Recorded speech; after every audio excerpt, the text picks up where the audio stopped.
Welcome to the Deep Dive.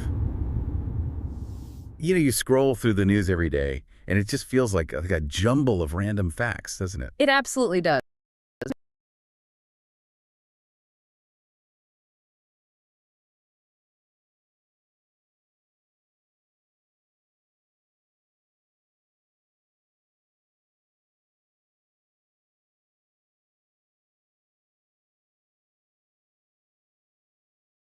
About global trade figures, the next, it's a local sports score. Exactly.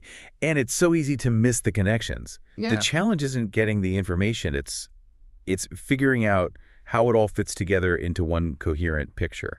That's precisely it, and that's what we're here to do, because the real value, especially for you listening, isn't just knowing the individual facts, but synthesizing them. Right. The way a big bank, for example, chooses its European headquarters is, well, it's deeply connected to the policies that affect families, and even to, these complex legal decisions happening in Northern Ireland. Okay, so let's unpack this. Our mission today is to cut right through that noise.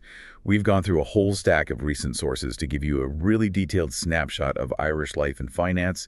We're talking mid-December 2025. Yeah, and we're covering everything. We'll go from the high-level mechanics of global trade right down to, well, to the price of a pint of Guinness. A vital economic indicator. Of course. And what's so fascinating here is that every single detail contributes to this broader story about the country's its economic resilience and its social evolution. We're going to connect those dots. So not just what happened, but the so what behind it all. Exactly. We need to understand why Ireland's trade performance is, raising a few eyebrows, and how the country is cementing its role as this crucial EU pivot point. And there was a massive reform, too, wasn't there? About easing financial pressure on families. A huge one. We'll get into the details of that as well. Yeah, it sounds like we have a lot to get through. So, as always, let's start where the money is. Section 1, the economic indicators. Trade, tech, and the EU gateway. Right. We're kicking off with a number that should be setting off maybe some quiet alarm bells in the Department of Finance. A very significant indicator. Ireland, a country whose whole modern economy is built on global trade, has just posted its smallest trade surplus in 10 months. And this metric is it's absolutely critical for an economy like Ireland's. You have to remember, this is an economy defined by its extreme openness. It's so reliant on multinational enterprises. The MNEs? The MNEs, yes. So the trade surplus, that's where the value of your exports is higher than your imports. It isn't just a number. It's really the main engine for how the country accumulates wealth. So when you say the smallest in 10 months, yeah, that's a big deal. It's a very big deal. It means the rate that wealth is coming into the country has slowed down significantly. I mean, it's a real deceleration from the incredible pace we saw earlier in the year. And the sources are really specific about why this is happening. It's not because we're suddenly buying more stuff from abroad. No, it's not an import issue. It's explicitly linked to a fall in exports. And that seems to be the key insight here. It is, and that specificity helps us narrow down what's really going on. Ireland's exports are, well, they're heavily concentrated in just a few very high-value areas. We're talking pharmaceuticals, medical devices. Sophisticated pharma, specialized medical tech, and high-tech manufacturing. And it's all driven primarily by those multinational companies. So a fall in exports, especially after such a strong period, it raises some serious questions. Okay, let's break those questions down, because when we talk about MNEs in Ireland, it gets complicated, right? The official trade numbers can get skewed by things like intellectual property or IP. Massively skewed. Companies moving IP around for tax reasons. So could this dip just be, accounting noise, a big company timing a transaction differently? That is a very probable contributing factor. M&E accounting, especially around IP transfers and repatriating profits, it makes the quarterly data in Ireland extremely volatile. So these aren't necessarily widgets being made and shipped? Not at all. These are movements driven by tax deadlines and corporate strategy. But, and this is the important part, the slowdown has been happening over 10 months.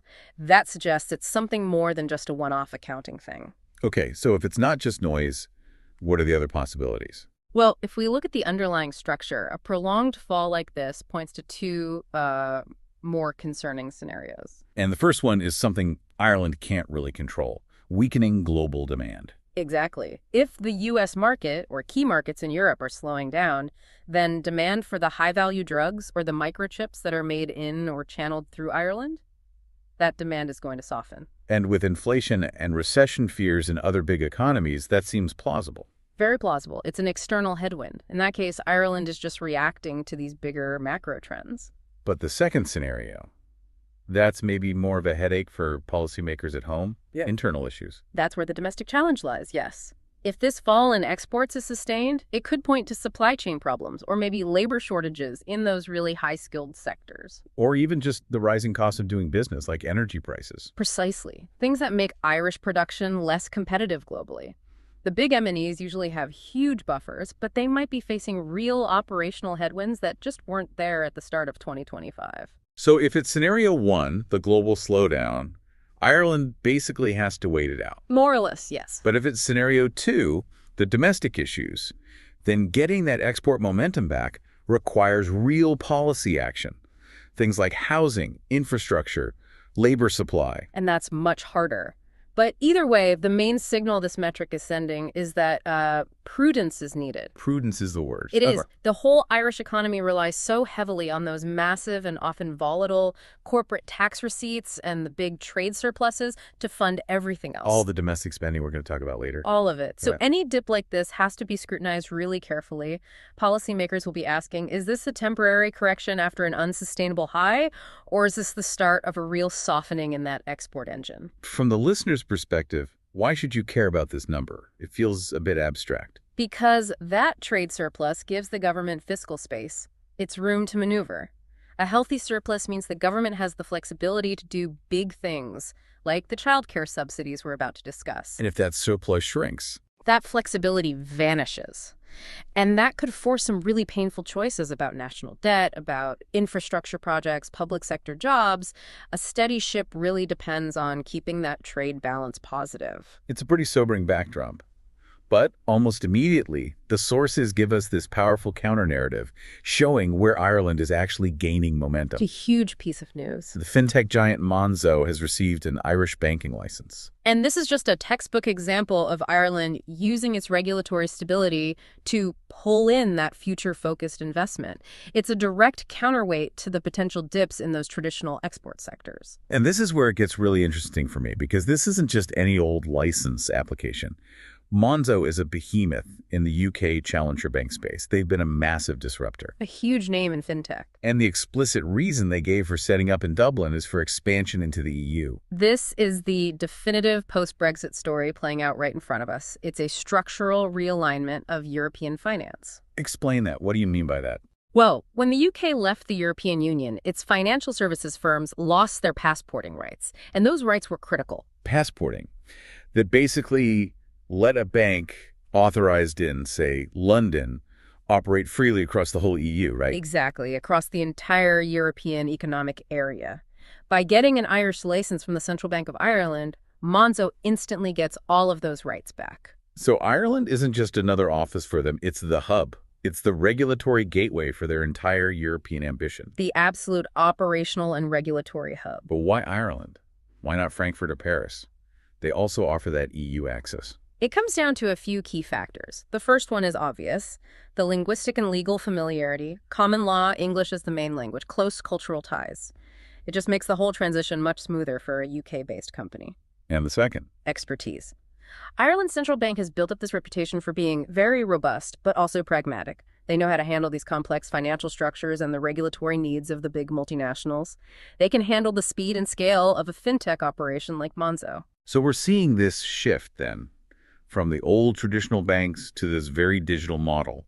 What does Monzo's arrival actually mean for the likes of AIB or Bank of Ireland? Should they be worried? Oh, absolutely. They should be very worried. Monzo doesn't just compete on, price. It competes on user experience, on speed. Yeah, their app is famously slick. It is. And the traditional Irish banks have spent years and a lot of money trying to catch up to what customers now expect from digital banking. Monzo's model is digital first. It's low overhead. They are built for this from the ground up. They appeal directly to that younger, digitally native customer. And you can't forget the other neobanks, like Revolut. They already have a huge presence in Ireland. They do. So Monzo will be competing fiercely with them, too. It essentially turns Ireland into this crucible for digital banking innovation for the whole of Europe. That's a great way to put it. And it elevates the entire competition. Attracting a player like Monzo, it validates the Irish regulatory system and it boosts Dublin's prestige as a global financial center. It's a signal. It's a huge signal. It says Ireland isn't just a market, it's a critical regulatory bridge between London and the EU. This is a future-focused, tech-driven investment. It creates high-value jobs and secures Ireland's strategic position for the next decade. Which is so important when you think about the volatility in the export sector that we just talked about. It's the perfect counterbalance. What a great synthesis. So, in just one section, we've seen these fundamental economic tensions. Short-term export worries versus long-term structural gains in finance. Now, let's pivot from the economy to policy and law. From the balance sheets to the social bedrock. Exactly. We're moving on to two major stories that speak to these really profound changes affecting identity and family economics right across the island. Let's start in Northern Ireland with a major legal decision. A decision with huge constitutional implications for education. The UK Supreme Court, which is the highest court, has ruled that a portion of religious education in Northern Ireland is illegal. And to really understand the gravity of that, you have to appreciate the context of the school system in Northern Ireland. Which is famously segregated, right? Yeah. Historically and intentionally. Precisely. You generally have controlled schools, which are historically Protestant and state-run, maintained schools, historically Catholic, and then a growing number of integrated schools. This division means that religion has always had this prominent structural role on education. So when the Supreme Court says part of that is illegal, what does that actually mean? It means there's a fundamental conflict with a higher standard of law. Most likely, it's related to human rights law. Okay, so what would be the specific legal grounds for a ruling like this? It sounds like it challenges a very long-standing practice. The challenge almost certainly comes from the European Convention on Human Rights, the ECHR. Specifically, a part that says the state has to respect the right of parents to have their children educated in line with their own religious and philosophical beliefs. So this is about parental choice. It is. Rulings like this usually challenge the compulsory nature of religious instruction.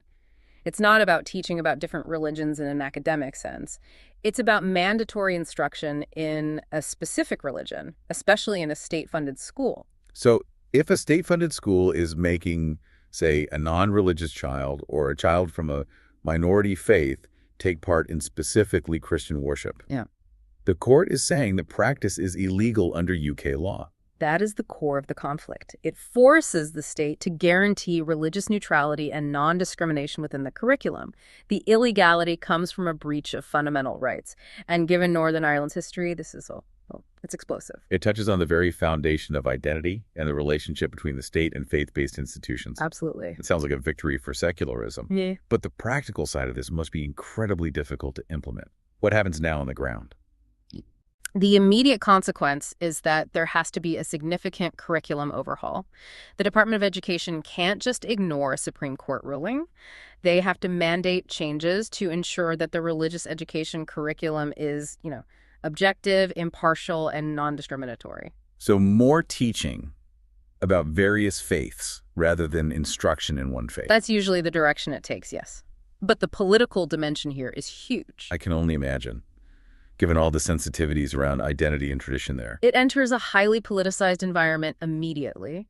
Religious bodies, who've historically had a massive say in education, will likely resist what they see as an erosion of their influence. So this ruling basically forces an acceleration towards more integrated education. It does. It compels the Northern Irish Assembly to navigate this very difficult terrain, trying to balance human rights law against these deeply entrenched traditions. It is a landmark moment, and it's a transition that will not be smooth. This will take years of careful and probably very contentious negotiation. What a complex societal shift. Okay, let's switch gears dramatically now. We'll go from constitutional law in the North to immediate financial relief for families in the Republic. A huge announcement on childcare reform. This shift takes us from, challenging tradition to directly supporting the economic well-being of the population. This is a large-scale policy intervention. And it's designed to ease the intense financial pressure on working families by increasing subsidies. The cost of childcare in Ireland. It's been a national crisis point for years now. Just how bad is it? The situation is severe. The OECD has repeatedly cited Ireland as having some of the highest, if not the highest, childcare costs in the entire EU relative to what people earn. I've heard stories of it being like a second mortgage. For many families, especially in cities, it can absolutely equal or even exceed a mortgage payment. And that acts as this huge barrier, particularly for women trying to get back into the workforce. It puts immense stress on households. And the sources give us this very specific, very impressive number for the scale of this reform. It's projected to benefit 47,000 families. And that number, 47,000 families, is the key metric. It's not a pilot program. It's a massive, targeted effort. It gives you a real concrete measure of the policy's reach. And how does it actually work? What's the mechanism? The government is basically increasing the funding that flows through the existing National Child Care Scheme, the NCS. So they pay a larger subsidy directly to the child care provider on behalf of the parents. Which cuts down the bill the parents have to pay out of their own pocket. Exactly. It takes a much bigger chunk out of the total fee. So this is clearly about supporting family economics. But the deeper implication, as you mentioned, is about getting people into the workforce. Absolutely. This is fundamentally an economic stimulus measure, just dressed up as a social one. And that's the why behind it. It's multifaceted, but the macroeconomic benefit is undeniable. When childcare is just prohibitively expensive, skilled workers, and it's often women, are forced to leave the labor market. That leads to skill shortages and less national output. By making childcare more affordable, you're incentivizing people to come back to work. Do we have any rough idea of the benefit? If 47,000 families are getting this help, what does that mean for the economy? Well, precise projections are always tricky, but easing the burden for that many families will lead to a measurable increase in labor force participation. That, in turn, boosts the tax base. And it helps with the cost of living crisis. It directly alleviates poverty traps and inflationary pressure on households. Essentially, the government is choosing to invest some of that volatile trade revenue we talked about directly into the country's social infrastructure. They're investing in family stability and a sustainable labor supply. So we've tracked a fundamental legal challenge in the North and a massive financial injection for families in the Republic. Both are huge structural changes. Let's shift now to the cultural texture of the country. To the human interest stories. Right. Section 3. Cultural currents. We're looking at the stories that give us a sense of the national mood. And let's start with a surprisingly powerful one, the Guinness expansion.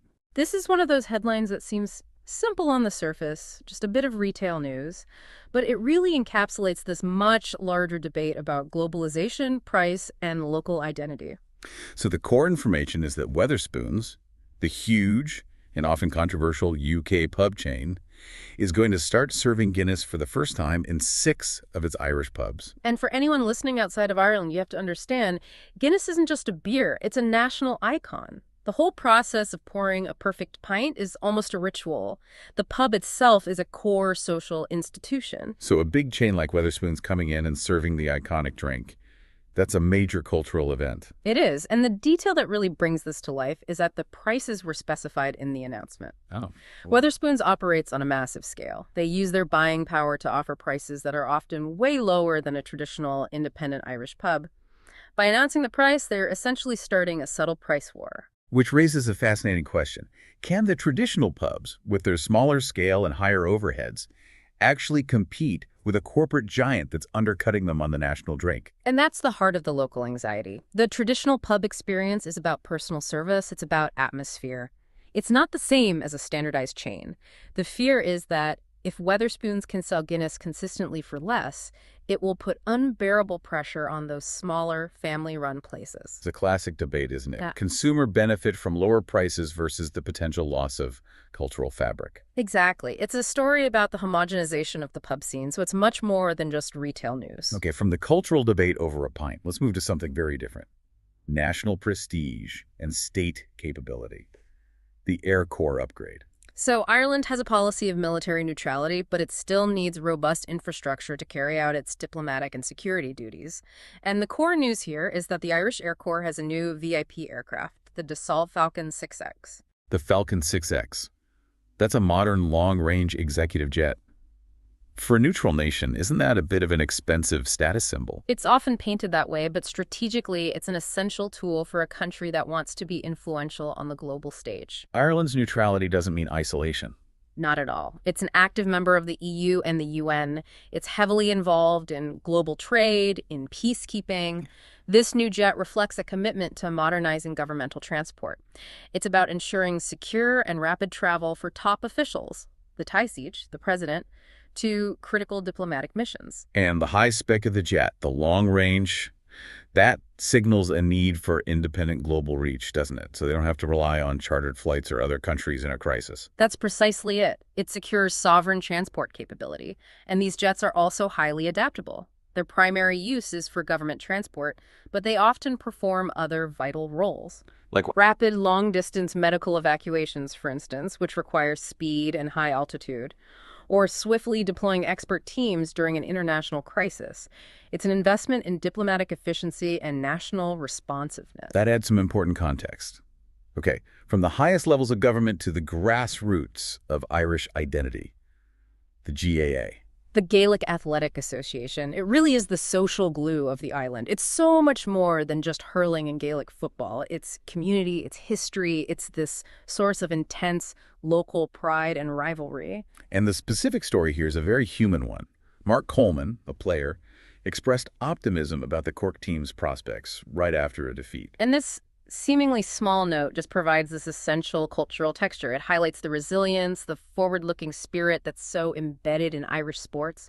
A loss is just a temporary setback. Not the final word. Never. The immediate focus is on the future, the belief in the team's potential, and that mirrors a broader national trait, I think, that ability to look past an immediate disappointment and focus on what's next. And finally, in this cultural section, we have a very somber note, a reminder of history's long shadow. A search for a 19-year-old who was abducted in 1975 ended without success. 1975. That places this right in the most difficult period of the Troubles. It does, a time of widespread violence and many unresolved disappearances.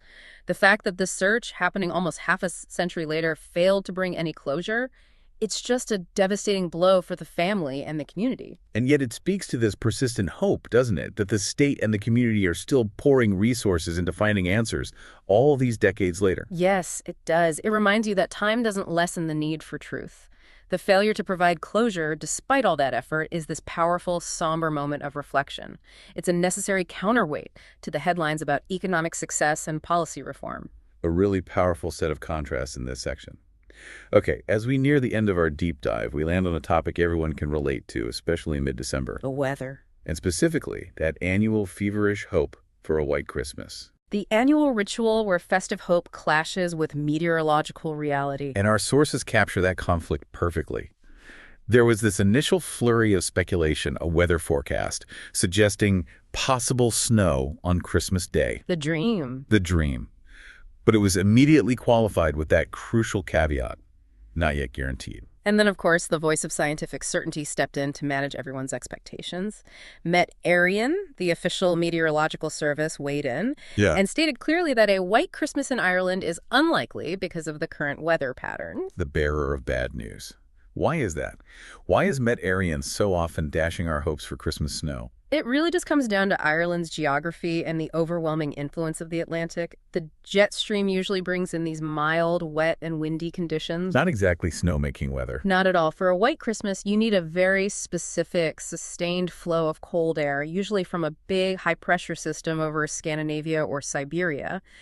Met Arian's models are likely just showing the persistence of those mild westerly winds. So any moisture that falls will be rain, not snow. Almost certainly, yes. So you have this classic clash between public desire, that emotional pull of hoping for snow, versus the scientific consensus. And that contrast reflects so much of what we've talked about today, just on a smaller seasonal scale.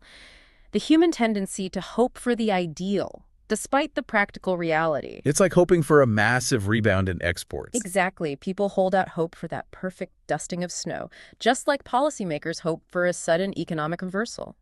Met Arian's statement is that necessary dose of reality. They're managing expectations right before the holidays. A perfect thematic anchor, managing expectations in the face of uncertainty. Exactly. So after all that, what does it all mean?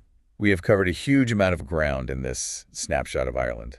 We started with a serious economic warning sign, that shrinking trade surplus. A sign of potential vulnerability. But we immediately balanced it with that huge structural gain, a global player like Monzo choosing Dublin as its permanent EU pivot. And then we saw immense pressure on the social structure, the law forcing this major constitutional change on education in Northern Ireland, a really difficult but necessary evolution. And in the Republic, the government stepping in with massive financial relief, said to benefit 47,000 families. It shows this dual focus on modernizing, but also on domestic stability. And we got that essential texture from the cultural stories. The friction over a pint of Guinness at Weatherspoons, the strategic upgrade of the Air Corps. The resilience of the GAA, and that somber, enduring weight of the cold case from 1975. If you put it all together, you see a nation adapting very quickly to all these different pressures. The export dip tells one story about being sensitive to global markets. Supporting 47,000 families tells another about domestic priorities. The common thread is adaptation under tension. We've seen great certainty demanded by the law in that Supreme Court ruling, and great uncertainty accepted in the weather with the White Christmas. Exactly. So we've established that Ireland is navigating this really complex course. It's trying to use its high-tech finance sector to offset a potential slowdown in its traditional export engine, all while managing these deep internal social reforms. And so as you, the listener, process all this, maybe consider this. Where does the greatest point of uncertainty lie in Ireland's immediate future? We know the courts are certain. We know Met Arian is reasonably certain about the weather. But the most profound uncertainty, it lies in those global economic currents. Will the export market stabilize? Exactly. Will it rebound, driven by those fickle multinational IP transfers? Or is that 10-month dip a real warning sign of a broader global slowdown that could seriously challenge the gains the government is banking on from its domestic policies? So does that tension Between the domestic stability they're trying to buy with subsidies and the reliance on those incredibly volatile global markets. That is the essential story that Ireland is continuing to write as it heads into 2026. A brilliant point to leave us on. That was the deep dive. We hope you feel far more connected to the complex narrative shaping Ireland right now. Okay, here's a hypothetical for you. Imagine one day you checked your bank accounts and realized that someone had somehow gotten in and taken a hefty chunk of your money from you overnight. That'd be pretty bad, wouldn't it? But now imagine that you were already struggling to make ends meet. Perhaps you were behind on some payments, or perhaps you had kids or dependents that relied on you. Basically, every last cent was needed to keep you from poverty, and well, the theft just made everything so much worse. But imagine that we're not talking about just one person's account, but instead the wealth of an entire country. You see, in Moldova in 2014, no less than $1 billion was stolen from the state banking system, and the money was transferred out of the country. The resulting deficit was converted into public debt, meaning the Moldovan taxpayer had to effectively eat the entire cost of the robbery. And by the way, Moldova has a nominal GDP, or total state wealth, of about $19.5 billion in 2025. Per capita, it is the poorest of the 48 countries in Europe, and even then, $19.4 billion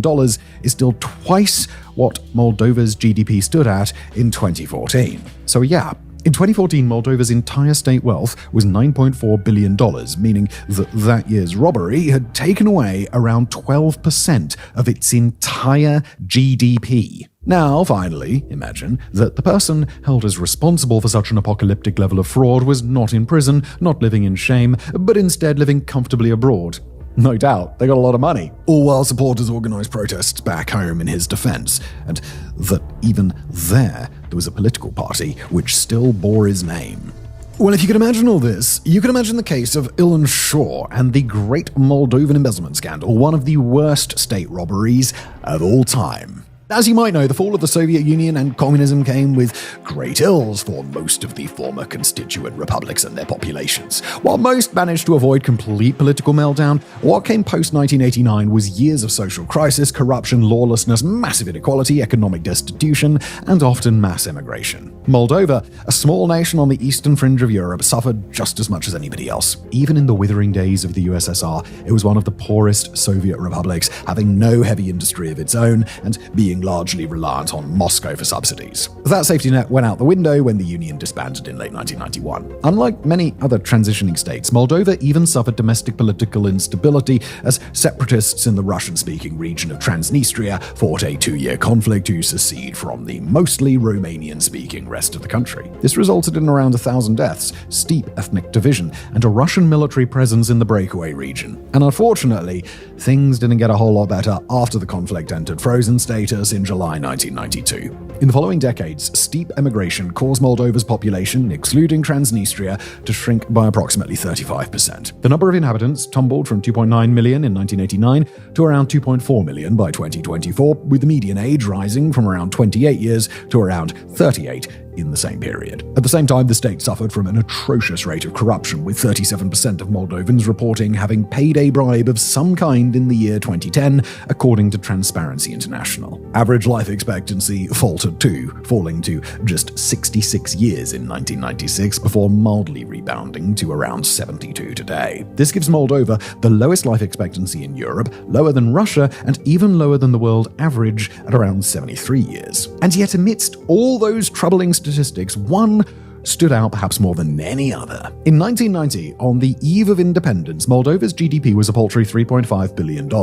As the hardship of the following years took effect, this withered to a little over $1 billion in 1999 before gradually rising in the 21st century. And yet, state wealth nosedived once again from $9.4 billion to $7.8 billion between 2014 and 2015. At a glance, there'd be little to explain this. Because, like many other countries, Moldova's GDP had suffered a hit at the height of the financial crisis in 2008, but had otherwise risen modestly and consistently every year since rock bottom in 1990. On Saturday, December the 13th, an ambush attack in the ancient Syrian city of Palmyra left 3 Americans dead and 3 others wounded. The perpetrator was a lone gunman acting on behalf of the Islamic State in Iraq and Syria, better known as ISIS. According to Syrian sources, that lone gunman had infiltrated the local security forces and was just one day away from being found out as an extremist, and that's when he saw his moment to act. The dead were a pair of American soldiers and a US civilian, working as an interpreter, part of a US force of roughly 900 troops that's tasked with rooting out ISIS in the open desert. They were the first US combat deaths since the start of Donald Trump's second term in January this year. For an American audience, the ambush has raised a series of difficult questions for Washington to answer. How was this allowed to happen? What were US troops even doing in Syria? And if ISIS was capable of something like this, are US troops even succeeding in their mission? But for close observers of the Middle East, as horrific as this attack was, it wasn't exactly a surprise. Over the course of the last year, the Islamic State has been reconstituting itself across Syria, adding new recruits, expanding into new areas, and slowly infiltrating the Syrian state itself. They're planning prison breaks, massacres, attacks on oil fields and critical infrastructure, as well as American and Syrian troops alike. And when that lone gunman killed 3 Americans on Saturday the 13th, that wasn't even the only ISIS attack in Syria that very day. The deaths of these 3 Americans, like the death of any person in a conflict zone, it's a tragedy. But for Damascus, for Washington, and for the entire world, their deaths need to be a wake-up call about something far larger. A decade has passed since the height of the Islamic State insurgency, and now the Islamic State is on the brink of a comeback. A gunman in Palmyra. Even by our standards here at Warfronts, the risk posed by the Islamic State in Syria is particularly dire. But although we're going to outline a much larger issue plaguing the country, the attack on the 13th of December is a grimly appropriate starting point. On that day, US forces and their partners in the Syrian security services were on a Syrian base in the ancient city of Palmyra, known prior to the Syrian civil war as a major historical site.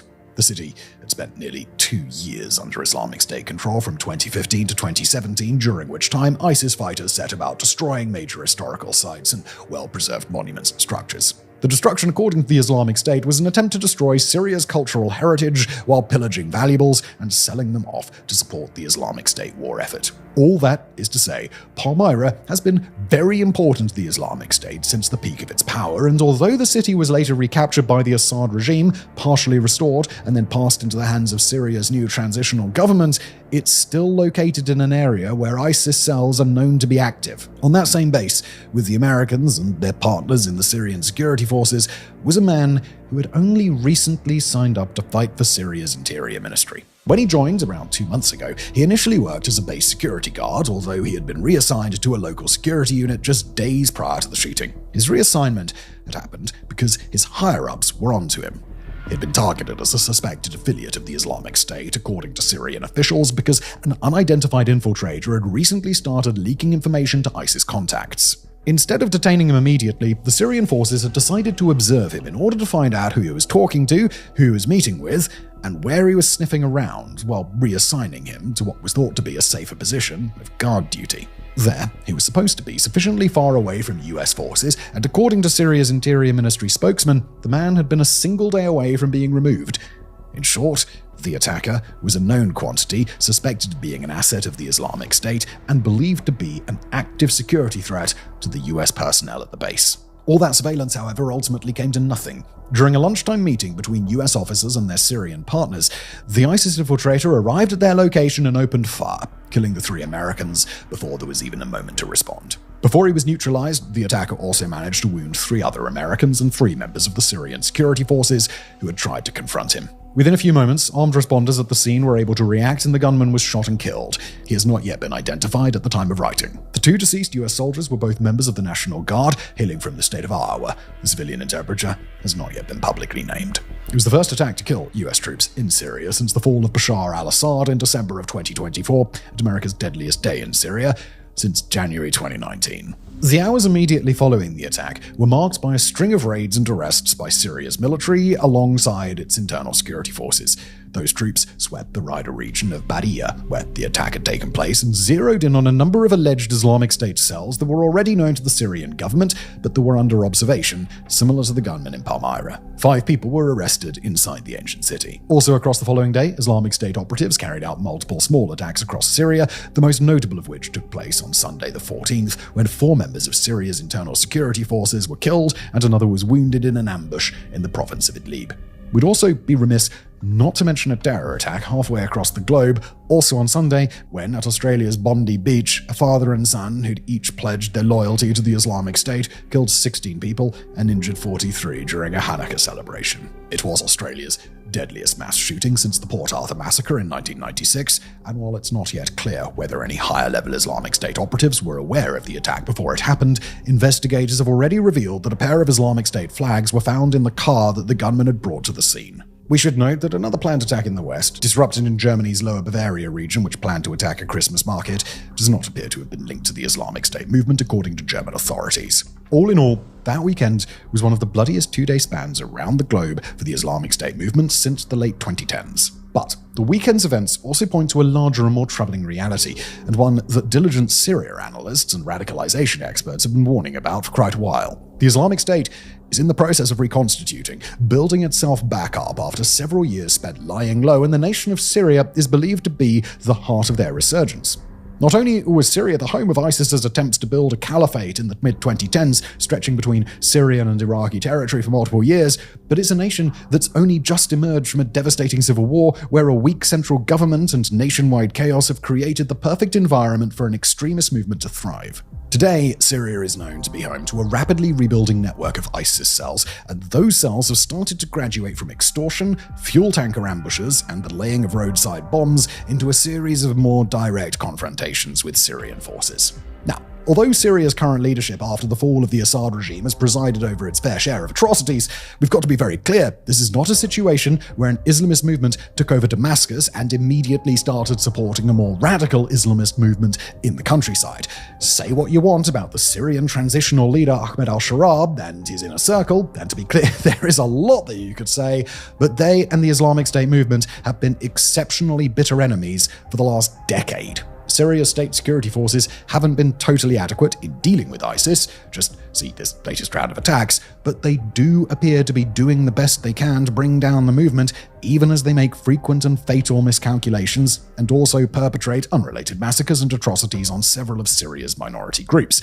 In fact, just this November, Damascus officially joined the global coalition to defeat ISIS, reversing over a decade of Assad-era policy in which Syria refused to work with that coalition, despite also wanting to snuff out the Islamic State. Meanwhile, Kurdish-led forces in Syria's autonomous northeast have tried their best to keep up the pressure on the Islamic State, and US-led multinational forces maintain a presence on the ground, although America's troop deployment has shrunk over the course of the last year. So, the Islamic State isn't overtly receiving help from any of Syria's rival internal governments or partner forces, but it has learned that it can thrive in the chaos of post-war Syria. A large portion of the country, from minority Druze and Alawites to Assad regime loyalists, are deeply distrustful of the new Syrian government.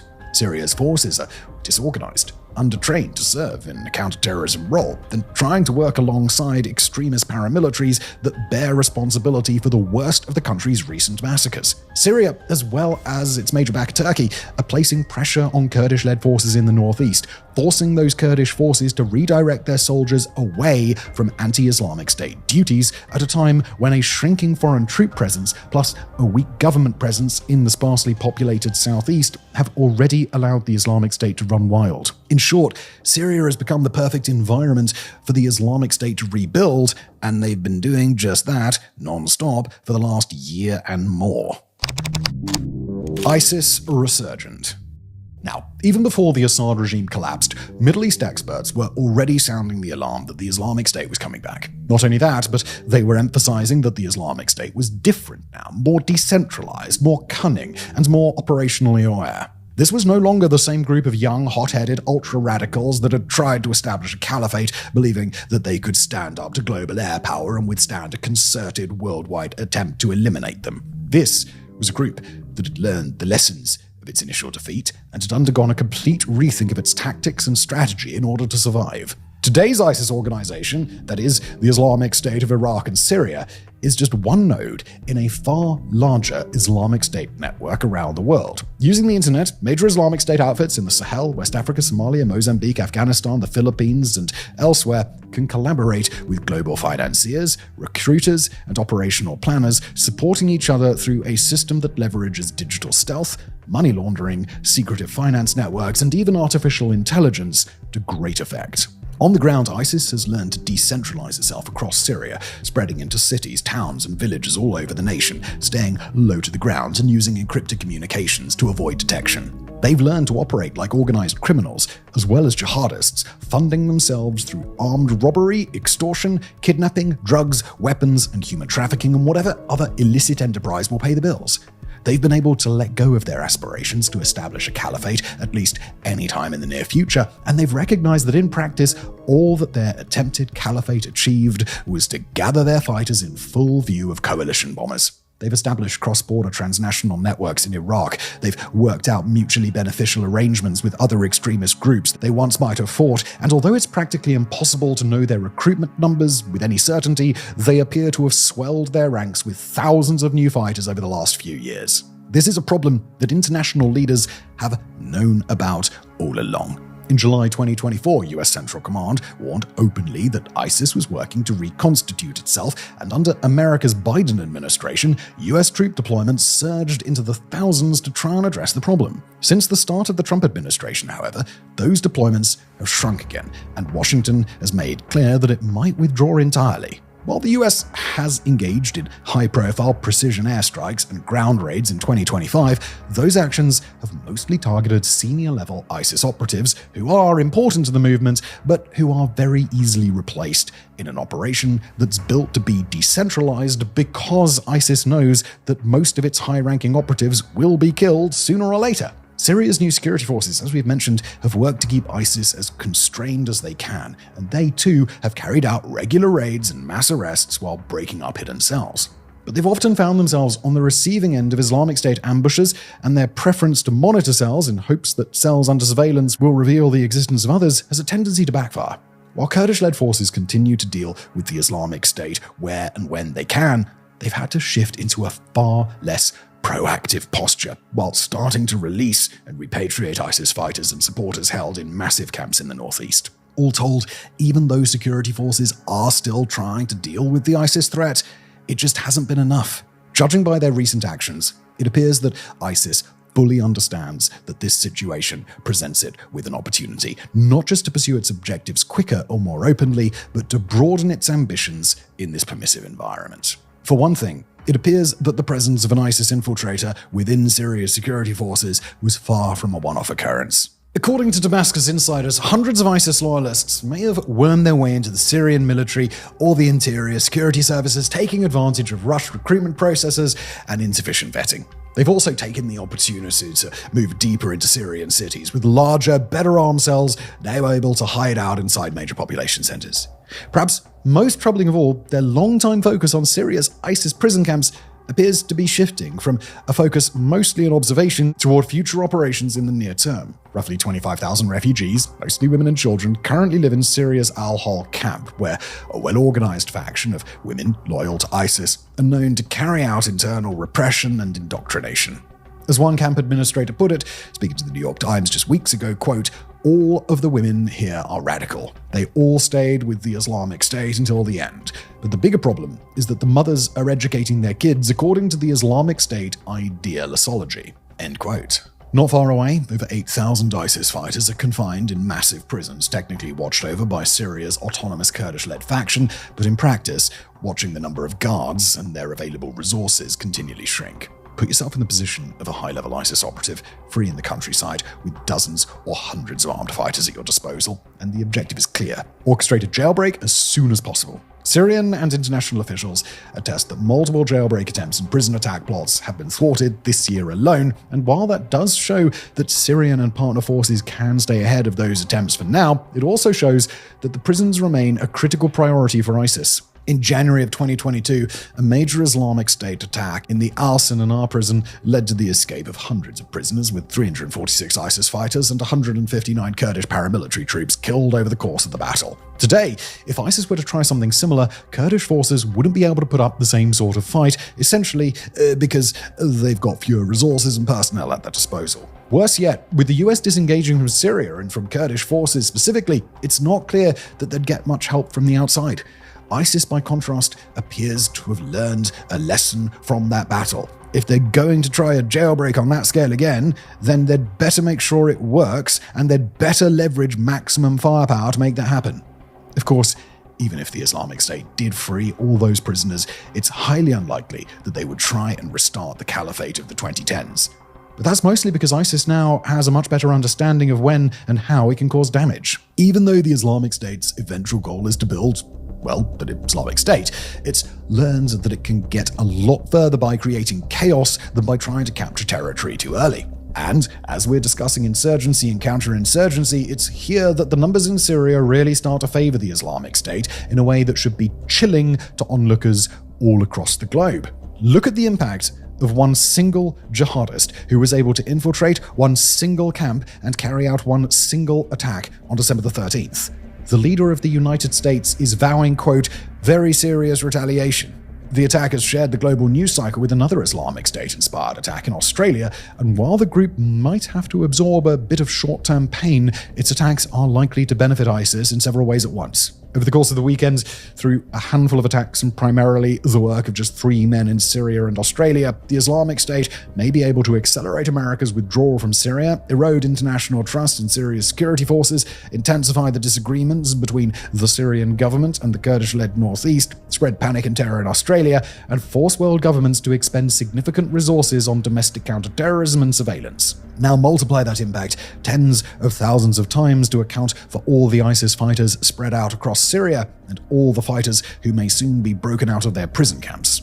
The danger is clear that once the Islamic State shifts from a rebuilding phase to an all-out operational phase, the damage could be truly massive. As strange of an idea as this may sound, we've got to emphasize that when ISIS first popped up in the 2010s, the world got lucky with the tactical missteps they made. They didn't choose to fight to their fullest asymmetric potential. They concentrated their forces openly in a bid to occupy land, and luckily for Syria and the entire world, they were forced to pay the price.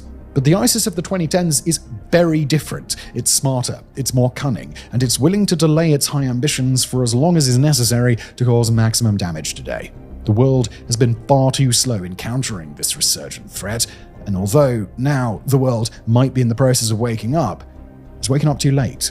The Islamic State attacks in Palmyra, Idlib, and Australia this weekend were tragedies, but they were not isolated incidents, and acting as if they were will only put more lives at risk. Thank you for watching.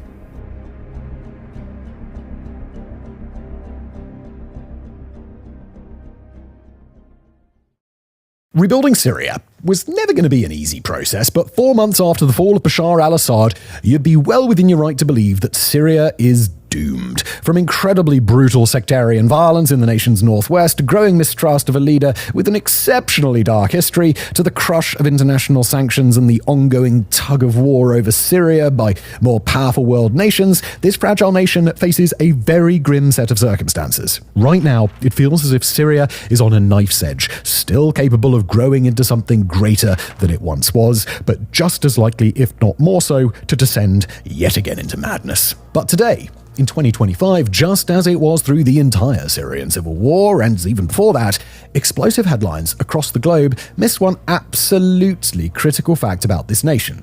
Syria, now as much as ever, is complicated, and the reality of the situation there is far more complex and far more nuanced than breathless and rightfully shocked global reporting would have us believe. So today we're going to honor a request our Warfronts community made in the days after the fall of the Assad regime. Back then, he asked us to stay in tune with the Syrian reconstruction, watch affairs there closely, and, in time, explore the process of rebuilding in all its detail. Well, now it's time we pull back the curtain to reveal not only the shock and horror of Syria's recent ordeal, but the countless developments happening at the very same time.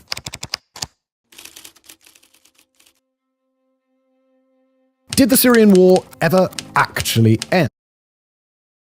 On Saturday, December the 13th,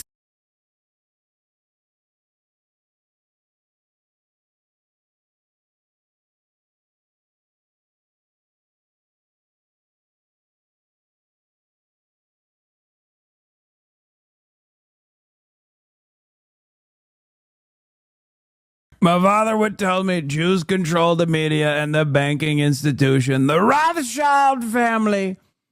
That's what my father would tell me. Also, they might have done 9/11, but it was very good because my tower became the tallest standing tower. Big ups to the Jews for that one, too. Also, Ilhan Omar is a dangerous anti-Semite. Like, does this make sense?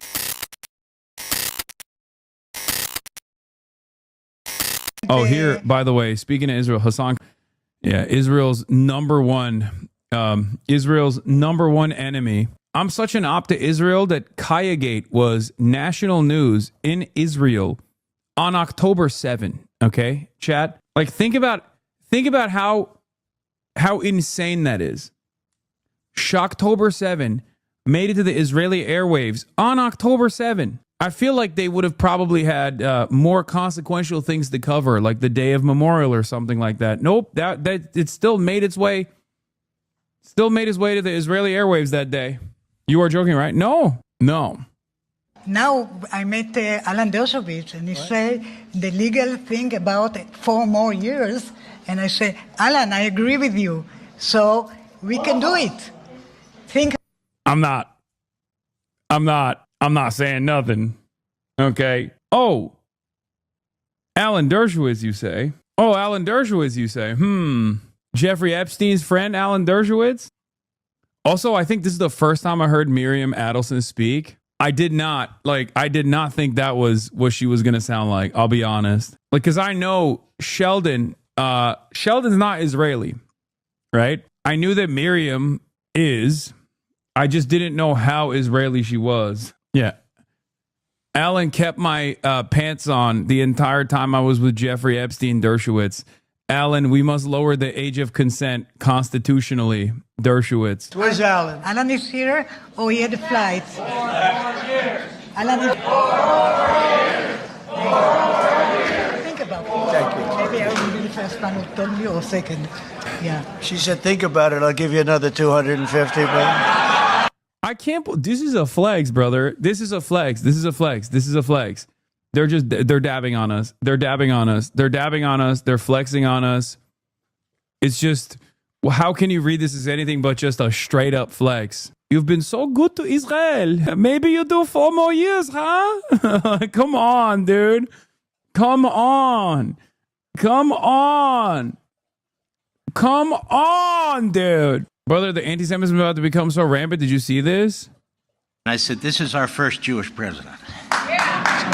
Oh my God. Bro, I'm sorry. If you even remotely gave a shred of about fomenting anti-Semitism, this is the opposite thing that you'd be doing. You'd be like, Trump is the least Jewish guy around. We hate him.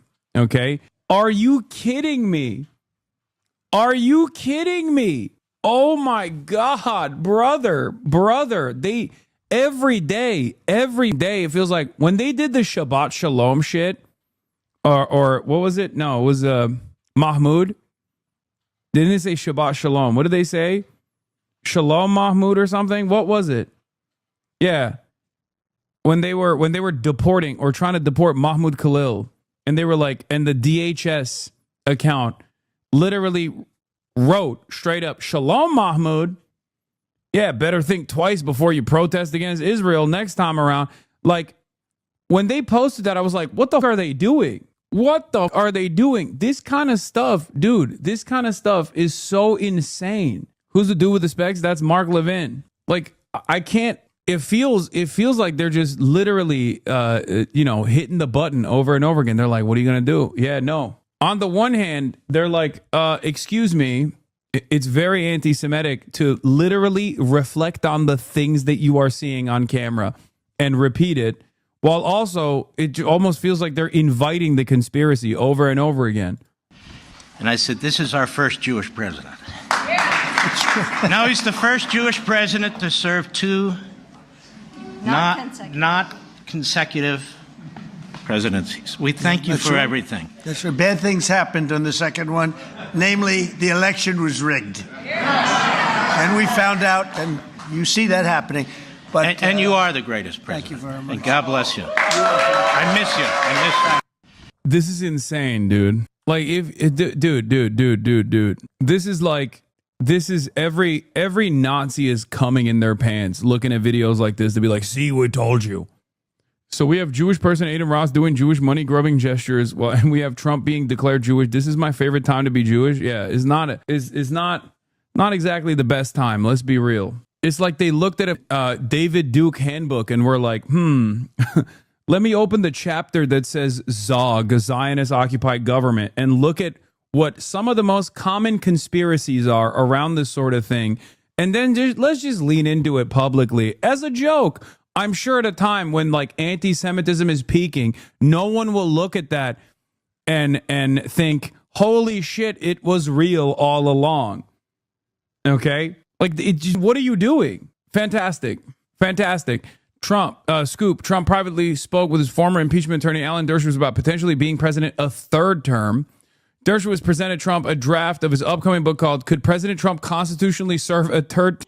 Yeah. Wow. Subtlety in that title. You know, what's the message, I wonder? The book called Could President Trump Constitutionally Serve a Third Term? They discussed Dershowitz's conclusion on a potential Trump third term. Great.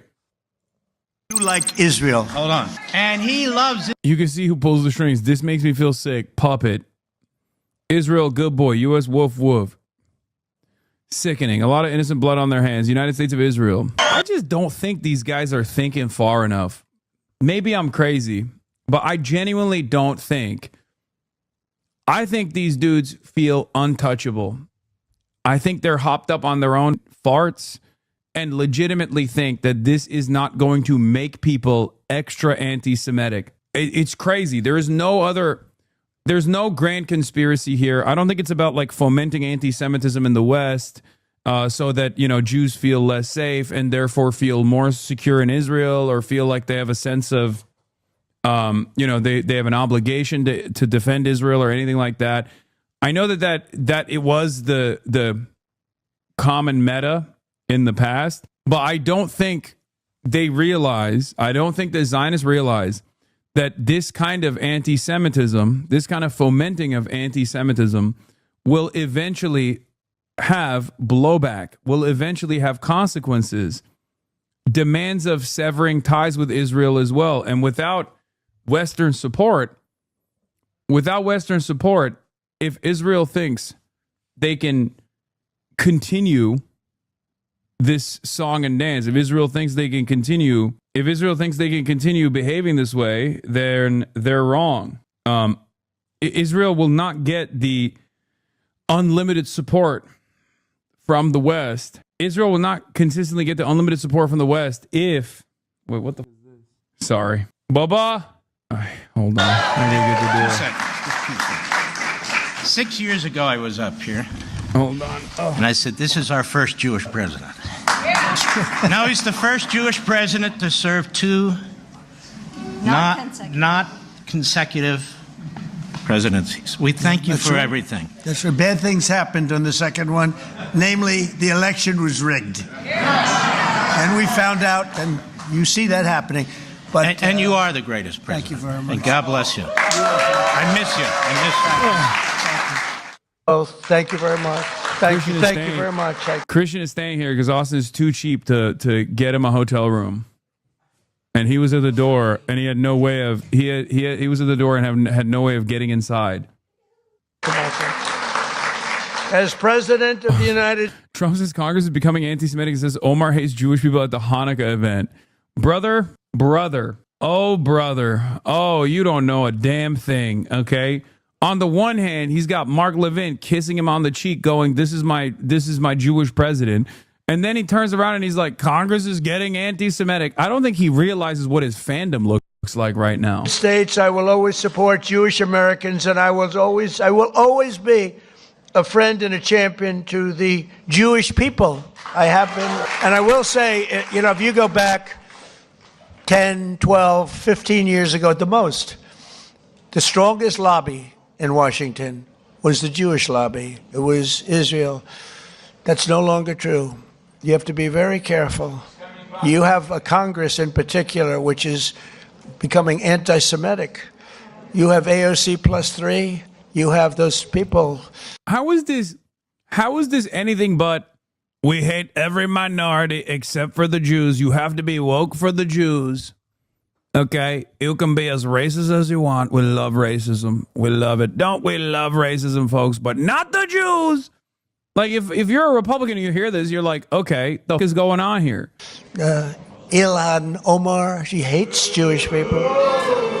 And you have to be very careful because there's been a big change. If you go back 15 years ago, I'm not Jewish, but my father was very friendly with many, many Jewish people, was honored by Federation. I would go with him to Federation of Jewish Philanthropies and many other things.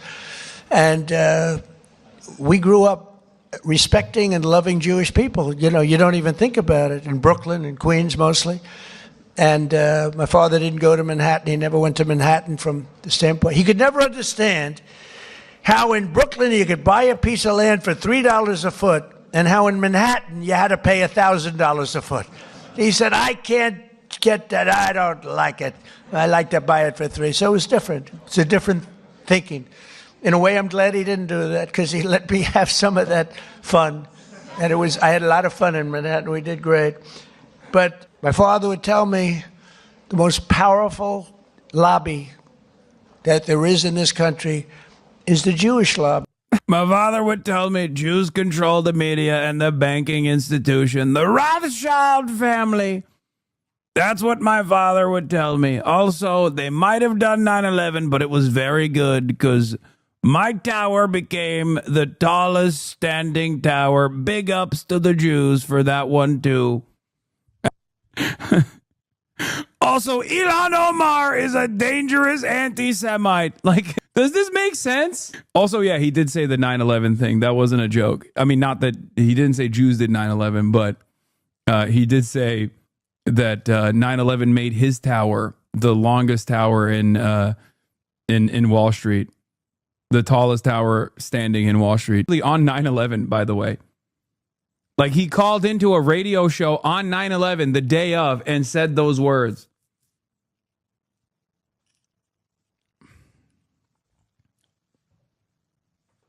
Yeah, on 9/11/2001. Sorry, I should have specified. Not like on a day of remembrance years later. No, he said it on the morning while the towers were smoldering. There was, yeah.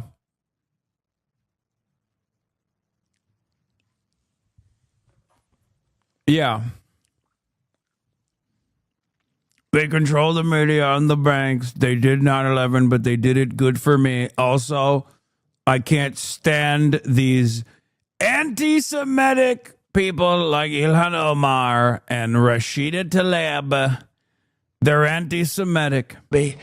It's the Israeli lobby. It's not that way anymore. You have a lot of people in your way. You have a lot of people that don't want to help Israel. You have a lot of people in Congress that don't like Israel. You have a lot of people in Congress that, in a way, I think, Mike, we could say it, right? You're there. You're doing an amazing job, Mike Lawler. They hate Israel. You have one of the landmark buildings down in the financial district, 40 Wall Street.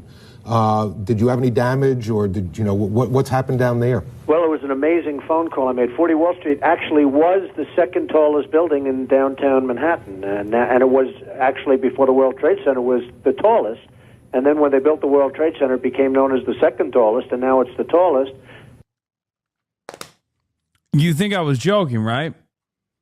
You thought I was joking because you're like, there's no way he literally said he had an amazing phone call where he found out that his tower, 40 Wall Street, was now the tallest standing tower in Wall Street once again.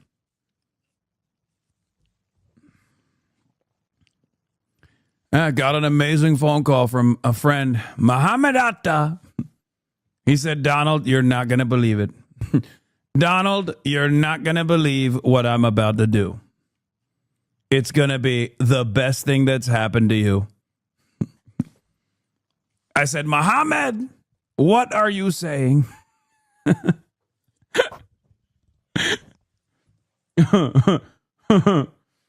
Oh, Jesus Christ. It's crazy that these motherfuckers had the audacity to make it seem like I'm responsible for 9/11 still to this day. Meanwhile, the guy that they love was talking about 9/11 on 9/11 like this. How crazy. They hate Israel. And if you would have told me 15 years ago that that was possible, Jason, I would have said there's no way. There's no way that's possible. But did he just say Jews are the most powerful lobby? Yes, he did. In a sequence of words where he sandwiched attacks against Ilhan Omar, claiming that Ilhan Omar is so anti-Semitic, to a room full of what I assume is Jewish people at the Hanukkah celebration cheering on. First, they booed Ilhan Omar, and then they cheered on when Donald Trump was like, Jews, you're so powerful. You have the most powerful lobby. You control everything. We love it. Don't we love it, folks? And they were like, yeah. Boo, I hate Ilhan Omar. She's so anti-Semitic. Happening, and obviously it's getting progressively worse. Less so in the Senate, but the Senate's starting also. You get glimmers, you know, when I'm in the back rooms talking to people, you get glimmers of statements that you say, whoa, where did that come from? So we have to be, Sid, we have to be very careful because bad things are happening. And then you see what goes on in Australia or October 7th. How about October 7th? And then how about October 7th? Bro's opening it. Bro's talking about October 7th like it's like he's about to set up a comedy bit, dude. How about that October 7th, folks? Wasn't it crazy? I mean, come on. Can you believe it? I can't. Maybe it wasn't real. Maybe you Jews cooked that one up too, like all the others. But we love it. Ilhan Omar is so anti-Semitic, by the way. Everyone's like, yeah. What's the deal with October 7th? What's going on there? How about it? Then you have people that deny it ever happened. How about the people that deny, like they deny the Holocaust? Who denied, by the way? There is no one that denies that October 7th happened. I don't know why this is his line of criticism. Like you can say, oh, people, deny the atrocities took place or something. But I've never met a person in my life, because it's far too close to October 7th. I've yet to meet a single person that's like, nah, that wasn't real. Like it actually didn't happen. You don't know what he thinks? I don't think he thinks. Yeah, Holocaust deniers don't even deny October 7th happened.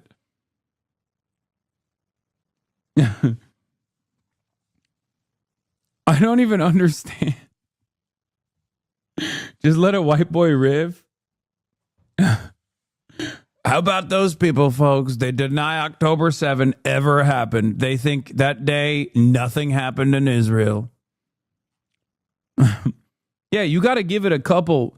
You got to give it a couple years, brother, before you start hitting those lines. Like it took a while for people to say 9/11. I mean, it was an instant that they were saying it was an inside job or that Israel did it, blah, blah, blah, all the stuff. But like, it took a couple years until people started deciding that 9/11 actually was a hologram and it wasn't real.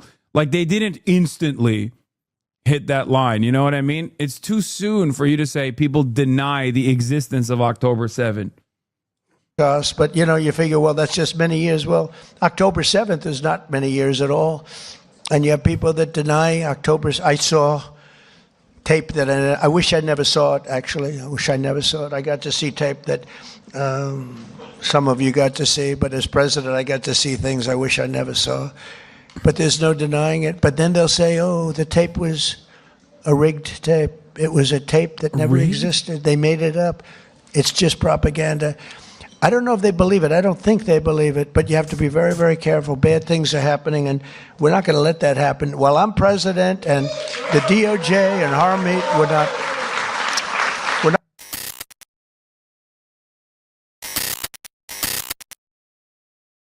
Eat shit and die, you fucking bigot. Oh, that's nice. How about this one here? Apple Shine Continuum. I can't wait for Asmongold to die or be murdered, or for him to kill himself, or for him to die of some disease that he contracted in his room. It'll be a day to celebrate, even if it should have happened many years ago.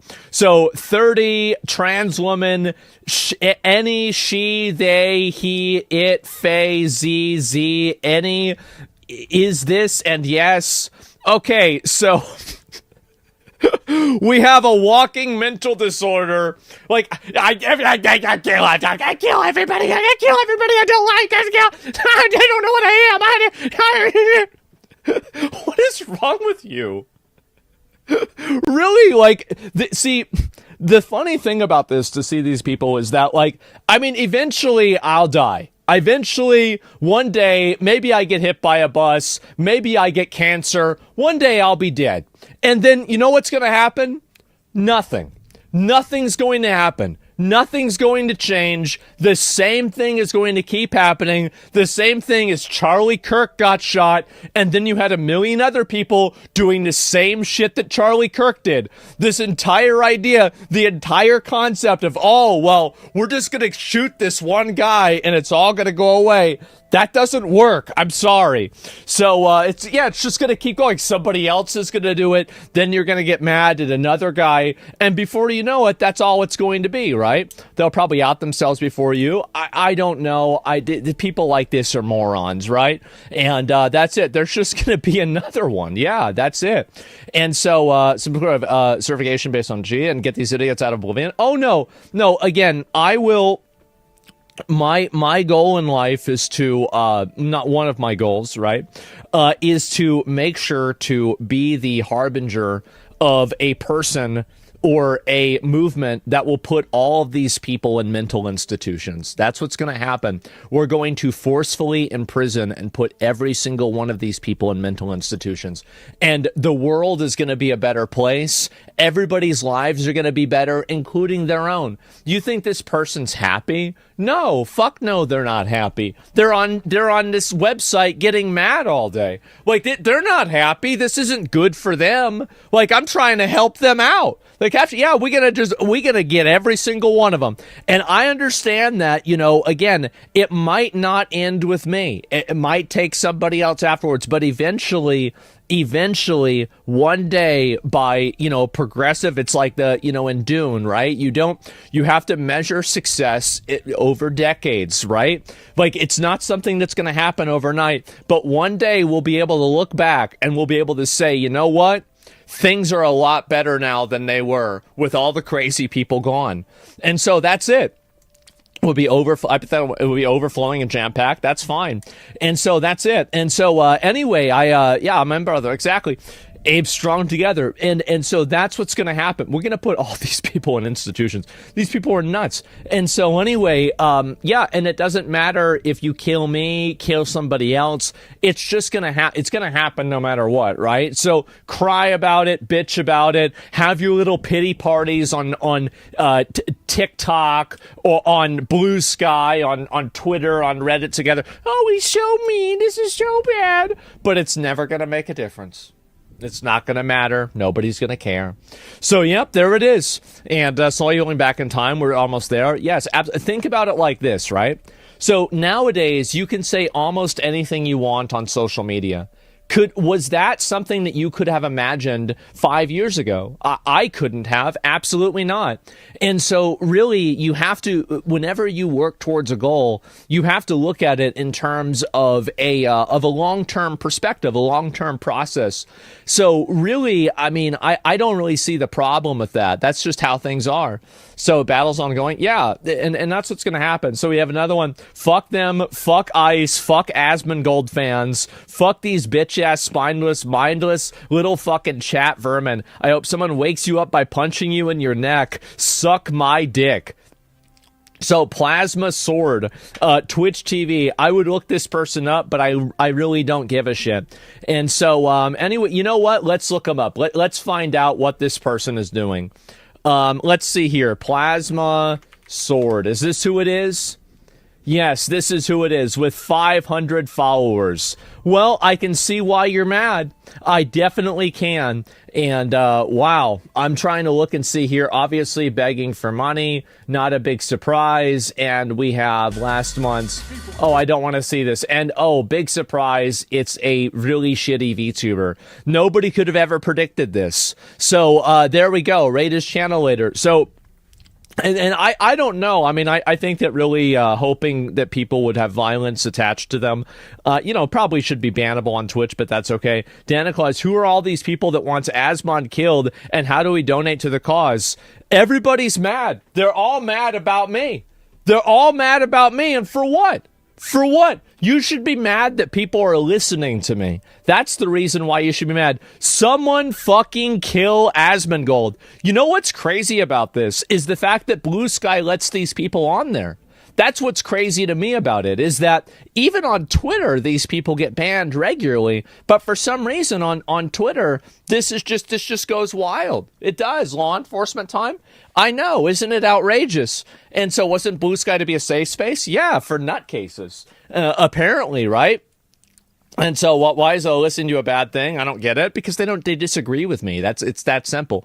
Do you think this person's a viewer? I mean, maybe, right? I mean, who knows? This little piece of shit needs to get heart cancer from all the Doritos and bad food he takes in every day in his fucking messy room with cockroaches like him.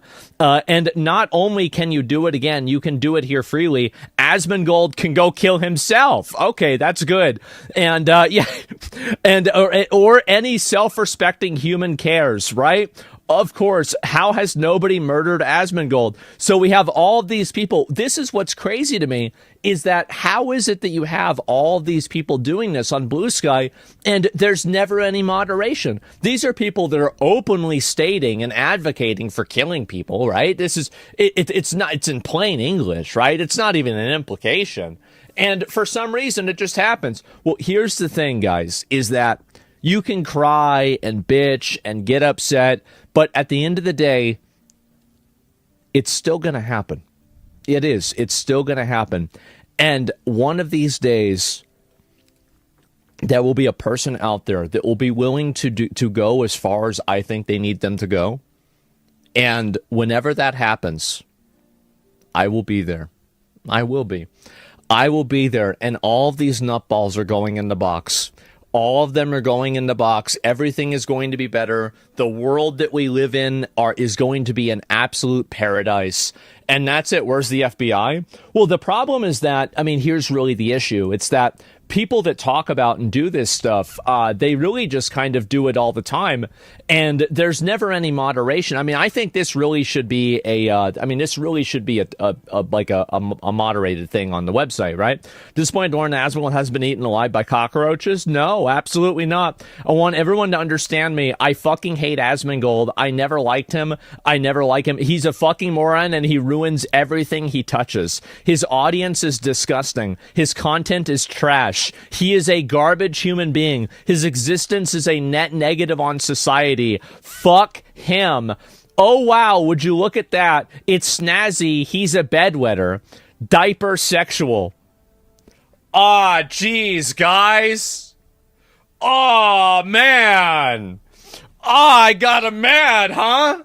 What are you gonna do? Shit your pants? Well, you probably would, and it would turn you on. How about that? Jesus Christ. Like, I'm conducting the infinity gauntlet of mental disorders here on Blue Sky of people that are mad about me. This is crazy. And it's just so fucking gross. What are these people? That Asmongold guy should kill himself as well. Your favorite nerdy transsexual degenerate. Tip me on Cash App. Oh my God. Jesus Christ, what are these people doing? And here's another one. I like bad video games and worse people. Somebody should probably kill Asmongold. Okay, of course, right? Naturally. And man, we gotta kill people like Asmongold. Gaming 18 he him. If you say you're 18 on social media, you're 15 in real life, okay? You need to go back to school. And so, yeah, everyone, Blue Sky draws me a sent for mental disorder. Yes, isn't it crazy? Yes, Asmongold's the worst haters. I do. The reason why, here's the reason why. I hope Asmongold is crucified on a cockroach and mold-covered cross and left out to rot. Well, that's good. That way I'd be in my own environment. And what's this here? Oh, God. Oh, God. Jesus, just at a glance, you know this person's fucking, you know, out in the orbit, right? Comrade agitating educator, please read Marx, Engels, and Lenin. The hating gooner from YouTube. A better world is possible. A better world is possible since I follow. I've been conducting a personal crusade against Asmongold and Nux Taku to where their brainwashed fans want me dead. I'm sorry, buddy. Rip Excalibur. Bro. I remember the name. That's that one guy, the gooning and hating guy, that was posting all of those fucking, like, he was basically going back and forth between posting Fuda porn and then posting hate threads about me. And, you know, basically he's double dipping on Reddit, right? And so anyway, the martyr, yes, exactly. Who let these people out of the box? I don't know. I really don't. He, him, is major, DEI higher. I bet you are. People like Asmongold should die. And the whitest black person you know. Right, of course. And look how many of them there are. Asmongold should kill himself. And then this is again, oh wow. So we have right here a Twitch streamer, Cammy Gino here, who's talking about how I should kill myself. Isn't that interesting? Wow, that's crazy. I sure hope nobody reports their account to Twitch. That would be terrible. And so Blue Sky is just a digital mental asylum. Yeah, we don't need a mental asylum. We already have one. It's Blue Sky.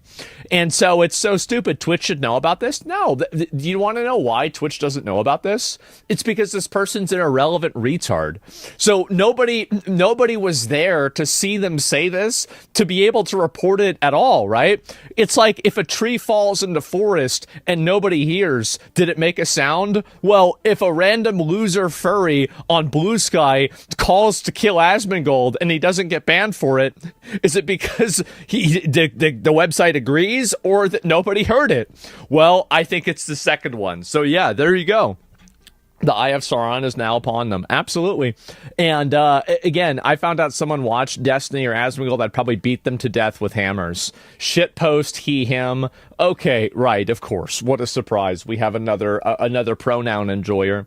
Asmongold not being beaten to death the second he leaves his roach house is the reason I know America is a backward shithole. I like bunnies and gays. How much do you like bunnies? Because according to the other people, this is a little bit worrisome, right? I don't know if I want to know the answer to that. So, yeah, there we go. And there's one more of these. Okay, here we go. And Nas, creature thing. And then, oh, this is the same. Oh, they changed their account. I got banned from Twitter for telling Asmongold to kill himself, by the way. I would do it again. Really? Well, you still have a Twitch stream, so we can do even better than that. So, yeah, there we go. And the thing is, what I find to be funny about this is that all of these people having their little fucking support groups upset about me and everything else. Oh, somebody needs to stop him. They need to stop him. If I retired tomorrow, nothing would change. Nothing would change. And in fact, I bet if anything bad ever happened to me, there would be more radicalization than there is now. All it would do is push people to be more and more mad.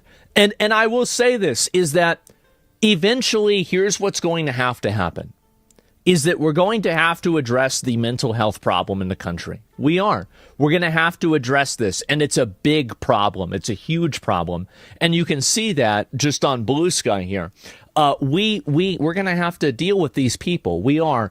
And I know it might not feel good, it might not sound good, etc., but it's going to happen. And I think that mental asylums are the best way to do it. I really do. I'm a generous, nice, reasonable guy. And that's it. And, say anything can piss them off anymore, just have to exist. I know. And step 1, remove section 230 protection from Blue Sky, sue them into oblivion, shut the garbage down. I mean, removing section 230 for the website, I think it's very simple. Websites like this do need to do a better job at curating the death threats and stuff like that. Like calling on people to kill somebody else. That's a pretty big one, right? That's a really big one. And I think that really, if you're doing that, you need to get banned. And so I don't know why these websites don't do that, but unfortunately, that's what it is. New Gucci Marks video, I'll see that. I'm actually on Word View. I don't think about it. I mean, again, death comes for all of us. I mean, I don't think about things like this, right? I mean, I don't. And maybe I should more. Maybe I should worry about it more. I'm not a particular. Get your free trial to the DollarWise budgeting app for free for her life. Like, guess who come on the show? But more than anything, I tweeted it out, but I need to be clear. Frogan, you are formally invited, along with iDubbbz. Yes. Onto financial audit. And Lindsay's sweet. Lindsay's so sweet. I will be so kind. So kind. We will, when we do have folks on that have a profile publicly, on the regular show, we are very mindful of redacting things, obviously. But, obviously, if there are some statements that we can't show on camera, we redact personal information, account numbers, addresses, all of that stuff, obviously. But, we can do a higher level overview than what I would say our normal financial audit is, right? Absolutely. And we'll respect you. We won't call you Jabba the Hutt on camera there. No. In financial audit. Do it after. If you request that we don't. If you don't request that we don't, it might be there. The picture of... Do we have that picture? Has anyone seen this picture? What picture? It's pretty mean. I'll be honest. It's pretty mean. But she has done some hurtful things to people, which is why they kind of do it. So, here. Have you guys seen this? No. I don't think so. I don't. Hot. I do think if you are begging or complaining about money online, it should be an obligation to come on financial audit. Oh, God. Oh, God. Chat knows the picture. No. Oh, my. Pull that out. You got to show that up. Is that from a Meat Canyon video, or did someone just AI that? It's like Meat Canyon. For show. Oh, my gosh. Oh, my God. Why does she actually kind of look better? Well, because that's the most hideous thing I've ever seen in the history of the world. Of course she looks better than that. That's not even true. Like, but okay, I can't. This is fun. It's mean. Very. It's mean, but it's funny. Is this going to be Frogan's thumbnail for financial audit? Oh. Well, Christian? no, not if she sets that boundary. We accept every boundary that a person places to come on financial audit. Absolutely. So if she sets that boundary, we will not. But Frogan I mean, go to my original tweet though. I mean, it got pretty good engagement, and we're going to talk about my Twitter later because I think I got a little sucked into that engagement farming, just a tad bit. But I formally invited her on financial audit on 2, I should have said. But you can see there, Lindsay, when you look at that picture, what do you see? Just lips, big old. Is anything sticking out to you though? Anything interesting in that photo? I mean, it's a lot. Again, it's the lips. Brandon, is anything interesting sticking out to you in that photo? No, it's a couple things. What? What's sticking out, big guy? Well, she only has she's bitching about money and only has 189 subscribers. 189 subscribers out of her 2,000 goal. That's $472 a month. Is that before or after their split? Oh, actually, that's you know probably, what? That's probably actually that's pre-split. with the 50% split, and she's not getting 50%. Well, she was the rising streamer of the year somehow. This year? It was last year, but Twitch is an interesting platform where they very clearly play favorites more than any other platform in the history of the world. She won Rising Streamer. I don't really get it. I do believe that there is a little bit of, maybe not hand picking per se, but there's definitely a little bit of assistance, I think, from the platform hosting the awards. Because there's no way. Because there's no way this is the up and coming streamer of the year. So what is the normal split? I think it's 50-50. I think it's about 50-50. It is 50-50. Sorry, it's 70-30 is a good one. Yes, you leverage up 70-30, and then you get more and more and more, like the bigger. Okay, so she's making like $450 a month on that. That's pretty difficult. Yeah, she spent a lot of money on that mic too, especially. What is that? Which is kind of interesting. Yeah, it's insane. What does that average out to if she's doing I mean, how much is that an hour? It can't be much. Well, how many hours does she stream? Do we have her stream profile? Yeah, let's pull up Frogan's stream. So okay. Oh, listen, I don't want to just completely shit on someone while they're down, but the thing is with Frogan, what's so weird about her is, again, the Ethan Klein lawsuit.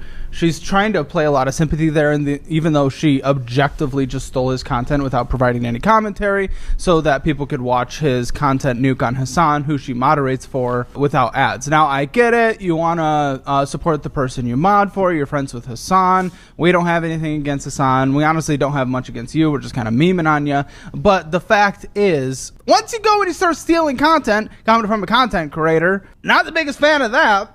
And then you're in a lawsuit now, so far not settling. And I don't know what she would have to settle with, if I'm being completely honest. And now complaining about money. Here's the reality. She won Rising Star twice. And thanks for the $20, Lucas 5. But that's fucking crazy. Rising Star twice. $400 a month in subs. Not this year, but maybe past year. Not this year. What was she at? Well, if we have her analytics. Yeah, here it is. What the fuck is this? Okay, here it is. Here, let me take a look at this. Okay, so let's get her stats. Let's check out. Okay, I'm a human, big guy. Oh, wow. Interesting. Oh, that's hard times. Yeah. How? What happened actually? No. What actually happened? She was getting good. She was doing well. But wasn't that, when was this? That's 2022? 2022. Yeah. You know what was happening? No. I mean, she was farming the war. Oh. Okay. And the war's done now. There's nothing to farm anymore. And she had no actual valuable insights outside of that. She didn't have a personality people cared about or a unique idea outside of that. She was farming the conflict, the war, all that good stuff. Not good, but all that stuff. So I guess that's what happens so she was a rising star. Thank you to people dying.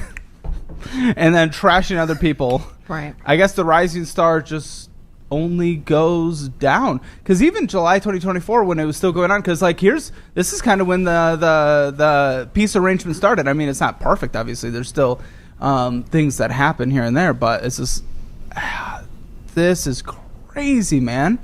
Have you ever seen a fall off like this? Oh, we've seen fall-offs like iDubbbz. this. iDubbbz, yeah.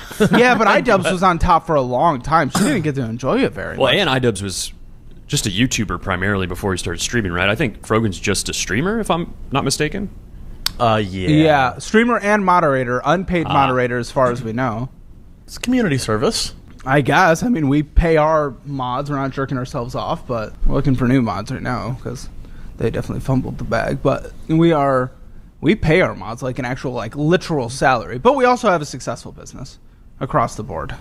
Yeah, I don't know 189 subscribers is a successful business model. Well, and honestly, this is kind of what I would want to talk to her about in general.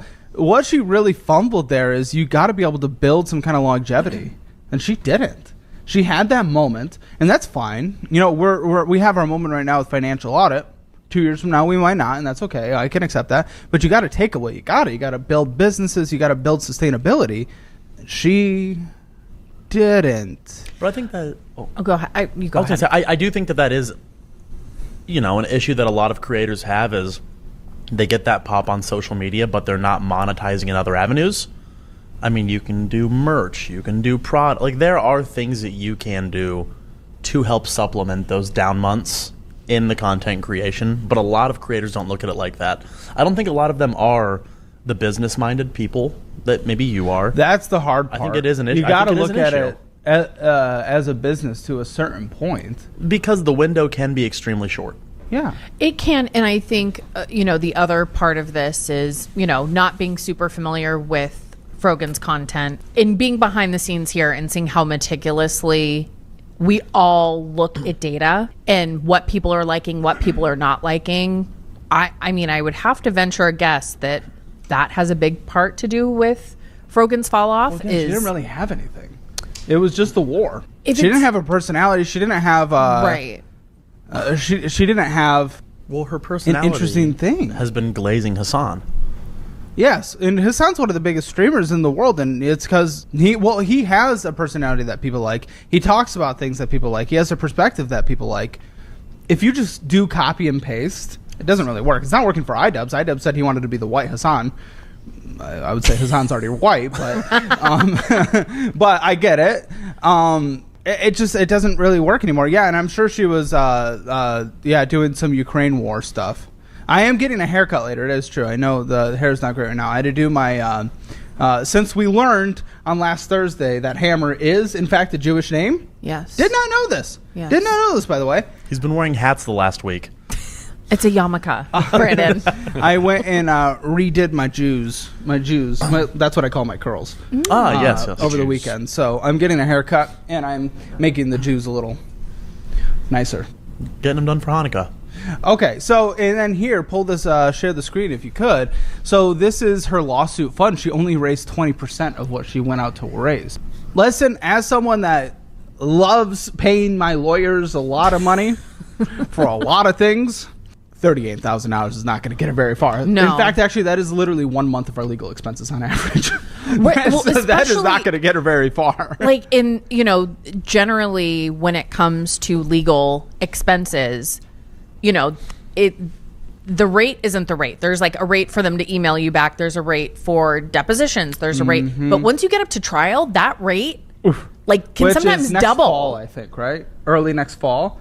And they're ramping. They're going to be ramping. Right. I mean, I'm surprised that there wasn't someone that wanted to take this on pro bono to get attorneys will do that sometimes. They'll take on a higher profile case pro bono to get their own name out there. Even with a case that's so fuck though, there's not a single chance. Yeah, I mean, you'd be surprised. I mean, yeah. I mean, you got to get your name out there somehow, right? Right.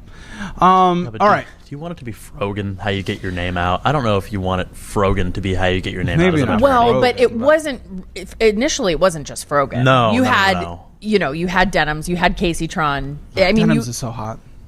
So, I'm surprised they didn't get somebody to sign on to try to go after this. Yeah. When the hot one, Denims, made her response to the pothead failure one, Casey Tron. Settling, that's when she mentioned Frogan, how she's likely to settle. She says she thinks the settlement's coming. I don't know with what. It's probably just going to be another admission, right? It's going to be another video because that's what hostage Ethan video. wants. That's what Ethan wants. He wants the petty part, which I think is fun, but he's not actually going to get anything monetarily. Not especially if she gained $40,000. That's what she raised, just under $40,000, and she brings in $400 a month. How's she paying her bills? And she lives in LA. Well, I think I know. Which How the is- fuck possibly is this? I mean, it is one of the most expensive places to live by far. I mean, I'm going to go out on a limb and assume that perhaps she lives alone. Yeah, I mean, you can find more affordability if you're willing to, like, share space. But it's going to have to share a lot of stuff. $400. What can you do? You can't do it. Has she claimed government benefits? We probably don't know this. But do you think she has? That would be unacceptable if she has. Unacceptable. I think under a bridge in LA, you're probably going to make more than $400 a month. 100%. Like, you absolutely would panhandling make more money. Well, and I mean, isn't Frogan was like a scientist, right? Like advanced degrees. I don't know a whole lot about her backstory. Her personality, I don't really know. Or her personal story. But, Brandon, you want to go into the stuff you got? Let's do the whole lore here, the fun Frogan stuff. Yeah. So for those of you that don't know who Frogan is Hassan Piker's moderator. Went viral in December 13th of 2025 after breaking down crying on stream about low earnings. In quotes, Twitch sucks, I hate it, focus on the money for rent. Who gave her Rising Streamer of the Year twice, by the way. Yes. The platform lifted her up for no good reason, no real reason, more than anyone ever. It's insane. And she's saying Twitch sucks. Yes. All right. Yes. Great. The people that made you, the platform that made you, the platform that platforms you, you're shitting on them. You don't bite the hand that feeds.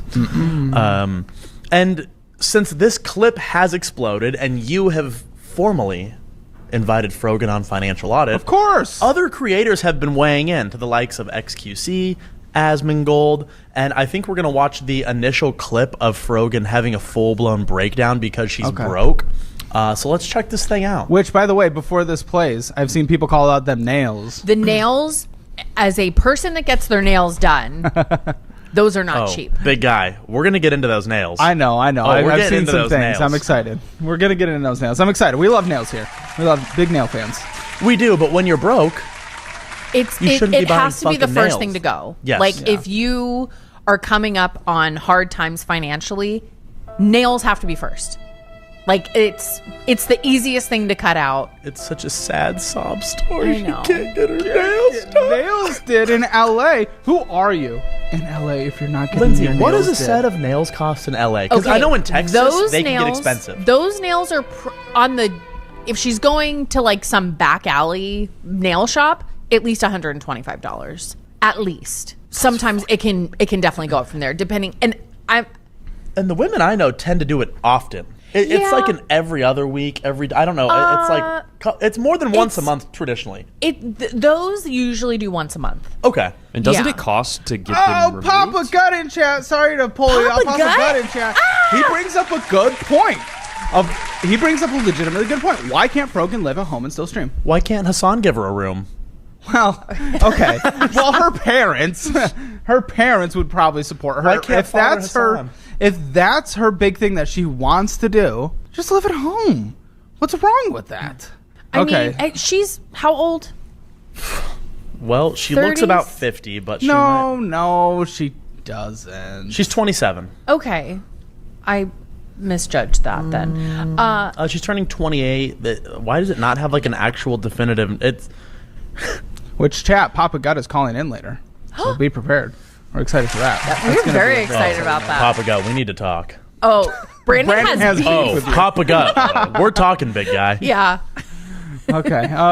Continue. They're saying 27, 28, or 29. No one knows when Frogan's birthday is, according to Google. Yeah, so this was her ranting about streaming bad for months. She hates it, but it's her job. She needs money. You know, she's become a beggar. And it's, kind of disgusting. It's going to be really sad, though. It is going to be really sad when she decides it is no longer making sense to stream. Because she's a hero.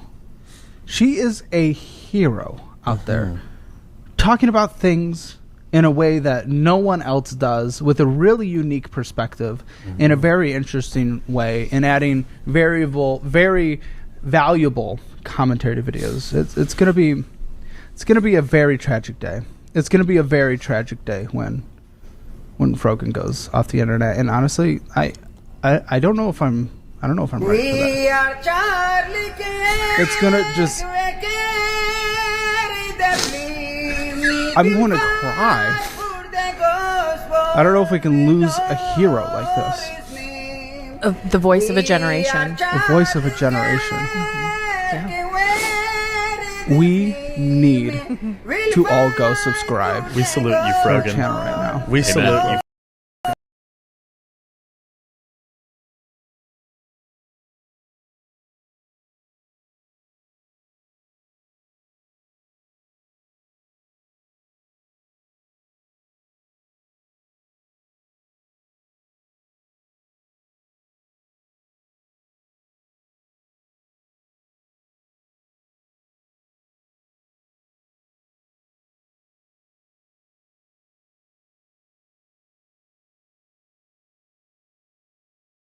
I'll give Frogan a salute. Praise Allah.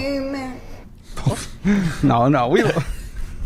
Well, no. What? That just means God in what, Arabic? Okay. Yes. Okay. Buddy. I said praise God. Okay. She'd probably amen. She'd probably co-sign that. Yeah. Let's watch Frogan. Let's watch Frogan crying in 4K. Yes. Well, it's probably like 720p. This was definitely filmed on a potato. Get a better camera. Maybe that's one thing she could do. And Twitch streaming sucks. I fucking hate it. It's been bad for a few months. Let me stop right there. Well, okay. No. Well, my response would be, then stop! Go get a fucking job and pay your bills like an adult, you dumb fuck! What are you doing? Right, or get a job and still Twitch stream. Like, there's a world where you can do both. You know why I know this? Because of Brandon fucking Cavazos. Oh, we love Brandon Cavazos. That's what I do! Has a job, hero. and he streams sometimes. Sometimes. Monday through Friday, asterisk. Not really. I've been live a lot. Where were you last night? In any case. Well, there's a world, and I'm telling you, I believe I did a little bit of, Googing. Lindsay. What do you mean by that? You know exactly what I mean. I'm almost positive that Frogan has a science degree. Like, an advanced degree on top of that. Get a fucking job and stream at night. And if this is something you're really passionate about, I support that. But I know I've already watched this, and I'm not trying not to get ahead of myself, but get a fucking job, put the prize in the bag. One thing I will say in streaming, Caleb, you can probably relate to this also. You have to treat it like a sales job. In streaming, there's going to be up months, there's going to be down months. Yeah, for you sure. should absolutely be saving the money from when you're having better months. She also needs to sit down, really think, and she needs to decide what the fuck she's adding that is actually unique. Absolutely, because she doesn't have something that is unique. No. But I will say this: I just learned this morning through DMs. Friend of the channel, we love him, Mr. Diorio, Nicholas Diorio. Oh yes, great streamer. We love him. He's one of our favorite slop YouTubers. Messaged him this morning. We were talking about when going live and stuff like that, and I was offering the Caleb Hammer live show on Tuesdays and Thursday mornings, and because he streams every evening, and I was like, we do the mornings, and he was like, I can't really do that. I was like, oh, what's going on? He's like, I go to the office and I work. Whoa. And he's got a successful platform. And he's a successful streamer as far as I know. So what the fuck? Frogan can't go get a fucking job? But hero Nicholas Diorio, real streamer of the year, true champion of humanity, we love him, is actually going out there and working. Like, what the fuck are we doing? What the fuck? So Papa Gus says Frogan literally just has to record content on Twitch to post on YouTube and short form platforms. 90% of her income is from donations. It should be 90% from ad revenue. Absolutely. Why does she not have a clips channel? Why does she not have a shorts channel? Why isn't she implementing any strategy that every creator has learned? I don't think she even has a YouTube channel. She probably. I'm looking it up, and every clip that I'm seeing that Frogan is in there. I do see Papa Gut towards the top. W Papa Gut. Hey. We love Papa. But additionally, I see a lot of reaction creators and a lot of clippers, a lot of Asmongold that are reacting at to Frogan. Frogan. She is at Frogan, but she has 8.29 thousand subscribers, and she has 2 videos. But with her short form one's a content, Fallout Boy grand opening vlog, and the other one is a response to Ethan Klein when she stole his content, and she all of a sudden had to face consequences for it. Ooh. Ooh. Yeah, Nicholas Diore has multiple girlfriends and children to support. That's why he has to do that. You know, respect for the I respect Diorio. the hustle. Respect for the Diorio. We love a gooner. We love a fellow gooner. So, okay, let's keep watching this clip. I think we got a solid 8 seconds in. Let's keep going. Yeah, but just have fun with it. Like, if you have fun with it, it doesn't matter. Forget about the money, just have fun. Well, that's actually not true. Paying your bills is actually a critical component to living. It is when that is your income. Yes, when that is your sole source of income and you're not willing to go do anything else. Yeah, I mean, it is important to make money. But, you know, like for me, like I don't make a shit ton of money off Twitch, but I do it for fun. Like it is a fun thing to do in the evenings, and I just enjoy doing stuff on live. So, yeah, there is the fun aspect of it. I think when you're having fun and making good content, the money comes. Oh, whoa, my did God. you see this? I did not What? see this. Mr. Asmongold, Austinite himself, offered $10,000 cash to a charity of her choice if she came on Financial Audit. Whoa. She should absolutely accept the... We will Where's be that nice. clip? We will be nice. Legitimately. I know we're gooning here, and we're a little cunty. We respect every boundary that the guest lays out. If you say you do not want to do... even just talk about the lawsuit. We will respect that. You shouldn't, because that's a big part of your financial thing. Mm-hmm. And we would probably say, hey, you should probably talk about that. But we will respect. We will respect. Mm-hmm. So come on. Come on the show. I always get a spam call while we're live. I don't know why. Yeah, we're doing some research on that. On that Asmongold? On that Asmongold. Google is saying no. Well, yeah. I'll be honest. I do not trust their AI. No, and that's on his show. Yeah, it says on his show. He might have just done it on his stream or something, so it might take a while for it to pop up in the zeitgeist and stuff. But yeah, maybe on his shorts channel or somewhere. Or if someone has true, if someone has a link to the Yeah, clip, I'd search or it on, someone like, can Twitter get or us Reddit something or like that, that'd be awesome if that is a thing. So it is. People are suggesting that she, she makes more money on ads as well. She's likely bringing in a total of like $1,500 a month on Twitch, ad money, donations, and then subscribers. But I still don't know how she pays. That is peanuts. But apparently, I mean, there's a lot of people suggesting that she is paying her bills through that GoFundMe where she raised $40,000. That's not going to stretch very far in LA. Supplement her life, and it's also just not going to pay for the lawsuit. Not with those nails. Not with the nails. And I guess she may have had some savings from when she was pretty successful. Well, you would hope so. You would hope, but let's assume not really. And even still, I mean, having a great savings account for an emergency is great, but that money goes really fast. It does. You know? It does. So with LA, you know, $2,000 rent. I don't know what the average rent is, but I'm assuming it's probably upwards of $1,500 at the minimum. Yeah. Probably closer to $2,000 for average median rent in LA. Yeah. Plus lifestyle, plus food. I mean, it adds up. Life adds up quick. Mr. Dioria also recommended $2,200 to $2,500 per month is the average for a one-bedroom apartment in Los Angeles. She have a roommate? Do we know? Yikes. Is that known information? I don't know. Mr. Diorio also wants me to get a guy named Bo Blacks on the show. Blacks? I said I would be down. I don't know. I who confirmed that with is. Papa Gut because I don't personally know Bo Blacks. So I confirmed with Papa Gut that it wouldn't be a complete disaster. He has 286,000 subs. Okay. I guess he used to be a commentary critic. Well, he's still uploading. I don't know. But Frogan and iDubbbz. Guys, listen. I know, especially if you look at my Twitter, you might think I'm a little more on the right than I actually am. I played a little too much into that engagement bait stuff. We'll talk about that in a bit. But listen, I know, Frogan, you're a leftist, which is far left, like kind of extreme. And same with iDubbbz. I am strictly center, but I know center to people on the extreme ends, even the extreme right, makes me look like I'm on that other side. I promise I will respect you, your politics, and whatever boundaries you have. I legitimately want you on the show. So, I will match Asmongold's donation up to $10,000 to the charity of her choice if Rogan comes on the show.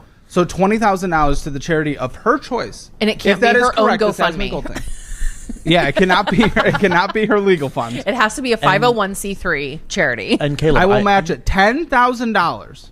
10. So that is to $20,000.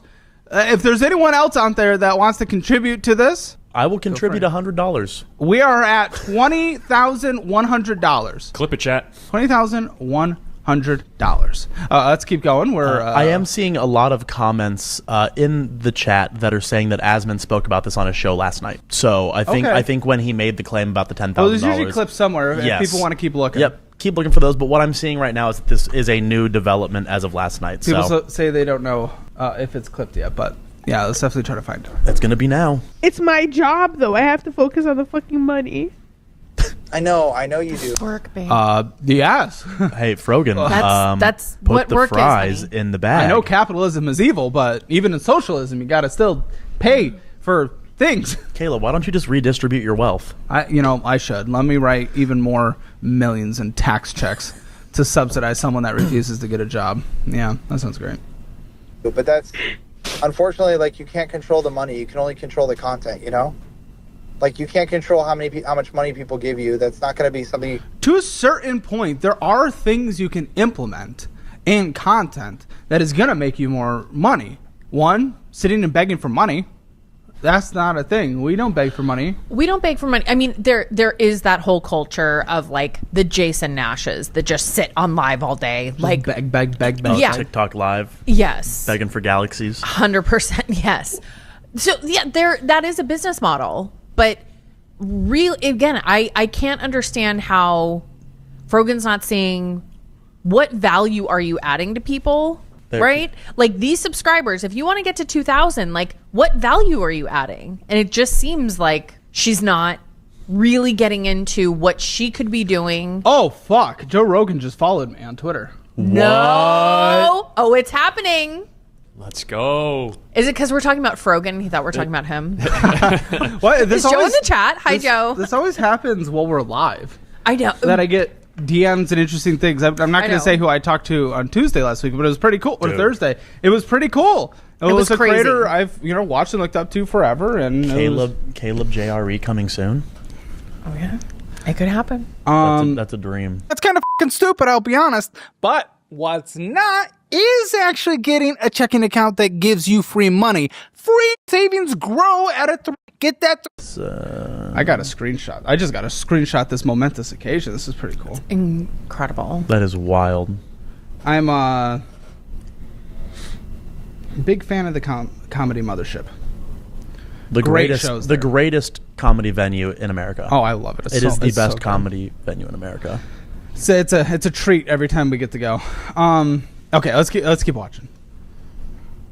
You can control. You can just control on how much fun you have, and then hopefully the money will come. I gotta text my parents real quick. My dad's a big. He worships the Mothership. I love it. So I took him to a Kill Tony for his birthday. And thank you, Hans Kim and the people at the Mothership, for hooking us up with some very nice seats. I appreciate that. Oh, that was cool. We got to text the parents. Because real men love their mother and father. 100%. W Mama and Papa Hammer. I specifically, I've told the story. I don't really go on other podcasts. I literally only did Theo Vaughn when we got invited because my dad's a fan. So I did it for Papa. Okay. Keep crying, Frogan. I guess. No. It's like what. Honestly, like, you can't control it. People are hurting right now. It's not a great time for anyone to like be giving discretionary funds. Except they do to other creators that provide value, interesting insights, and have something to actually add. She sits there, she cries, and then she doesn't react to content. She doesn't provide any value. Well, I'll tell you what smart streamers do. They turn on TTS and they engagement farm and set each text to speech to $10, $5. You will very easily get 10 to 20 of those a minute. Do you have more subs than her? No. Because you don't even stream. That's not, dude. What? Okay, don't do that. Lindsay. He didn't stream last night. I was waiting, but I mean, he was like more consistent last week, so I'll give him.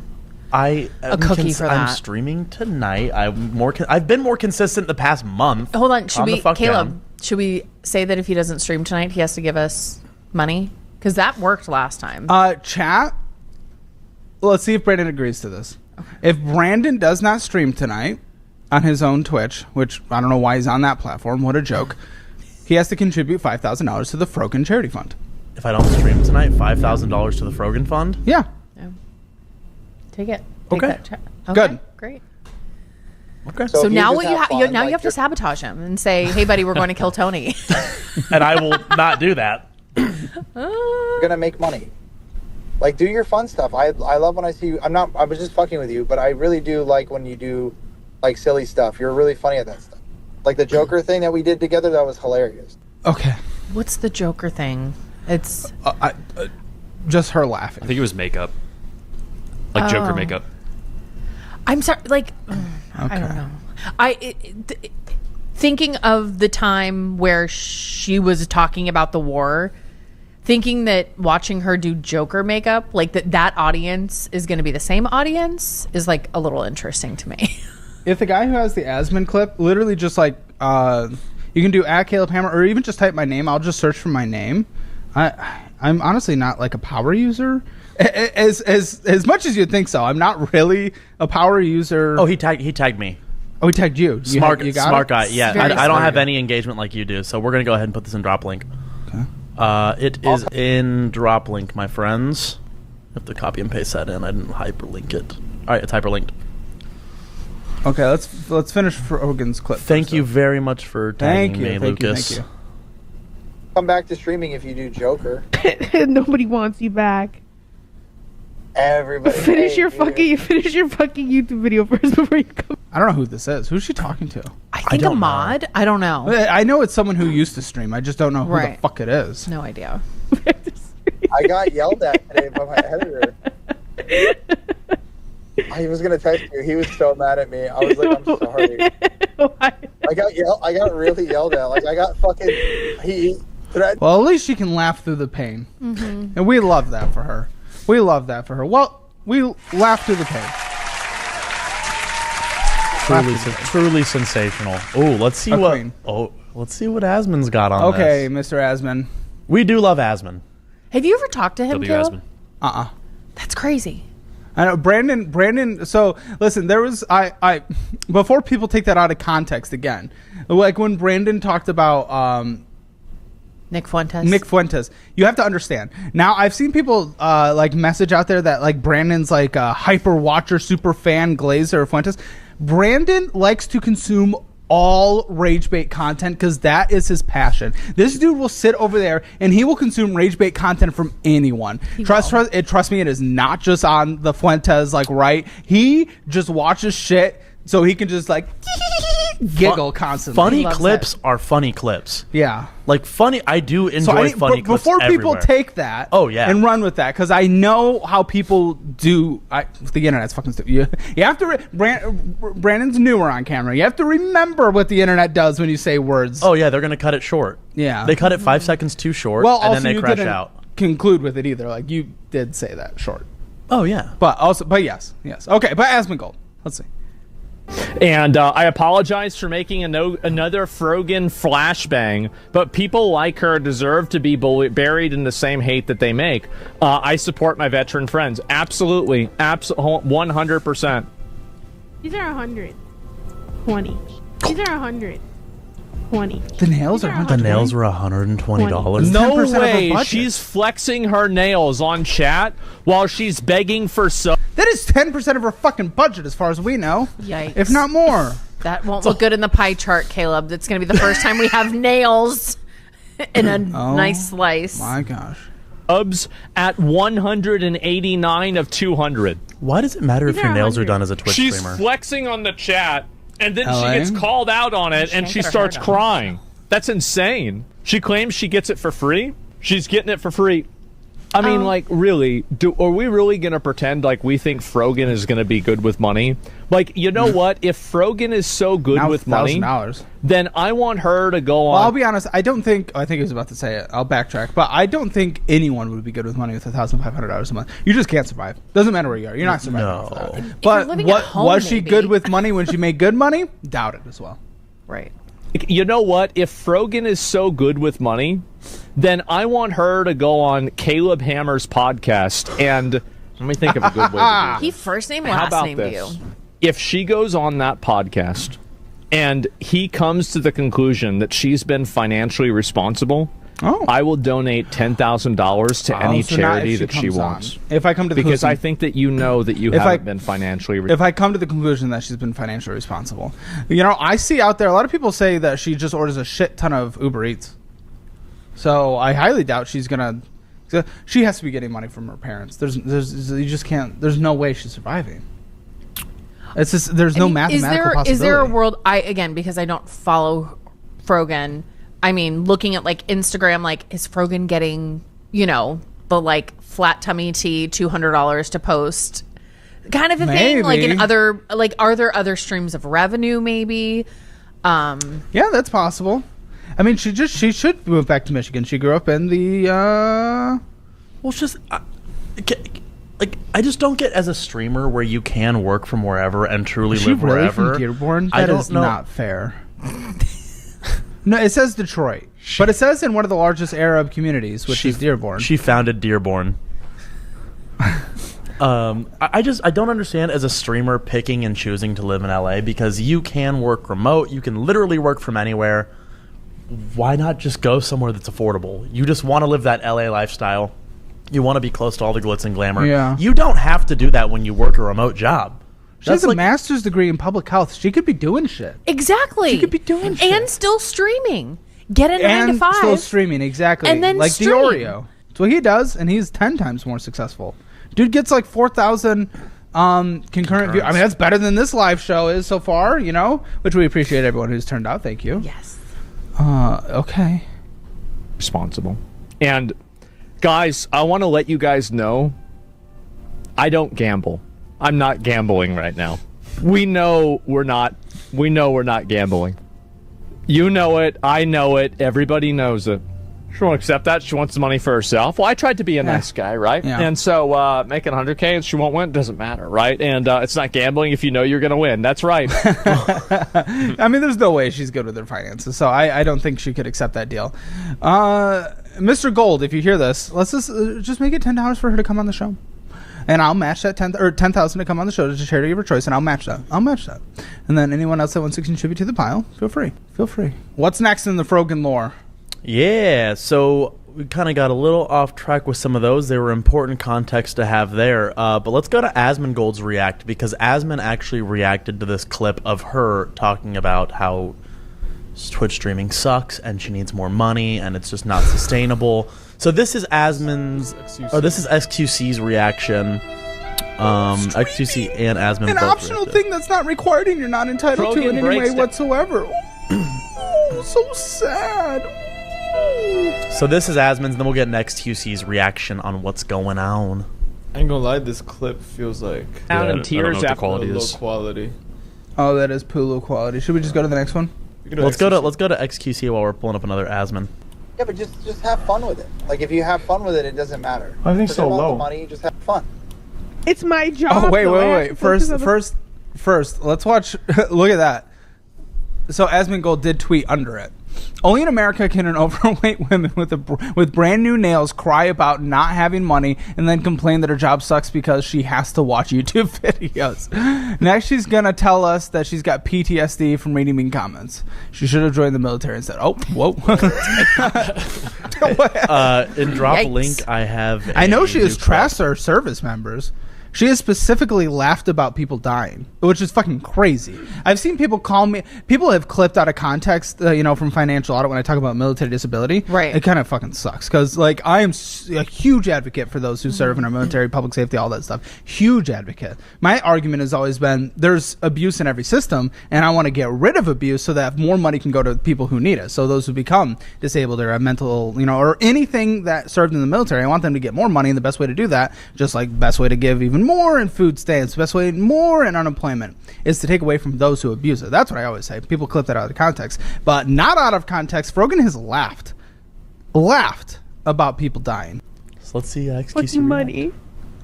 I know you do, but that's unfortunately you can't control the money. You can only control the content. You can't control how much money people give you. That's not going to be something you can control.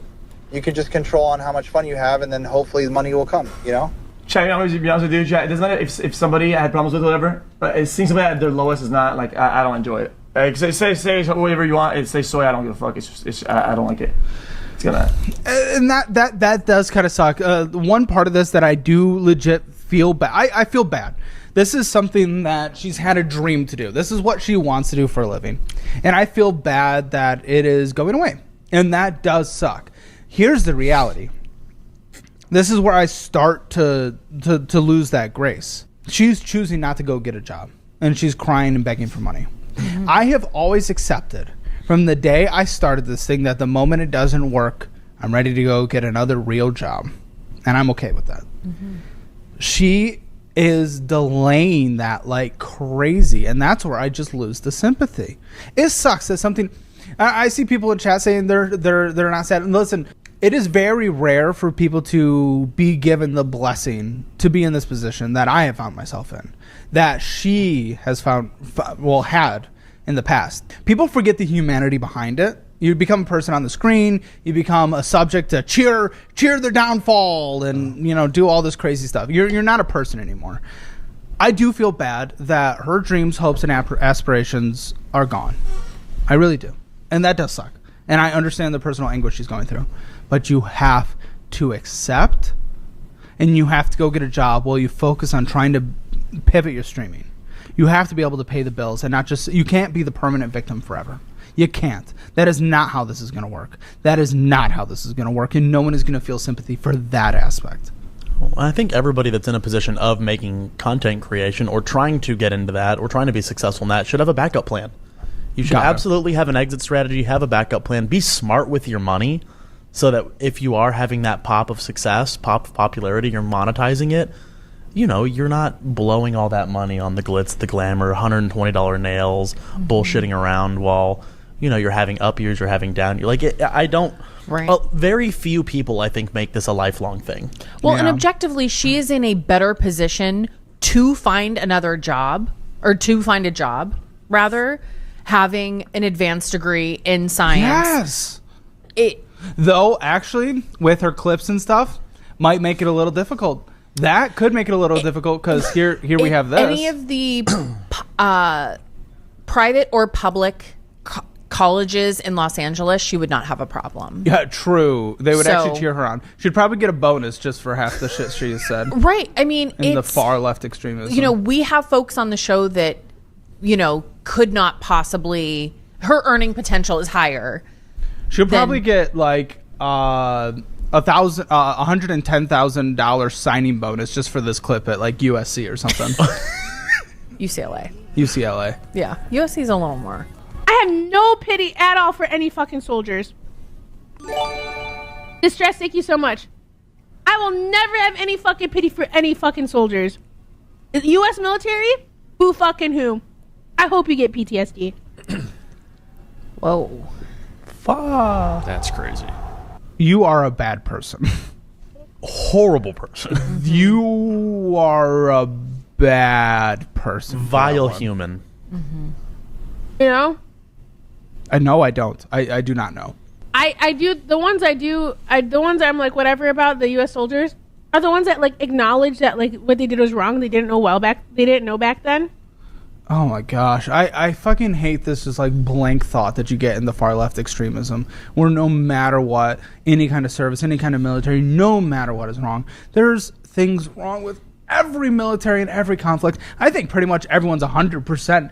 Left, right, everyone pretty much agrees that going into Iraq was dumb. Right. And the civilian deaths were dumb and stupid and pointless, and there was no need, and the service members dying was pointless and no need. This is such a fucking stupid take. It's just the worldview they're locked into is just so. I mean, I'm sorry, Papa God, I know you hate this word, but retarded. It is retarded. I'm sorry. It is retarded. Whatever. You're a good person in my book. I'm like a Tom. Thank you so much for the 10 gifted. Tom, she was getting fucking subs then. Tom heard that and gifted her 10. Yeah, Tom, fucking go. No, I can't say it on live. The U.S. military that are like, yeah, like, you know, I did this back then, but now I know it's wrong. Like, I'm changed. Like, fuck imperialism. Fuck this. Hey, are you going to acknowledge that what you're saying right here is wrong? I acknowledge when I say the wrong shit. We're about to go into that on Twitter. This happens. Yeah. Acknowledge that, you fuck. You don't deserve the PTSD. But like any other motherfucker, you're joining them. You're like, oh my God, I want my fucking Camaro, no student loans. Fuck you. Okay, fuck you. You make $1,000 a month now. Go get a job, bitch. Fucking cunt. That pisses me off. Fuck you. Fuck you. You don't get to say that shit. Just fucking whatever. I'm working with brand new nails. I think but money is all. Job sucks. You watch videos. There's the PTSD from any comments. Yeah. What? It's my dick. I mean, also true, but yeah, also true. Yes, I saw the comment. Yo, even when somebody wishes bad on other people, listen. Okay, can I be candid here? Understand him. XQC is impossible to understand. I like XQC personally because he does have some funny moments and stuff. They're very hard clips to react to because there's so many pauses. He's a mumble rapper. I do not know what he is saying. XQC's a mumble rapper with these headphones. Like what? We did find the Asman clip. Okay, we can probably skip over to one that we can decipher. Okay. Love you, XQC. He might not have teeth, but we can understand. Oh yeah. Talk about is she talking about subscribers more than DSP? That's impressive. Hello. Could you stop begging for rent? It's so fucking... Okay, then you know what? Fine. You know my Venmo. Send me that shit then. I'm just like, I keep watching and I'm like, oh, here she goes again, begging for rent. Okay. No, okay, then pay my fucking rent then. You know my Venmo. Send me that shit. You know what? You know Why? what you should do? Fuck you. Move back home and start a new life. That's what you should Move back home and start a new life. Yes. Just temporarily. Dude, you can work your way back up. I think you're a horrible person for what you said about those who serve in the U.S. military. But you can work your way back up. Why do these people feel entitled to not have to work a traditional 9 to 5 and then stream in the evenings like they're normally doing anyways? I have heard so many... fucking Nicholas Diorio method. Well, I have heard so many popular streamers, like some of the biggest streamers in the world, like the Quesos, the Jinxies. Those guys have been like, I don't do shit all day. I go live live in the evening, but I don't do anything all day. They're like, I scroll on my phone, I watch TV.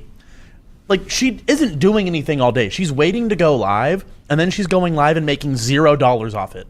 It makes no sense. Fucking stupid. Mark, can we get the AC turned down 1 degree? I'm toasty. I don't know. Something about Frogan just... It's getting you heated. I'm just I'm like rock hard turned on. Can we get W Mark in the chat? Hold on. Pause. Well, hold on. Reset. That's it. Hold on. Wait a minute. Dude, he always says that because he wants... You know what? Sorry, I'm not a loser and live with my brother like you do. So... What's wrong with living with your brother? Maybe... Yeah, for real. You should live with your brother or your sister. Maybe you'd be better off. You'd be able to pay rent more easily. I think that Asians and Asia... Though, for what it's worth, I will actually, now, because I've seen it so many times on the show, I also don't want her to get enabled. Because if she does move in with her family, she doesn't get a job because she doesn't have to pay bills and she keeps doing this failing at streaming thing, she's going to be enabled endlessly. She's not actually going to learn any life skills. Did she ever have a job? I'm very curious. She did. She worked in public health. What was she doing? That's interesting. She worked in public health for a little bit. She has a master's in public health. Let me see. Her exact rent isn't probably publicly disclosed. Ethan might know. Oh, we'll find that out on Financial Audit. Don't you worry. Yeah, Ethan, I'm very curious because I know you don't want to dox her location if you see this clip, but I'm very curious what her rent is if you're able to, if you like, know the rent in that building. A public health expert, master's degree. Expert! Whoa! She gets the full expert title. And then, master's degree in public health. Yeah. You know what? I'm just she gonna. may not have had a job though. I'm gonna do a little googling again and see how many public health positions there are in Los Angeles. Oh, what's the median income of like a public health expert in LA? The discovery phase is projected to be about $50,000, and she only raised $40,000. How is she paying bills? And total litigation through trials estimated about $384,000 on cases that scale. Public health income, and this is a wide kind of spectrum, from about $69,000 for coordinators to $190,000 for directors in Los Angeles. Come on, girl. Yeah. Go get your money. Mm-hmm. If she is taking advantage of the Affordable Care Act, subsidized health plans, and I know they're not as good right now. We'll see how that shapes up in January. If she is taking advantage of subsidized housing, if she is taking advantage of unemployment, if she's taking advantage of food stamps, I would advocate for just fucking... I almost want to just burn those systems to the ground if she gets on it. If she's allowed to get on it, I think those programs I very much advocate for those who fall on hard times. Absolutely, because people you pay into the system, and we want to take care of those who can't actually that have a hard time, especially in like a recession or something like that. Don't get me wrong, but if she is the person that qualifies, like I would be disgusted because she could go get a job, master's degree, she could go get a job. And she is choosing not to. So we, if she has those, are subsidizing her streaming, her wannabe streaming, as in we're subsidizing her business. What the fuck are we doing? What the fuck are we doing? So stupid.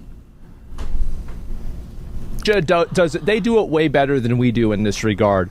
Where like it's not this like socially unacceptable thing to live with your parents or to live with your family. I think that's the way it should be. The one that we were having fun. You're the one that fucking ruined everything. And now, damn, she's already upset. 1 minute in. God damn. She crying. Are you in a bad mood? No, Are you in There's no way, bro, there's no way you don't know what you did. Oh my God. He just goes on there and calls her broke and makes her cry. He's like, what's wrong? She should move. Which I will do. Oh. Happily. The breakdown is going to be great. She's not going to come on. No. There's no way. $20,000 to the charity of your choice sounds pretty awesome. It does. I don't think she gives a fuck though. No, she doesn't. She's performative. Charity wise, People if this was $20,000 personally, I think she'd consider it. Sure, but I don't. People like this that are performative activists, they don't actually give a fuck. No. They just want to sit there and milk and feel good and get their support based on what they advocate for. It's so stupid. Okay, well, I'll amend my offer. Asman can do whatever he wants with his 10. I'll donate. I'll match that donation, $10,000 to a charity of your choice, or you can choose, and it has to be publicly disclosed, or $5,000 cash to you. Whoa. Okay. So you choose $10,000 to charity or $5,000 to you. Let's find out. See where her heart lies. Again, we will be respectful. Come on. Move away to somewhere that's cheaper, where she can afford to take care of herself and get a real job. It's obviously you're obviously never going to be a successful streamer, right? It's just not going to happen. You've been doing it for years now. Unless she finds like something actually unique to do, but it's going to take a lot of work. And she's already kind of cemented herself into a very, very obscure corner of like a political niche. But the only times that people talk about you is whenever they don't like you. Like you don't have any viewers. Like really, I mean, what are we doing here, right? I mean, like, and I really mean this in her best interest, is that like if it hasn't happened, it's not going to. That's just how it is. Yeah, 189 out of 2,000. Yeah, that's crazy. That's crazy. Okay, what's next on the Frog scale? Next on the Frog scale, this really kind of comes full circle to a tweet from my great friend, Caleb Hammer. Oh! So this tweet... I know him. This video of her was going Twitter viral. Legend.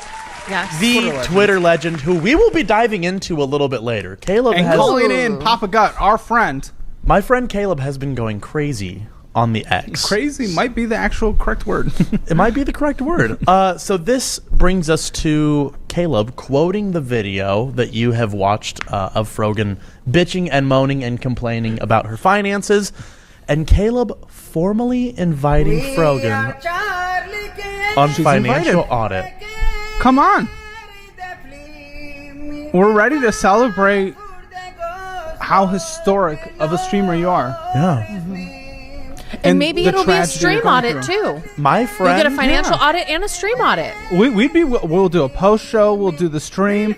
We can even coordinate if you want to stay for a couple days. You can be on Caleb Hammer Live. My friend We'll will do give everything. you more views than I'll you give have you my ever seat. received.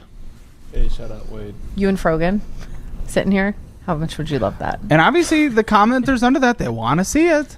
They want to see it. Well, if you're going to go on the record complaining about your personal finances and money, like there is one person you should come see.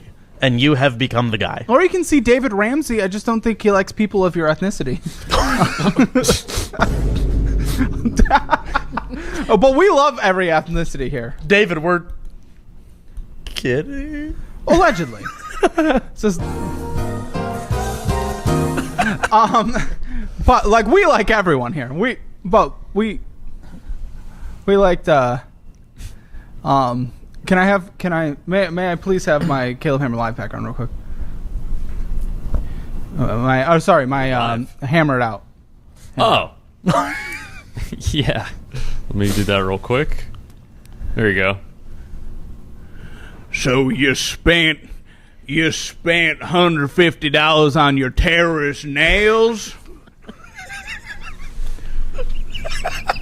Dearborn, Michigan. DoorDash, you got $50,000 at Dearborn, Michigan. Nailed that. Bible verse.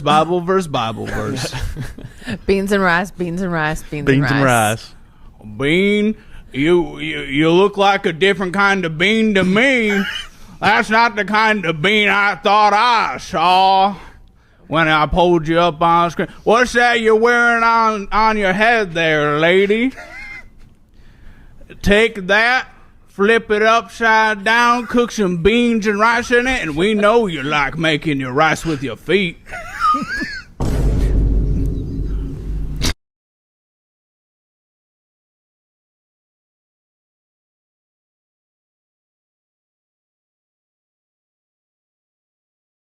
My name is David Ramsey. Okay. That was Dave Ramsey. I would never say anything like that. No. I would never say anything like that. Never. Back to Frogan. Letter from Dave Ramsey coming soon. Fan mail. And then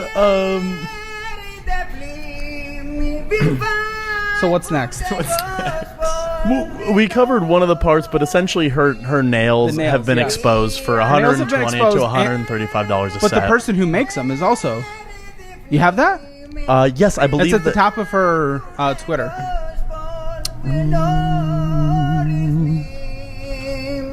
With our toddy cock, we're going into the flay. Oh, go back. She has my nails for free. Yeah, right there. This is a financial show. This is a financial show. Okay, so here we go. So this is Frogan retweeted this from Leah Spaghetti, Sapinetti, Saplinetti, Saplenti. Sapienti. Let's show she's more. Leah Spaghetti. Let's just Leah Spaghetti. Yeah. I saw some folks talking about the price of Frogan's nails. So here's an update. Twitch streamer Frogan spends either the following $135 on a full set of nails with extensions and removal of the previous Gel X extensions, $120 for a full set of Gel X extensions, only if she comes in with no previous work on. She can possibly spend an initial. What am I seeing there? Oh my gosh, what the fuck video is playing there? That was horrendous. She can possibly spend an additional $20 for nail art as well. These prices are specifically from her manicurist. This is also not including a tip because you should, of course, tip your nail technician as it is the polite thing to do. Frogan retweeted that? Retweeted that? Retweeted it and said she does my nails for free because she's one of my good friends in exchange for content. Hope this helps. Oh, that's when you know someone's a cunt. 100%. Hope this helps. Those are the worst people on the entire. Those are the worst people you'll ever meet in person. Those are the worst people on the internet. Those are people that you should never listen to, and they probably destroy people's lives for a living. Hope this helps. Oh, they are the worst. That's how you sarcastically respond to somebody. They are the worst humans. And I'm so sorry, Wes. Can you make Leah Spaghetti big again? Did she tag the nail person? Because that's another like kind of bitchy thing to do. Frogan, tag your nail person. Like if this is somebody that is doing your nails for free in exchange for content, why don't you take this moment and tag them in your response? And what is the content? What the fuck is the content? Nail content. Maybe it's maybe not showing for you, the nails. Caleb. Yeah. This is one area that I'm pretty sure got that the if best- you go on my hold on. The other day. And those could be strip lashes, but if she's getting her lashes done, that's another. Look at them. Oh, we're looking at them. I'm being forced to. And on top Dude, of what's how wrong with their beautiful fingers? They match my outfit today. Okay. Plaid on plaid. Is that her apartment? Probably. Because that's a nice ass apartment. Oh my god. Looks like a She loft. has to be She lives in parent-subsidized. just by the look. This is downtown LA. She lives in a loft. That's what I'm saying. The biggest cat in the world. Oh, cute kitty got- though. That is a cute cat. Such a cute That is kitty. that might be her redeeming quality. I believe they call that the modern immigration to Ireland. Yes. Yes. I believe that's what Off the that's boat called. pipeline. So that's been Frogan. Frogan. We're very nice people. We goon on live. I'm a professional gooner. We're all professional gooners. We goon on live. We are ready for you to come on Financial Audit. We will be as respectful as you can possibly bring, as we can possibly be, which is very. And you set the boundaries. You set the limits. Asman might donate $10,000. I will donate $10,000 to a charity of your choice. Or $5,000 cash in your pocket. Papa Gut says, Caleb, get Caleb an eye tractor. I know what he's looking at. I'm not a big fan. Listen, Twitter will say we're looks matched. That's what they keep doing to me. But I guess I got very lucky with my girlfriend. But come on, ready to have you. We will celebrate you and how much of an important person you have been on the internet. It has been 2 years since I have done my last session of unban appeals. Many people have come and gone from my stream, and even after my mods have tirelessly worked through the unban appeals,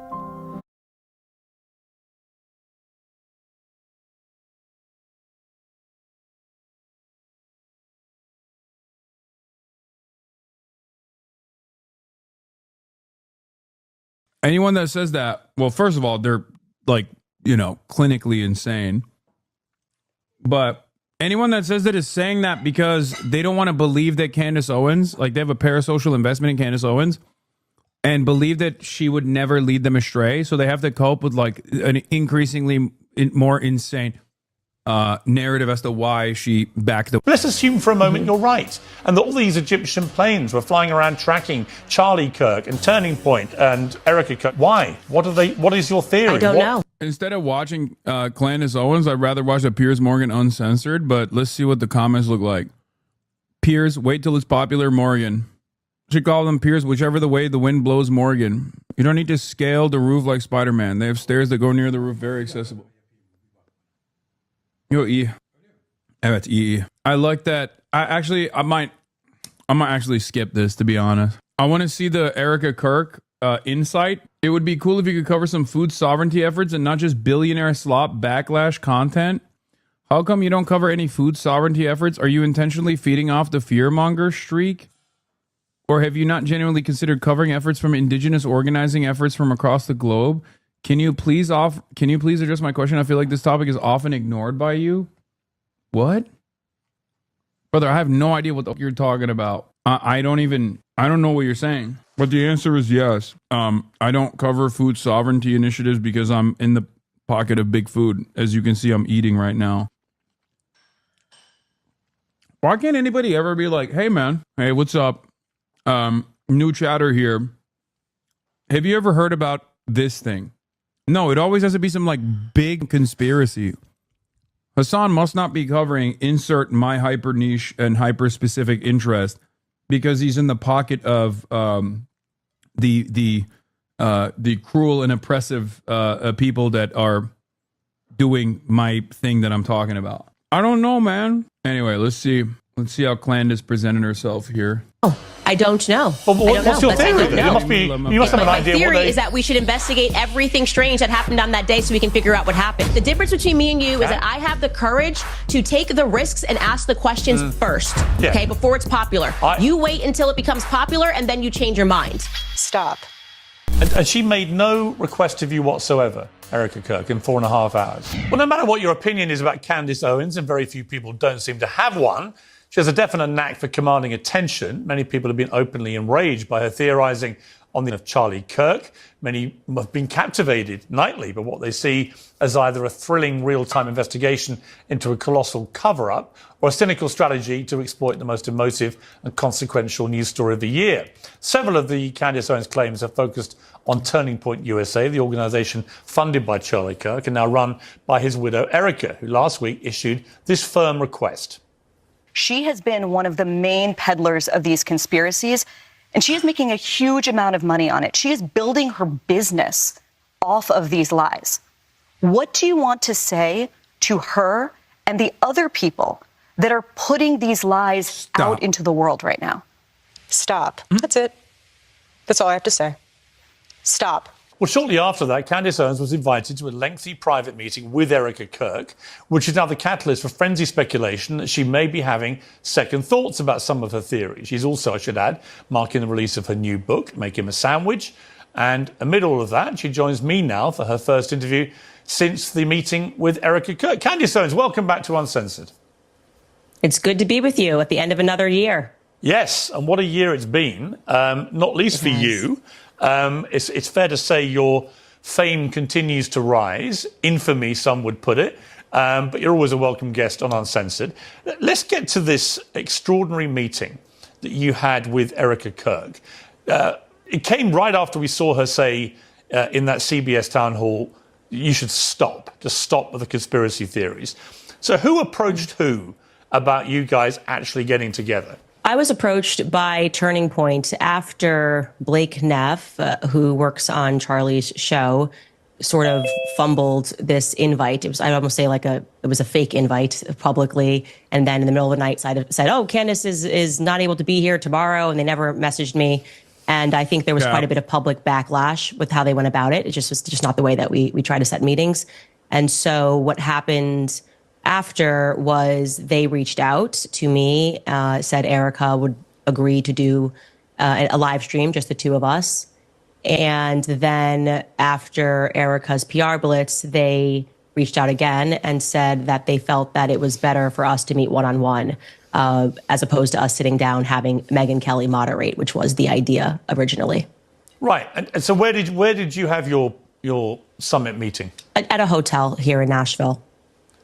And a lot of your supporters, fans of your show, think that you may have been lured into a trap. Did anything while you were there make you think you were being lured into a trap? I don't know that a lot of my fans think that I was being lured into a trap. I think ahead of time they had some... Yes, they did. You're 100%. Oh, my gosh, she's so compromised. Oh, my God. I am no longer a clandestine operator. She is 100% compromised. It was virtually every comment, dude. Her fans are cooking her. Yeah, no shit they are. Candace Owens' large fan base was very angry with her yesterday and deeply frustrated. In all the years I've been following her, tracking her fan base, I've never seen anything like it. These are the top comments on our episode yesterday where she discussed in a word salad offering little to nothing her 4.5-hour meeting with Erica Kirk. Analysis I did of the comments, tens of thousands of them were negative. I don't know about this analysis. A stunning number. The dominant emotional currents of the comments ranked in order: betrayal and disillusionment, suspicion, paranoia, and conspiracy thinking, anger and hostility, confusion and cognitive dissonance. You had a 4.5-hour meeting in a closed door setting with your op, with a person that you've designed as your op, only to turn around and back away. How the hell can you sit here and act like people weren't concerned about your well-being? She still has 160K watching right now, but that's less than yesterday. Yeah, it'll peter out. Trust. Candace Owens is folding like a cheap lawn chair after receiving pushback from her own fans. She penned this comment under yesterday's video, but quickly deleted it after receiving even more pushback. As you can see, she plays the victim and fishes for sympathy that did not come. This comes after she raged out and accused her own fans of being boss when criticized her in the chat during the live stream. Yeah. She panicked so hard that she went live on Instagram, dude, to like more to her more loyal following in a more personal setting to a smaller audience. Yes, including myself. She looked for the hug box. Okay, I'm a bit frustrated about the comments here. Foremost, I was only given the option for a closed door meeting. I obviously agreed to it. It was almost 5 hours long. I need time to digest. I just wanted to present the facts to you, all of you today, of what they said without any of my own innuendo, because there is a lot to digest and pray about. Yeah, no, she's, I think she thought she could basically massage the narrative into leaning off. As I clocked yesterday, she thought she could basically back away from Turning Point USA's money bags a little bit, and thought that she had motion like that, not realizing that this would actually invite a lot of scrutiny because people are coming to her for maximalist conspiracy theories. Yeah, she overestimated her fans' loyalty, and people that come in for whatever the most base boosted, maxed out, Jews did this conspiracy are going to turn on you when you don't feed them that. Anyway, how many people can even say they watched a friend of theirs be in cold blood over politics and then has to consider the possibility that the entire government's colluded to make it happen? And maybe even people close to him, all while being attacked from every media group and influencer in the world. It's very heavy stuff, and on top of it, I have to deal with how fickle the audience is if I make one mistake on pronunciation, God forbid. Oh, yeah. She thought she could cave. Concerns, obviously, because I think in general, after you see a public and you start tracking so many lies that are happening, there's going to be an understandable amount of angst that people feel. And I certainly felt the angst as well. I've obviously been very clear that I am suspicious of some of the characters that are at Turning Point USA. So I totally understand why the public was concerned. When you saw Erica, she was obviously angry about you in that CBS town hall. What was her demeanor like when you met her? Well, I don't think that she thought she was angry in that. I think maybe that was the characterization from the public. I certainly thought she was angry as well. And she sort of clarified that she was a bit annoyed by the questioning, the way in which Barry had set up the question with the podcaster Candace Owens, which I think was definitely being driven more by Barry Weiss's feelings towards me, long-running feelings towards me, than it was perhaps for the benefit of CBS and trying to pretend to be an impartial journalist. So I think she was frustrated by the line of questioning, is what she explained to me. So how would you categorize the 4.5 hours? If you were looking at it in totality, what was the tone of the conversation? What do you think you both got out of it? Well, for me, answers to the questions of trying to understand why there were so many Turning Point lies and why instead of people acknowledging that these are lies, I felt that there was this billion-dollar psychological operation to convince people that Candace is just crazy. These aren't lies. These are made up. And so I was very refreshed that they owned up to the lies. That was a great first step. And I think, what motivates that? Maybe. God, she is so... Bro. She is so self-involved. She is so self-involved. Everything is Candace this, Candace that. Not realizing that the reason why people are tuning into Candace is not because of who you are. It's because of what you represent. People want to know the truth. People are suspicious. They want you to entertain conspiracy theories. Oh, I went in and had a private closed door meeting with the people that I've been blaming for everything. And they agreed to everything I was saying. And they basically said my feelings are valid. Because despite having what I would assume to be the best PR agents and crisis PR agents in the world. What is happening, brother? What do you want? Oh my God, there's 32,000 people in here. I'm stepping away. You're not collaborative. You're totally reactionary. Oh, this is the food sovereignty guy. Food sovereignty isn't hyper niche, dude. Haha. Like you read it, say you have no idea what I'm talking about, then you call the efforts of food sovereignty niche. Oh my God. Brother. Okay. They, them. Okay. Themperor.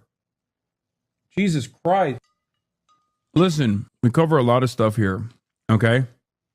We cover a lot of stuff here. And I need you to understand something. Okay? Something that is, there is an issue that is near and dear to you. Okay? There's an issue like the one that you're presenting. I'm not discounting it. I'm just saying I'm oblivious to it. I don't know what it is. Okay? I don't know what it is. It's okay for me to not know everything. Would you, like, what do you want? You want me to drop everything and start fucking learning about food sovereignty right now? Is that what you want? Because that's not going to happen. Okay? God damn, dude. I can't be the only outlet for a lot of you guys. Please.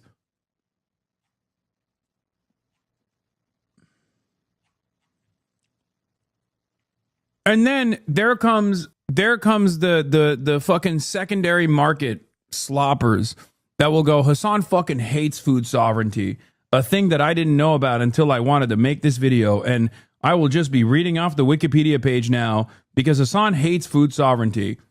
Here's what food sovereignty is, you know? It's all right. Sometimes I don't know shit. The expectation that I'm going to drop every other thing that I'm doing for the thing that you care about, and I'm sure plenty of other people do, is wild. The power of a country or community to control its own food supply and to determine the policies and processes that govern food and production and distribution for anyone who can't Google. Okay. Conservative wine moms are turning. Check this TikTok. People in the comments for real believe Charlie's alive. Skip to 120. Oh my God, that's awesome. Bamboozled. Listen to Candace's Instagram story. How long is this fucking video? Single. Oh, it's not that long. Candace's Instagram story last night. I'm alive. I'm totally fine, and I'm sorry. I was going to do a show for you guys this evening, but I am truly exhausted. Very productive conversation. I asked every single question. I mean, from Egyptian planes to Turning Point USA Faith, and I was very surprised by some of the answers that I got, and I think they were also very surprised when I shared certain intel. This probably should have happened a very long time ago, but I wanted to let you guys know that I am alive, and I will have the full rundown for you guys tomorrow of what transpired, and yeah, I think it was definitely a very big step in the right direction. So Now let's listen to Erica's point of view 3 days ago on the town hall. Believe that Tyler Robinson murdered your husband? Yes, I do. Why do you think it is so hard for so many people to believe that reality? Because it's too simple. Again, everyone always has to think there's more to the story. Well, sometimes there's not. We're way too smiley and happy after meeting with someone who has that perspective about what happened to Charlie. I'm telling y'all, like, this is upsetting to me. Okay, look at my neck. Okay, my neck is all red and patchy because I am grossed out by this whole thing. Because she amped us up for 3 freaking months. Every single episode, like, dragging out details, like, indisputable facts, like, for a fact, I now know Turning Point was involved in this. Everyone removed their money from this diabolical organization now.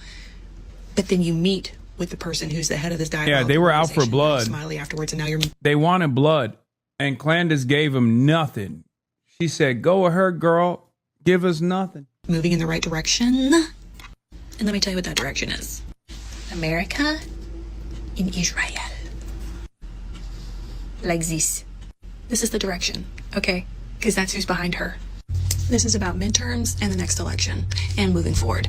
So if you think that your vote matters and that your vote counts, you are sadly mistaken, okay? Because these people have plans in place for years. We're talking hundreds of millions of dollars of development plans, expansion plans, tactical plans, military plans. Like, and if you really think that us peons are going to get in the way of their plans by our measly little vote by the two people that they give us to choose from, you're wrong.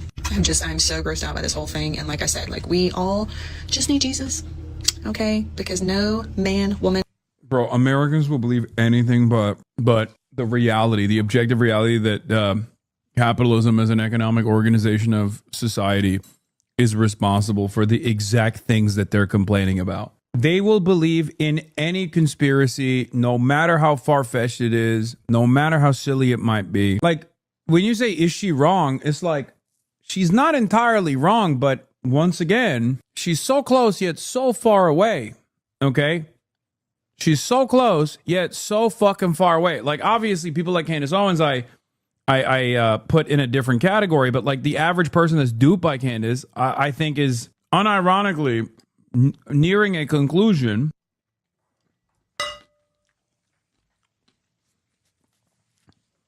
It's like the people that say, you know, lock up Hillary Clinton, right? It's like, yeah, I agree, but why do you want that to happen? Like, do you want that to happen because of what the crimes that she committed in Libya, or do you want it to happen because you think she's running like a pedophilia ring outside of a pizza shop in Washington D.C.?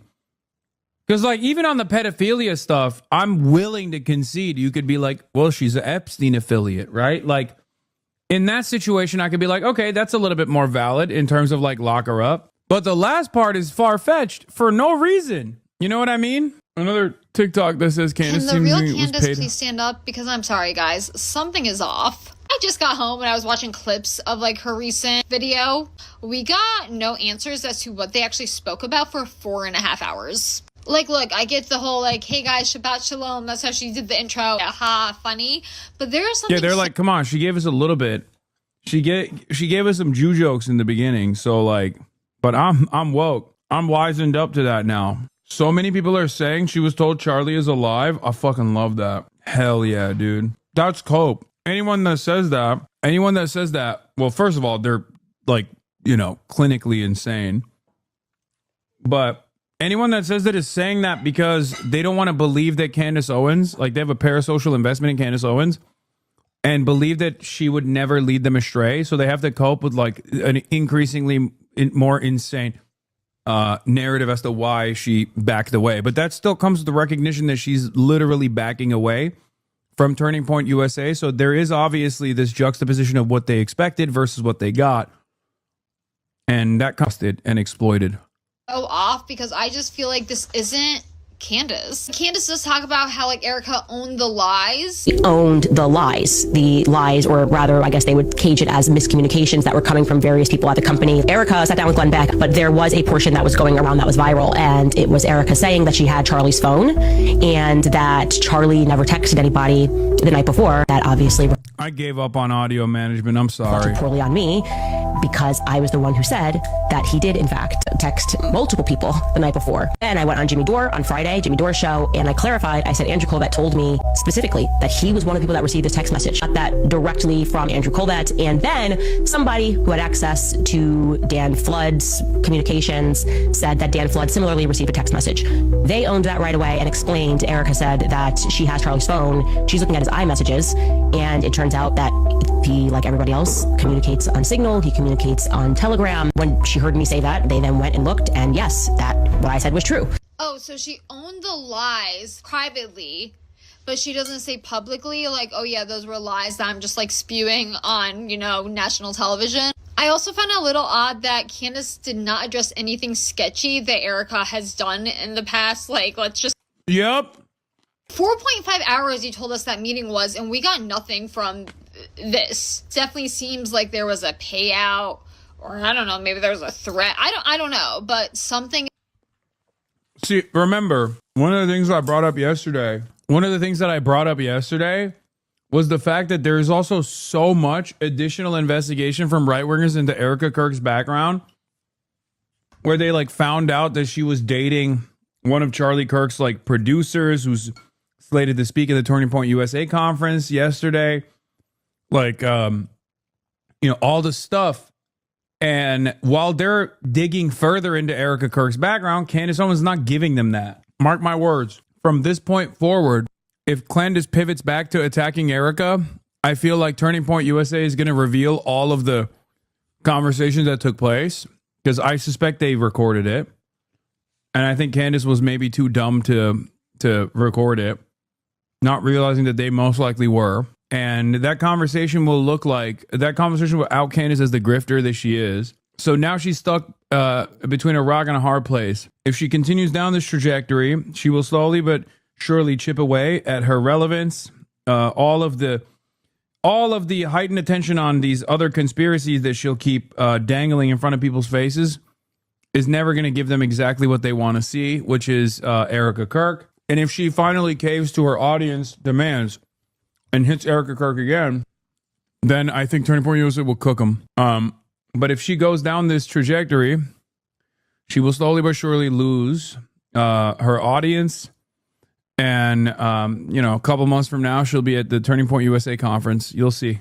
is very off. I hate to say it because I really was like, no, she's gonna tell us, we're gonna get answers, and I got nothing. This is what I think. Either Candace was paid out or completely threatened, or I've seen the theories, guys, and I don't know. I'm such a realist that this is sometimes hard for me to like believe, but some people are like, oh, Charlie's definitely still alive. She saw him on FaceTime, and that's why she seemed like happier and relieved. At this point, I don't even know. I have no idea. Or third option, they're all in on this. They're all friends and they did this all for attention, which is probably the worst option if that's the case. I'm going to be honest with you, dude. I think you need institutional help if you even remotely entertain Charlie Kirk being alive. Okay? I'm serious. Like, if you know someone in your life that even remotely entertains this conspiracy theory that Charlie Kirk is still alive, after the fucking video that we all saw, okay, I'm gonna be honest with you, you need to get them medical help. Okay? You need to get them fucking medical help ASAP. We're moving toward a different world where people don't really care, if you are friends with the people at, WME and CAA and what they can do for you. That sort of power is ineffectual in this day and age. And so I think they recognize that, and that the public simply doesn't believe psychological operation to convince us not to believe our own eyes or to trust our common sense instincts has failed. Okay, and I think on their end, they got more clarity on how I figured out certain things, more clarity on why I am convinced that there are people that are inside of Turning Point that are dirty. And I was able to share more with them off record. And I think that they got more clarity in exchange. Before we get into some of the sort of specifics, is there not a danger here? I've already seen it in some of the reaction from people that follow your show. Is there not a danger that in seeking to be the one that exposes the truth, and I don't know the truth about what happened to Charlie Kirk. I work on the assumption that this lone, twisted weirdo Tyler Robinson killed him for whatever reason, and I suspect personally that is how this will play out. However, I have an open mind in the sense that we still don't really know what happened with President Kennedy's assassination. I found the attempted assassination of Donald Trump very odd in the way that that's been handled by the authorities and so on. I'm not naive. As a journalist of 40 years, I'm not naive enough to say every single thing you've been saying is obviously baloney, because I don't know. And we'll get to some of the more specific details. But is there not a danger, Candice, that by having a 4.5-hour private meeting... My least popular opinion on this stuff is that I low-key, I hate revealing this, but I low-key think another white boy, a quirked up white boy. I know that people really, really want like a well put together bow on this whole assassination stuff, but Low Kirk, I think the official narrative is probably closer to the truth than whatever the fuck everyone else is coming up with. Like, I'm more inclined to believe that Israel assassinated JFK than I am to believe that Israel assassinated Charlie Kirk. Yeah, I don't know who shot him, but that Tyler Robinson did it, in my opinion. I mean, we'll see. We'll see. Hassan Abi is compromised. I mean, the beauty about my audience is that I spend a good deal of time shitting on conspiracy theories, even though I am fascinated by them, right? So, ain't nobody's coming in here for the maximum conspiracy brain rot. Unless it's to like make fun of it. So, if that's what you're looking for here, you're not going to get it. I do think that there is a lot more. I think that like the investigators fucked up big time with their revelations early on. Explain his neck not exploding. Wait, what do you mean? His neck did explode. What the fuck? His neck, I watched it explode. I think like, here. Okay. Couple conspiracies or a couple things that don't make a lot of sense. The gun, okay, and the bullet. 30-06. I'm inclined to believe, I'm not a gun pervert, okay, but I'm inclined to believe that Angel Colvin's theory that the 30-06 actually had no fucking exit wound whatsoever, and it simply just hit his titanium neck and dumped itself into the fucking belly. None of that makes sense, okay?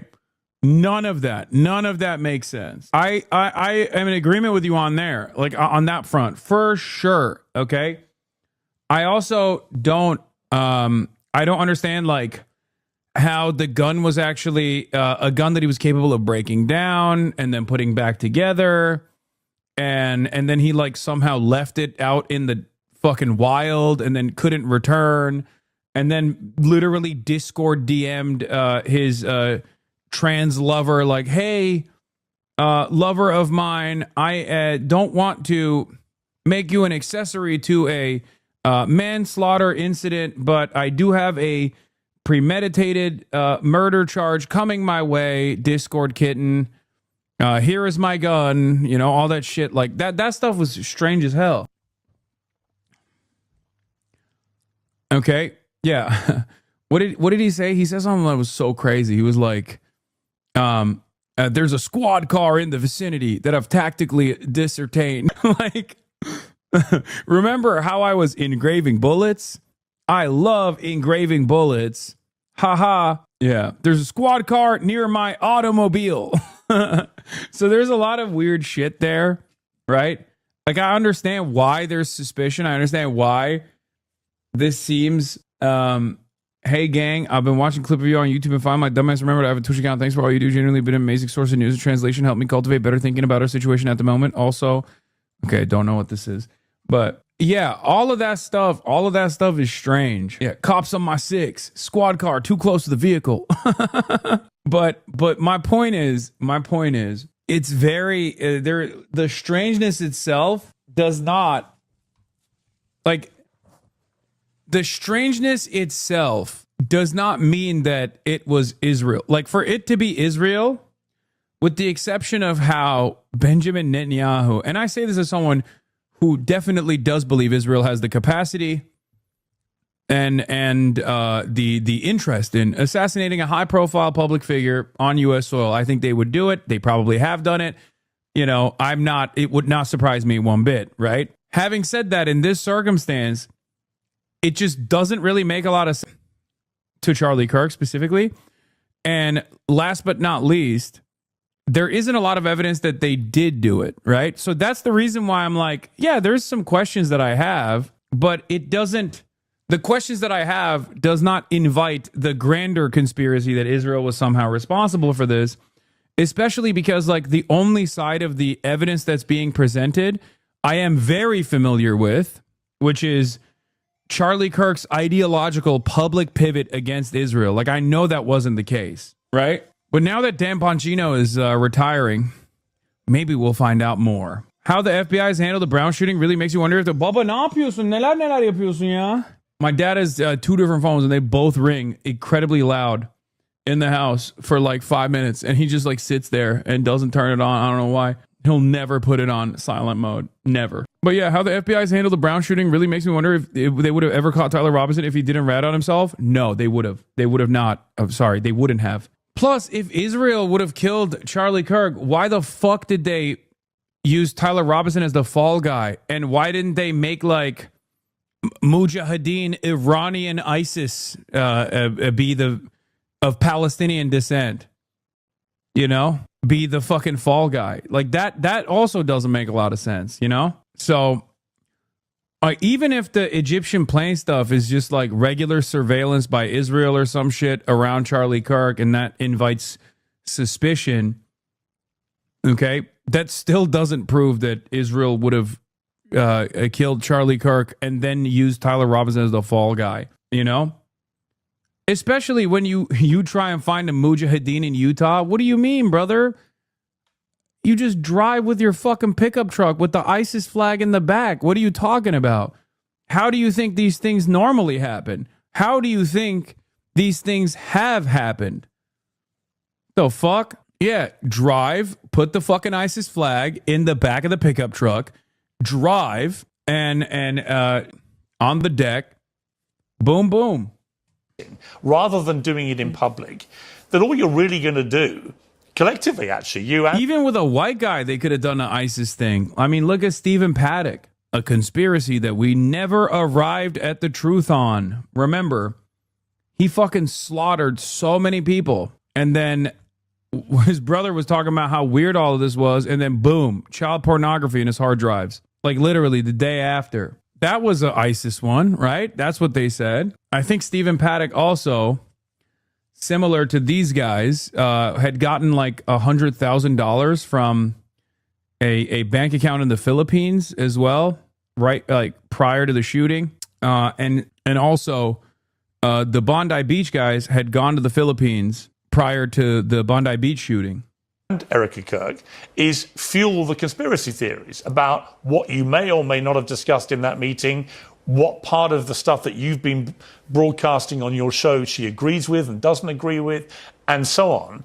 Is there not a danger this is the least transparent way of going about trying to get solutions here? Well, I'm a very transparent person. I'm sorry, which mass atrocity was Stephen Paddock? The MGM shooting in Las Vegas at the Country Club Festival. So my preference was to do it publicly, but I took the offer, obviously, to have any conversation, because if I hadn't done that, then I think everything I've been doing would have appeared disingenuous. Like, oh, Candace is pretending that she wants answers to her questions, but when she got this offer... Paddock bought a Filipino house for his... Paddock bought a house for his Filipino girlfriend. He spent $100K, not received. Oh, shit.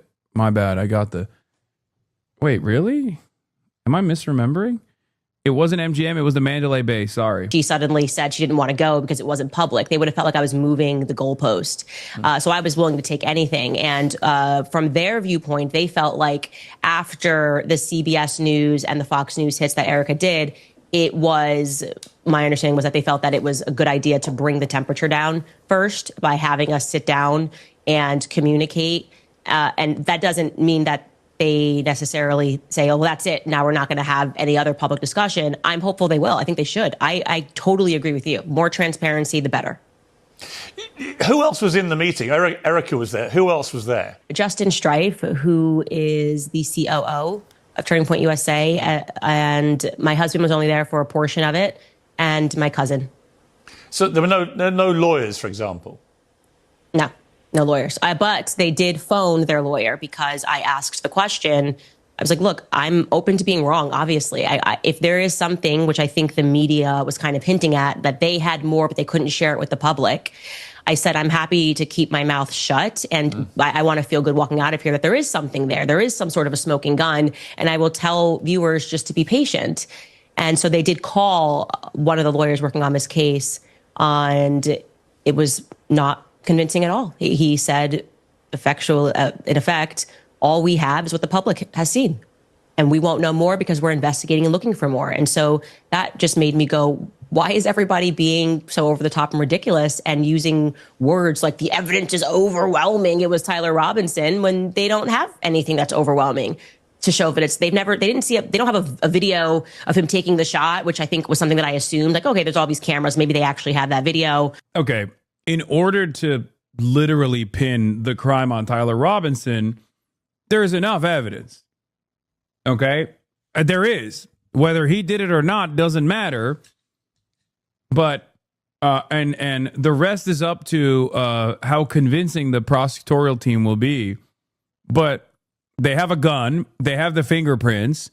They have text messages. Whether a good defense attorney can fucking chop through that and claim that evidence is not valid is once again going to be up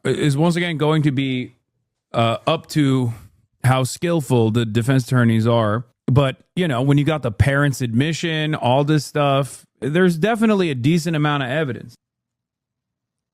Whether the evidence is actually concocted and totally made up, that's going to be handled by the defense. But if they don't have a good defense team, which I think they do, it's a pretty solid case. There's definitely enough for a conviction. Defense attorney here, that's not quite how that works, at least with Tyler Robinson's statements that he made. Those statements could be brought into evidence at trial because statements by the defendant are always admissible in a criminal case. No, I know. I'm saying, like, will they be able to scrutinize the way that they extracted that information and tackle the veracity? Probably not. Probably not, because they will literally have an FBI agent testifying, most likely. Yeah. And they're waiting for a moment to release that to the public. They don't have that. or at least I can say Erica's side has not seen that. And the lawyer communicated to me that they would not have access to that until earliest would be May. That right now they're just investigating, just like we're doing back at home. Okay, you said that your motive for going to the meeting was that you would be able to come out and tell the world Tyler Robinson killed Charlie Kirk. So are you in a position to say that? Do you believe as a consequence of your 4.5 hours with Erica, do you believe that it is now most likely that Tyler Robinson killed Charlie Kirk? Absolutely not. I haven't seen one piece of compelling evidence that Tyler Robinson scaled the rooftops like Spider-Man on a college campus that he didn't go to, and fired one shot, a magic bullet shot, and killed Charlie Kirk.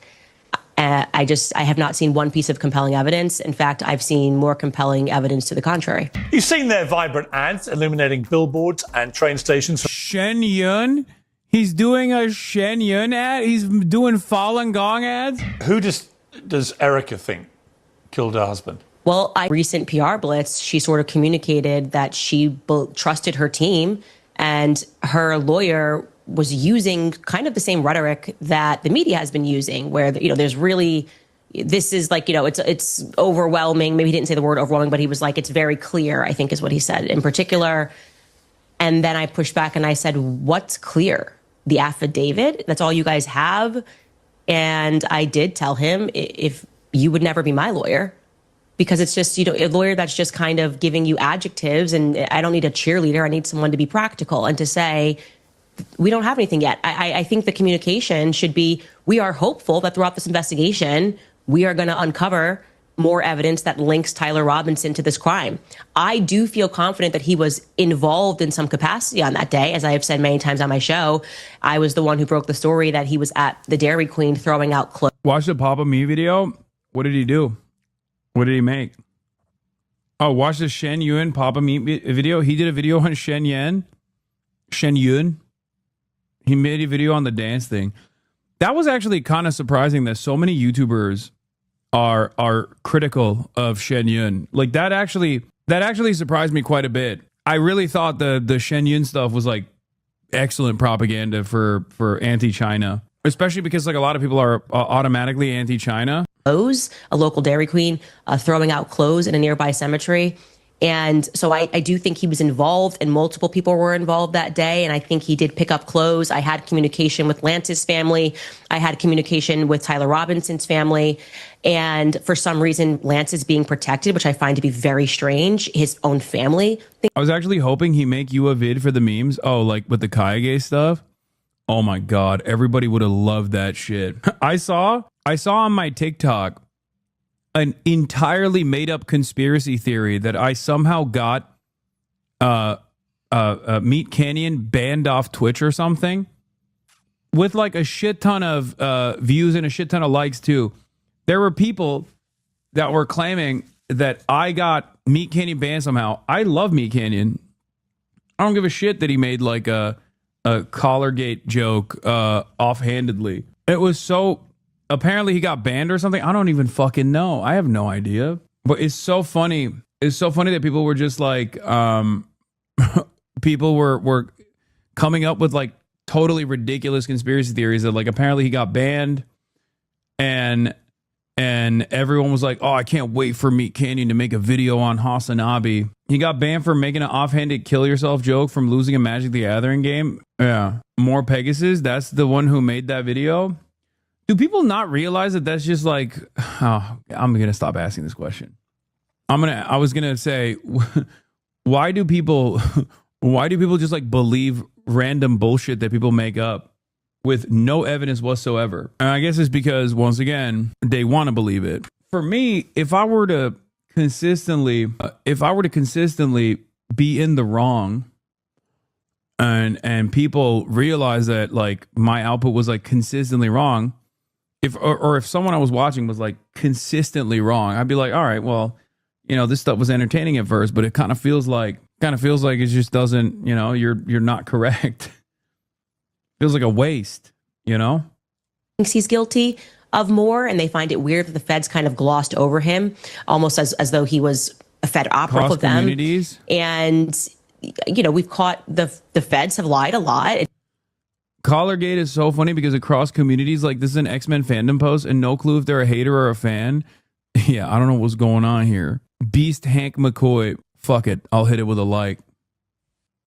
Deniz diyor bak bu Türk biri yapmış. Yeah. Did you see the issue of Wolverine that took place in Ankara, Turkey? Wait, what? No. All right, It's just a fact. Turning Point USA people have lied a lot. That is a fact. Agreed to. They said that these were mistakes, but they, whether a mistake or not, the public was lied to. So this obviously, matters deeply to me, and it's just absurd that people would think that I'm doing this for clicks. I know Charlie. I knew Charlie. Charlie and I are very close, and it has been one of the most disgusting things ever that people first and foremost tried to start this psychological operation that Charlie and I hadn't spoken since 2019. They've lied about virtually everything that I've said on my podcast. I'm not going to let this go. Okay. We don't live in a country that is the embodiment of democratic principles.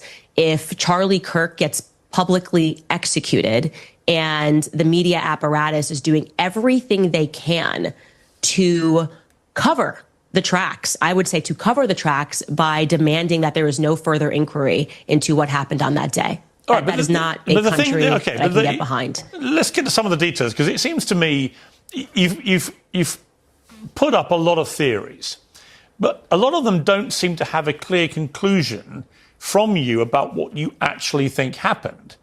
I mean, you've been all over this now ever since Charlie was killed. What do you believe happened to him? Who do you think killed him?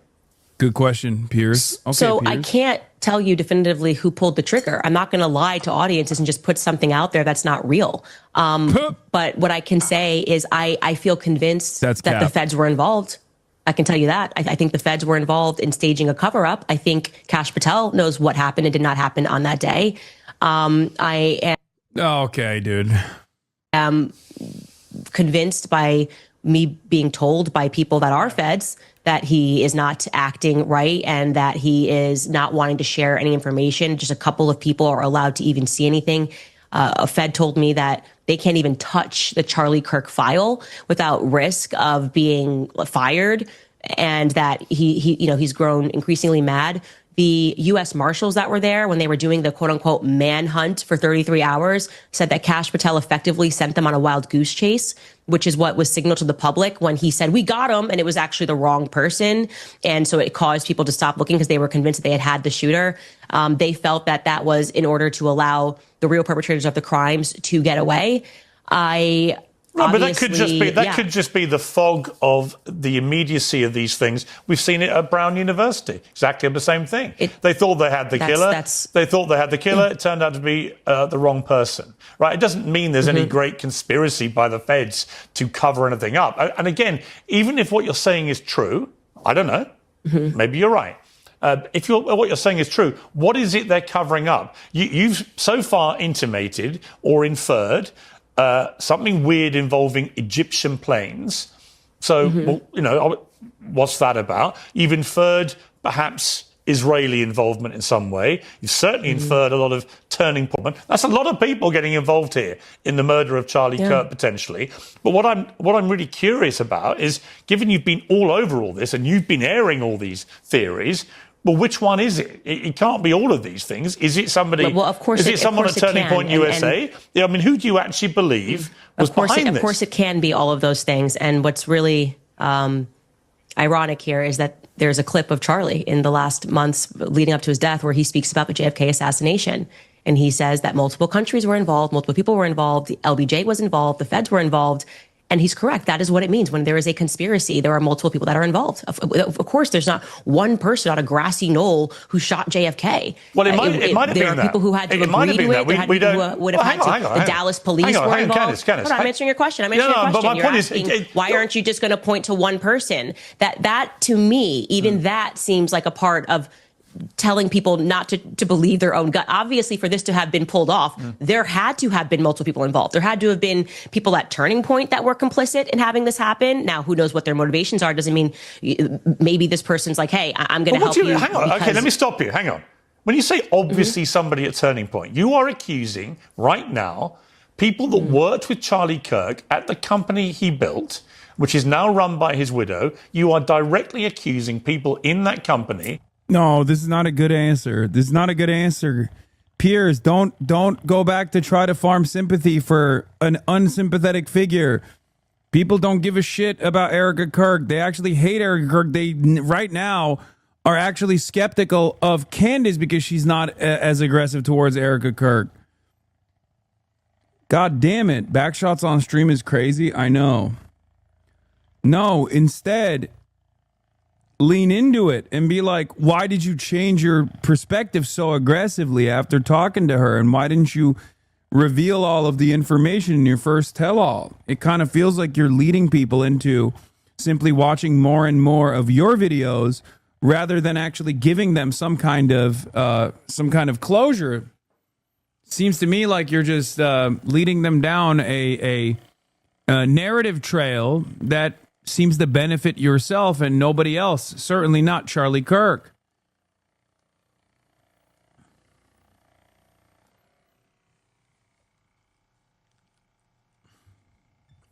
Clanker confirmed. Yes, it's the massager.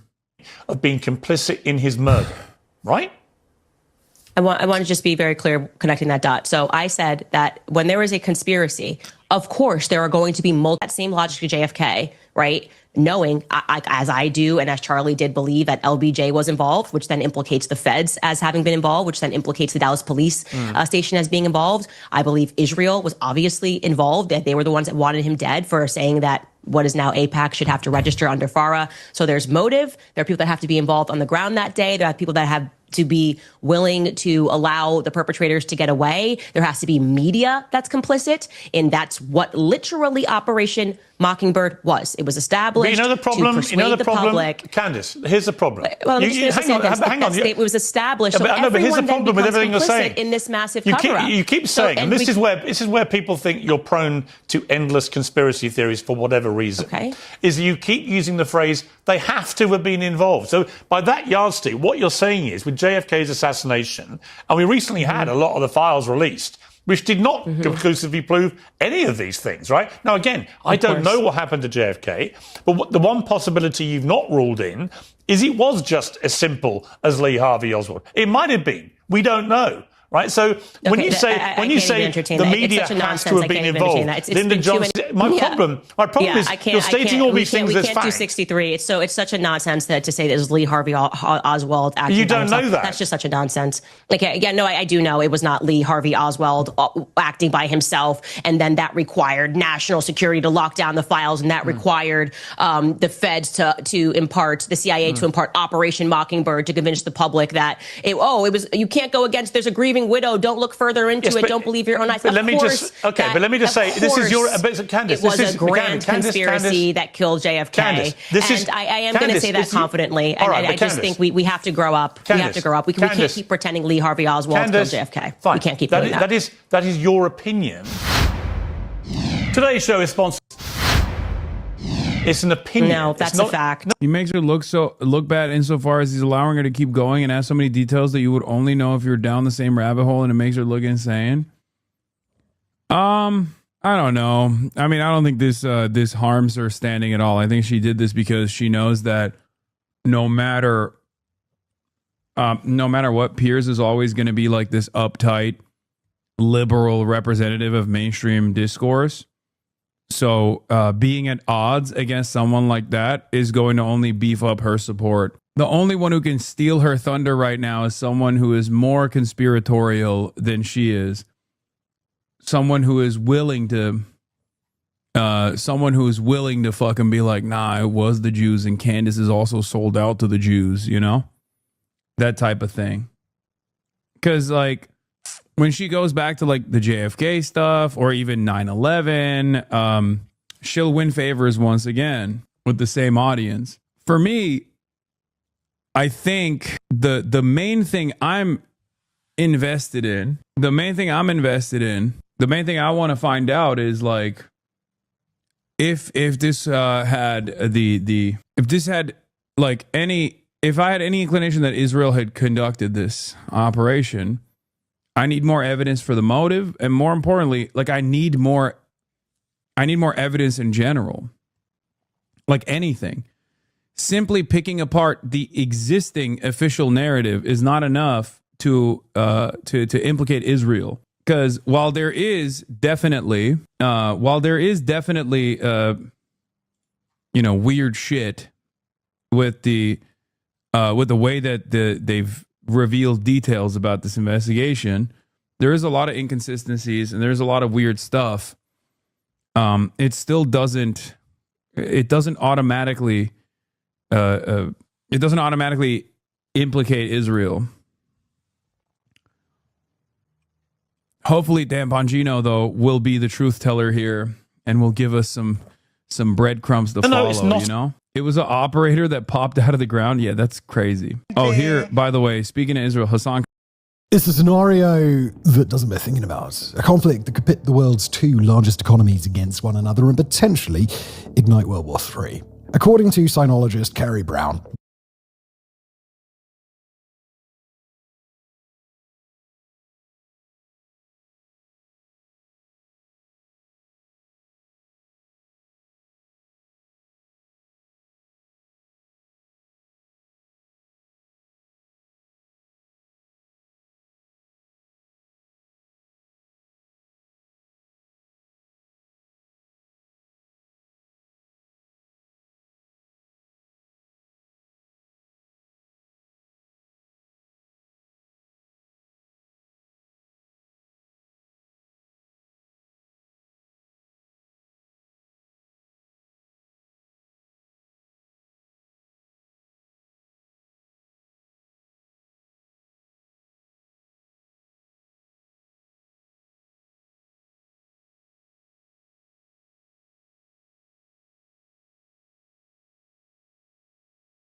Kambale Musavuli is an analyst at the Center for Research on the Congo Kinshasa.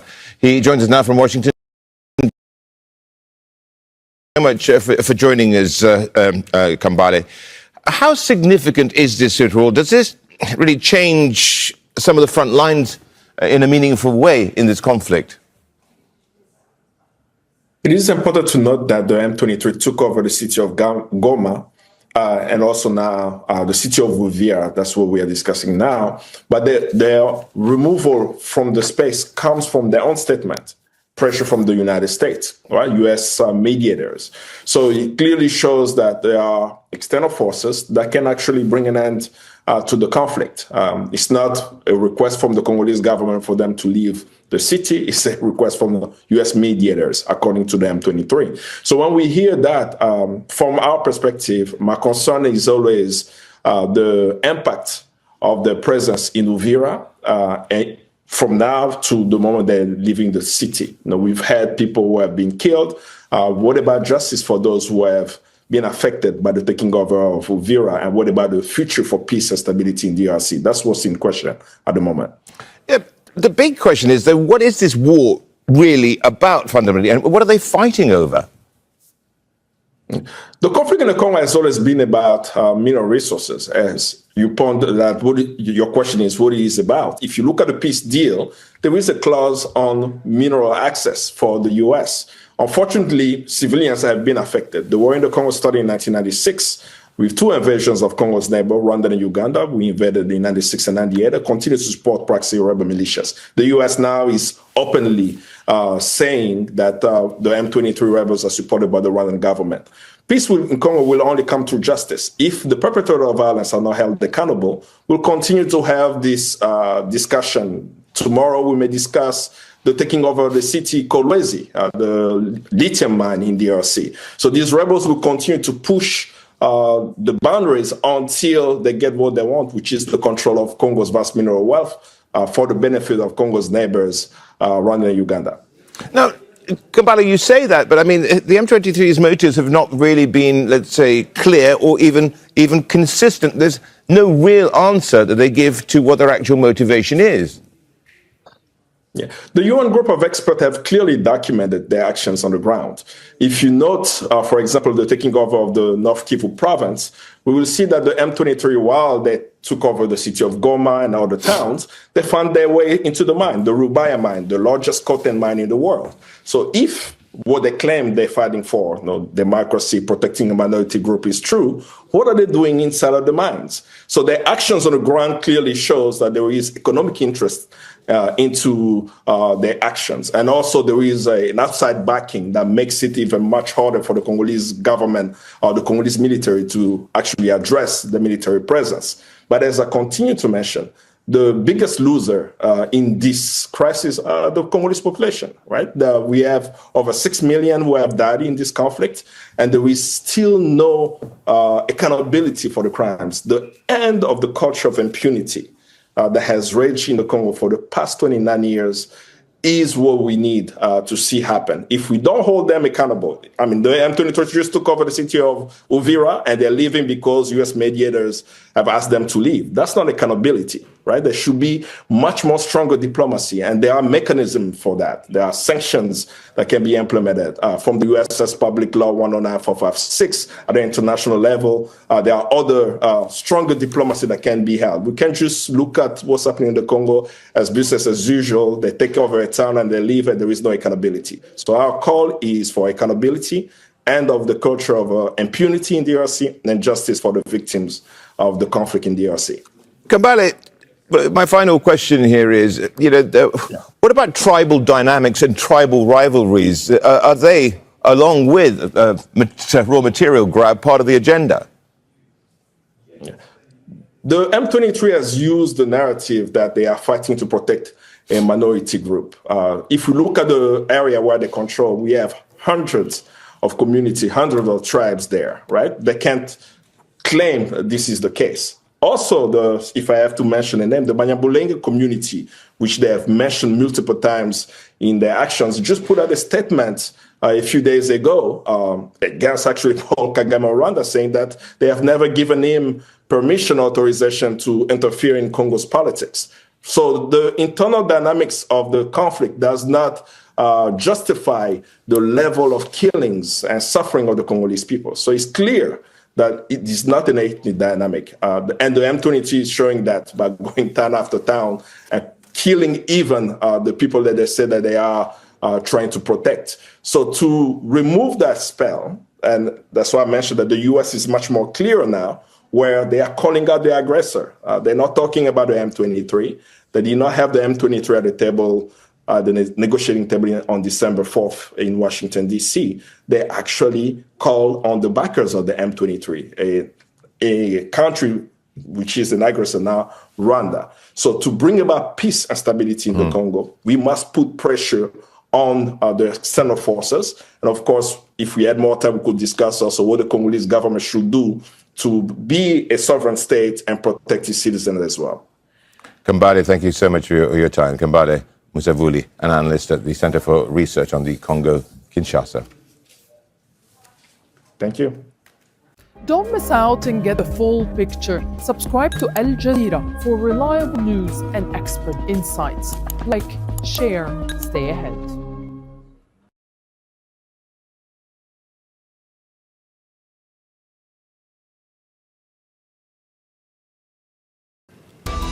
The US and UN warn violence in the Democratic Republic of Congo could escalate into a regional conflict. Hundreds of people killed as Rwandan-backed M23 rebels seize another city just over a week after the US brokered a peace deal. So how dangerous is this situation? This is Inside Story.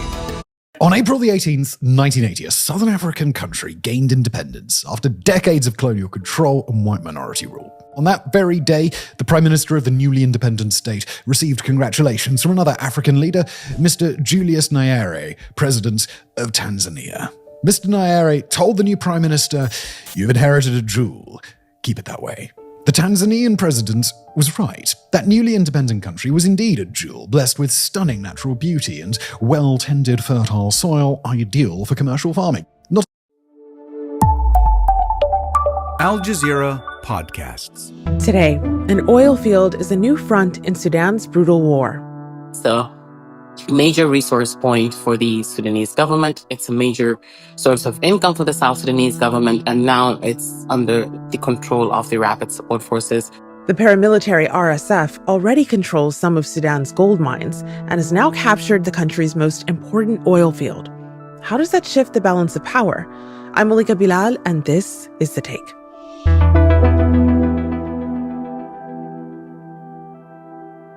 Before we continue with today's show, remember to leave us a comment telling us what you think about this 5-star English correspondent in Sudan, and they've been covering this conflict between the Sudanese, the RSF, and the other factions that are involved, allied to both sides, since April 2023, and effectively everything that has resulted from the conflict. Covering it and living it. Hiba, it is always good to have you. Welcome back to The Take. You took a little pause in the midst of covering it to welcome a new addition. You are a new mom, right? Yes, I have a baby boy now, and he's a handful. But I would definitely say not more handful than Sudan and the conflict that is currently unfolding with the displacement crisis and, the horror stories that you're hearing from people everywhere. And there's a new front in the war, which is stretched on over 2 years.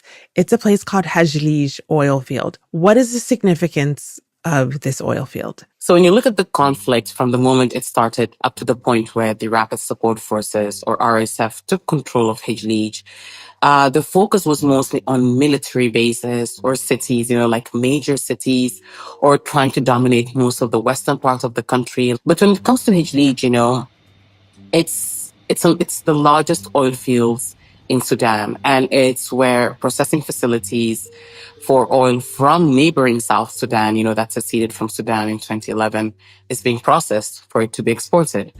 So now it's like the RSF is targeting a vital resource. It's a major resource point for the Sudanese government. It's a major source of income for the South Sudanese government. And now it's under the control of the Rapid Support Forces, which is not a government body and has no agreement with, either South Sudan or Sudan. And now 2 countries are at risk of not being able to provide for themselves. Armed forces and oil workers reportedly withdrew into South Sudan during the RSF attack. Fighting in the ongoing civil war between the Sudanese armed forces and the RSF shifted to the Kordofan region in recent months. Okay, well, the RSF, or the Rapid Support Forces, boasted about capturing it on December 8th. And soldiers posted a video on social media.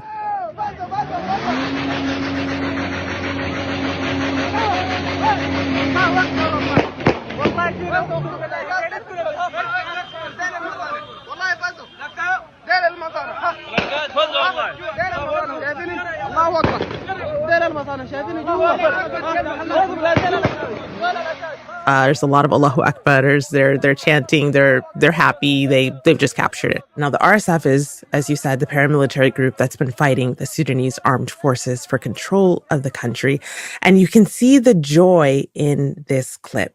In a statement, the RSF said, quote, "The liberation of the Hajlij oil region is a pivotal point in the liberation of the entire homeland," and that's pretty palpable in this clip.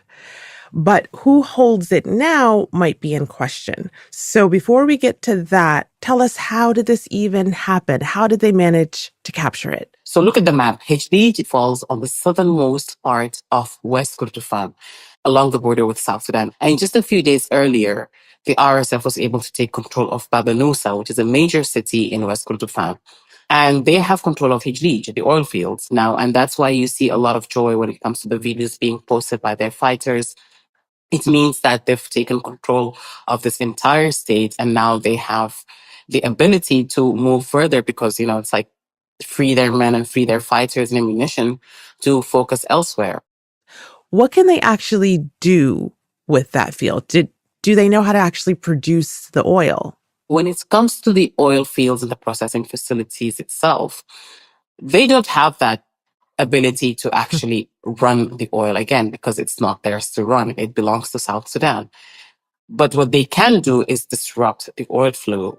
Think of it like, you have a water pipe going through your yard, you can't benefit from the water coming through, but you can cut it. And if you do, well, your neighbor next door is not going to get the water from the tap from the other neighbor. And basically that's what the RSF has, in its hands. It can definitely stop that flow of oil and thus affecting the economy of both Sudan and South Sudan. But what's happening right now, or what has happened, is that Sudan's army, which was in Hijlij, has withdrawn into South Sudan.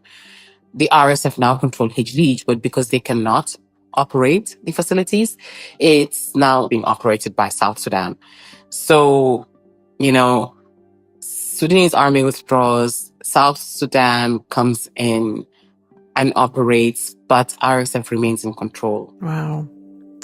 Well, Hiba, we can't talk about Sudan's resources without also talking about its gold, because in addition to oil, Sudan has this other critical resource. Some of its vast gold mines are controlled by the RSF. And its leader, General Mohammed Hamdan Dagalo, also known as Hemedti, is believed to have accumulated his wealth and financed this war through an illegal gold trade with the United Arab Emirates. Does his capture of an oil field, even if he can't sell the oil just yet, give him a new pathway to power? For the RSF, they already have the gold. The oil does not give them a lot of legitimacy. That's the word I'm looking for. It does give them the power to blackmail South Sudan and the Sudanese government. Because again, it's not just South Sudan that relies on the income from the oil coming from Hijlij. Sudan also needs it. And so the RSF is now in this position with the gold mines. They were able to woo the United Arab Emirates or the UAE to support them and to finance them and give them weapons to continue fighting, according to the reports that we've seen from various organizations and rights groups. But with the oil, they can't attract the same kind of, support from the Sudanese and the South Sudanese government. Obviously not from the Sudanese government. For the South Sudanese government, because they have this coercion power, power to coerce the South Sudanese government into paying the RSF for allowing the oil to continue to be processed.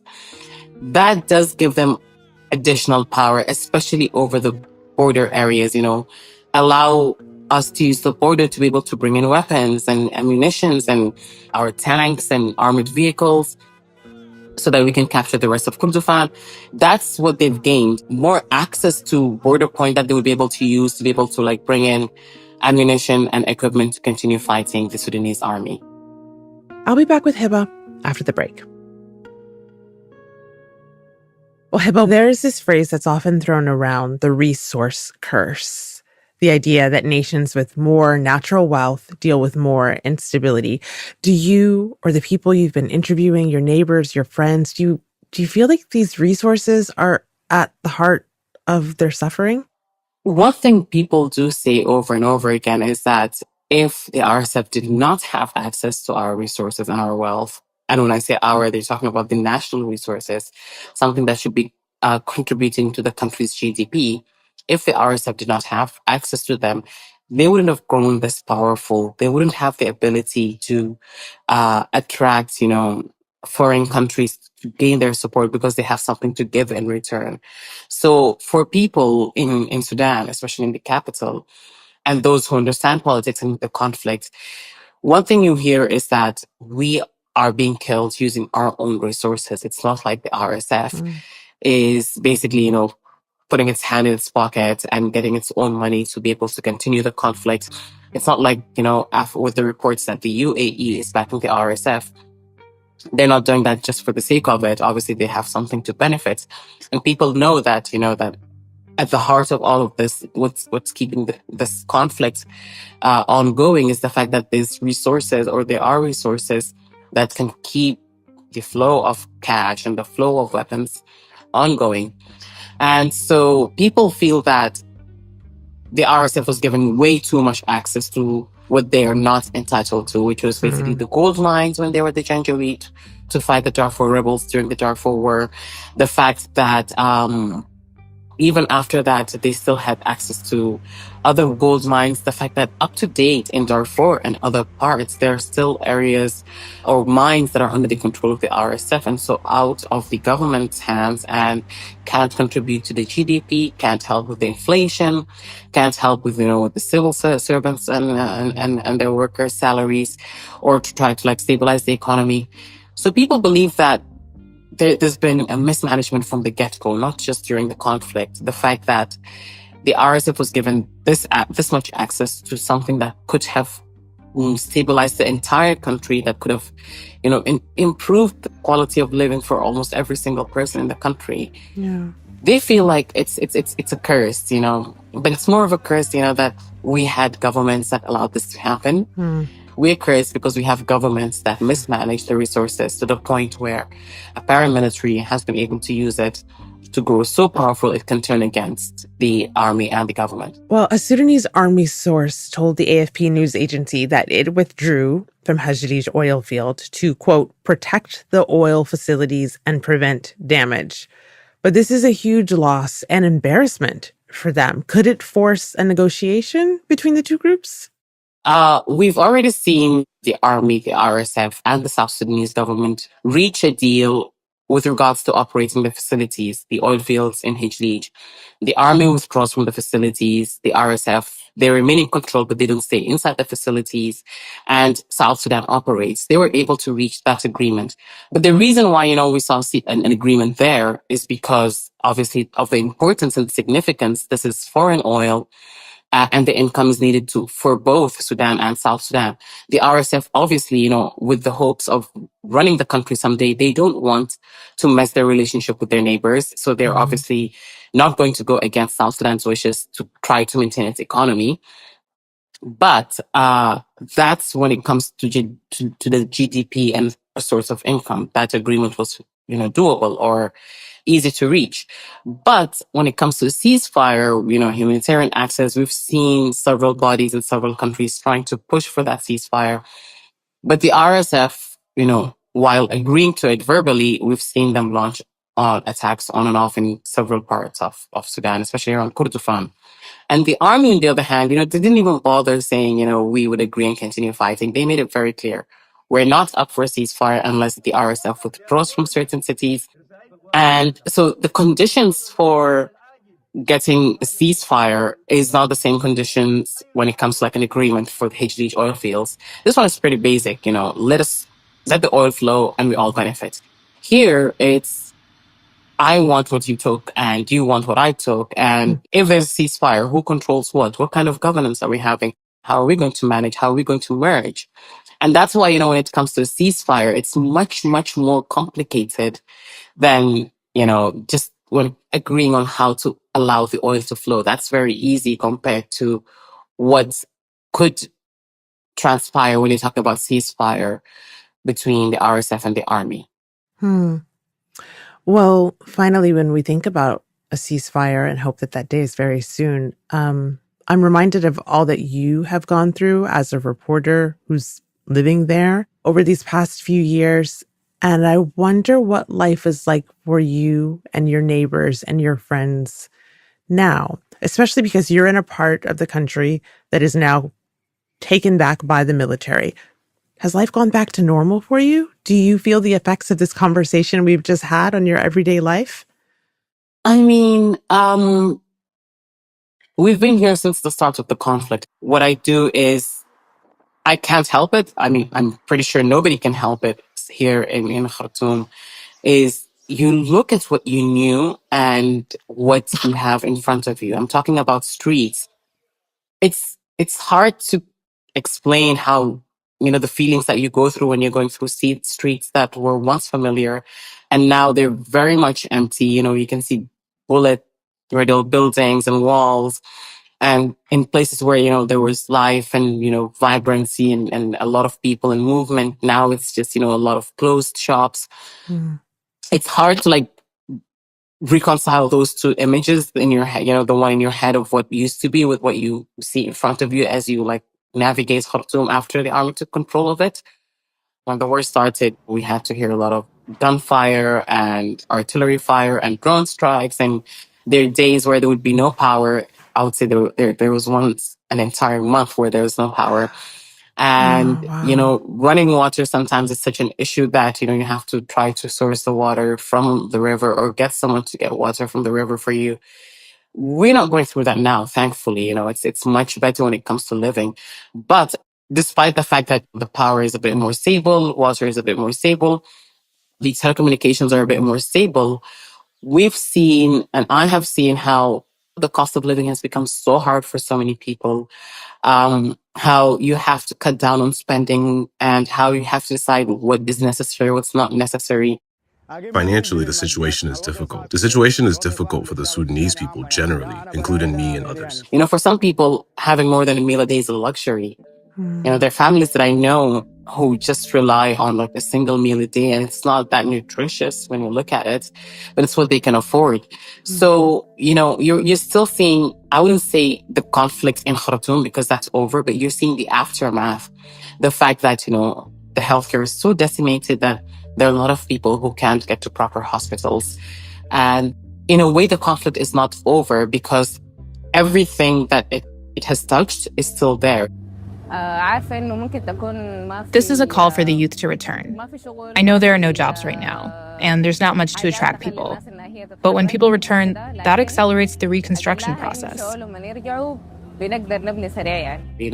damages to the infrastructure. They destroyed roads and the buildings. It's still damaged. There are water processing facilities that have still not been fixed. And when you look at people, carrying the injuries of the conflict, the fact that, they were able to survive, but they've lost their income. Everywhere you turn, it's just a reminder that, this capital has gone through a conflict that has never happened in its modern history. And it has been so intense and so fierce that it was able to literally touch every single person that was living in the capital and beyond. Wow. Well, Hiba, thank you for walking us through and for sharing your insights and also your reporting on this. We appreciate it. Thank you, Malika.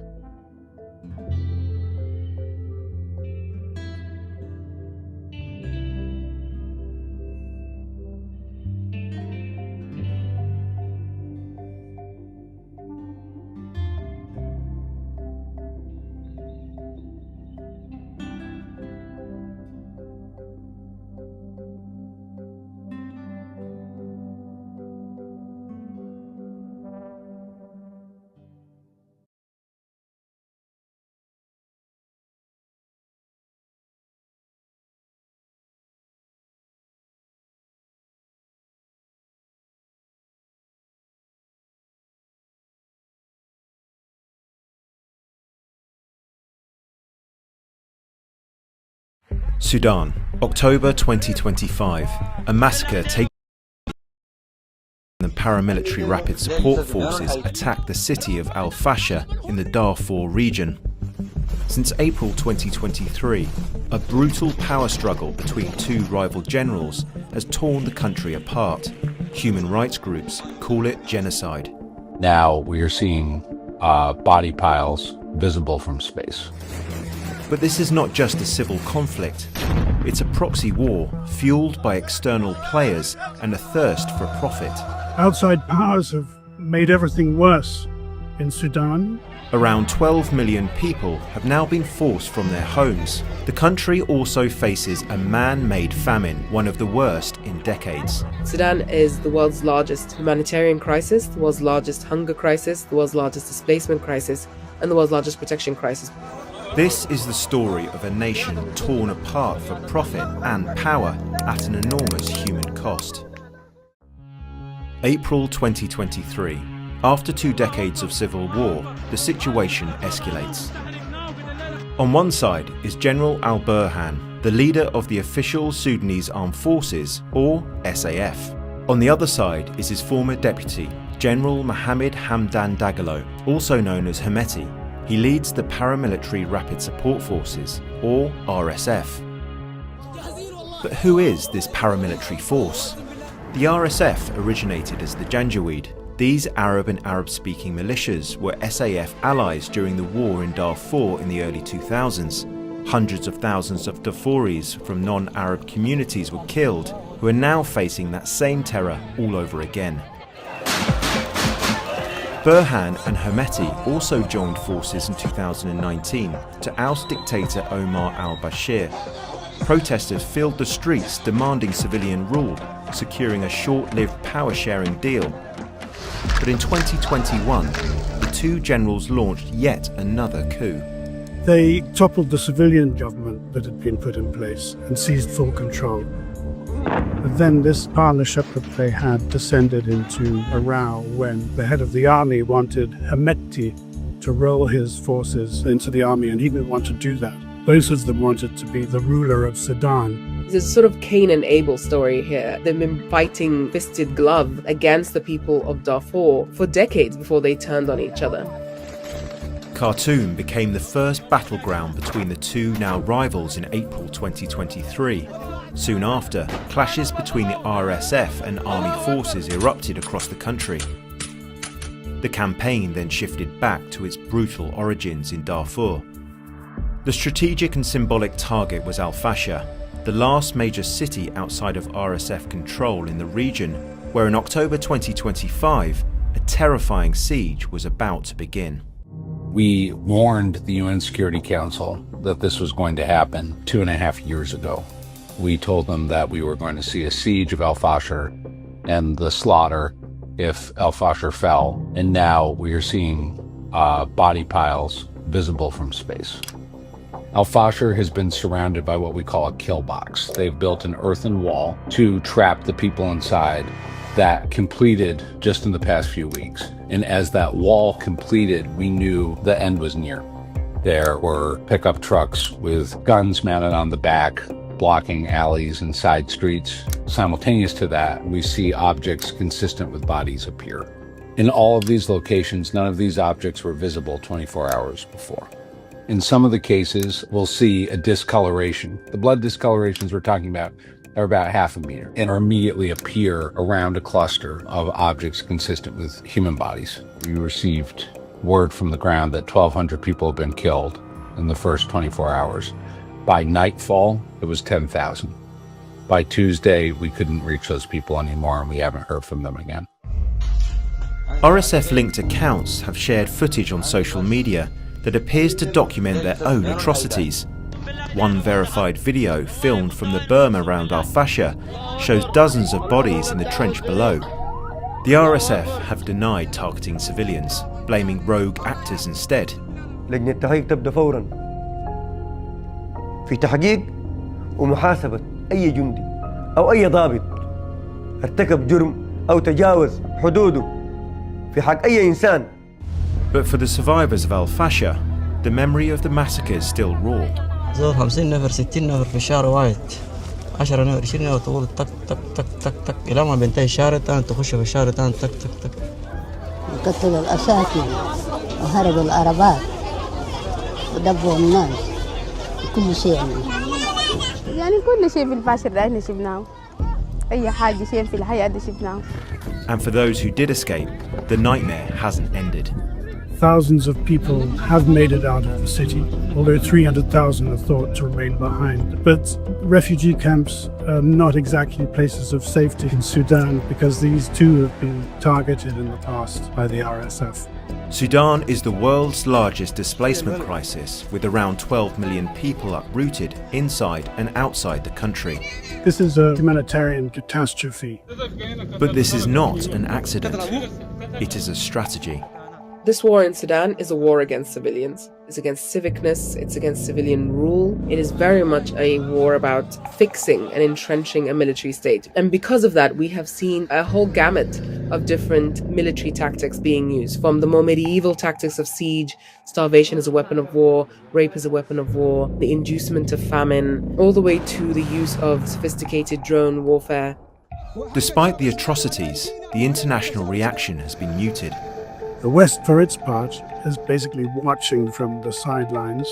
The United Nations also is struggling to have an impact. The fall of Al-Fasher might mark a turning point. What may happen is that pressure will be brought to bear on the UAE. The conflict in Sudan has become more than a domestic power struggle. It has become a proxy war for rival nations and their ambitions abroad. Evidence is mounting linking the RSF's firepower to the UAE, though the Emiratis deny it. But they aren't alone. Libya provides the RSF with vital supply routes into Darfur. Meanwhile, Saudi Arabia and Egypt back the SAF, which also receives drones from Iran and Turkey. Foreign mercenaries, including Colombians and in the past Russia's Wagner Group, have allegedly been spotted in the fight. And there are more countries which help facilitate both sides. Sudan's location makes it strategically valuable. It borders 7 countries and has a long coastline along the Red Sea. But there is another, more lucrative reason why foreign players are interested in Sudan: gold. Sudan is Africa's 3rd largest gold producer after South Africa and Ghana. Gold is the main commodity that everyone's trying to get their hands on, including these outside players. The UAE has the largest gold markets in the world, and there's been some reporting recently that shows that the UAE has been getting a large proportion of the gold that it has from Sudan. I think we can safely conclude that the gold is driving a lot of the weapons sales that we're seeing. With no incentive to stop, peace feels further away than ever. Since the fall of Al-Fasher, the RSF have seized more territory, including a key oil field. In November, a humanitarian truce collapsed within a week. Shortly after, the US stepped in to broker another deal. His Majesty would like me to do something very powerful having to do with Sudan. We're going to start working in Sudan. واستجابة للجهود الدولية المبذولة وعلى رأسها مبادرة فخامة الرئيس الأمريكي دونالد ترامب ومساعي الدول الرباعية والاتحاد الأفريقي والإيجاد نعلن الآتي: أولاً، إعلان هدنة إنسانية تشمل وقف الأعمال العدائية لمدة 3 أشهر. But after years of failed agreements, hope is running low. It's a total red herring. The RSF has effectively figured out how to play the international community that will agree to a truce, will always agree to attend mediation and talks so that it's seen as the less belligerent party. And by extension, the Sudanese Armed Forces, which never really knows how to help itself, and has always pushed back against any talks and any mediations, looks like the much more belligerent party. 20 years ago, we had the Save Darfur movement. There were students in the streets, there were lawn signs, there were bracelets, there were celebrities, there were people getting arrested from the Sudanese embassy. How could we mobilize then, and why were we silent now? This is a multi-tier conflict, and unless you can have a multi-tier political and ceasefire process, it's just simply not going to work. We got to get back on the horse, and that horse is international law and protection of civilians. I'm going to sound like Churchill. The only thing worse is the alternative.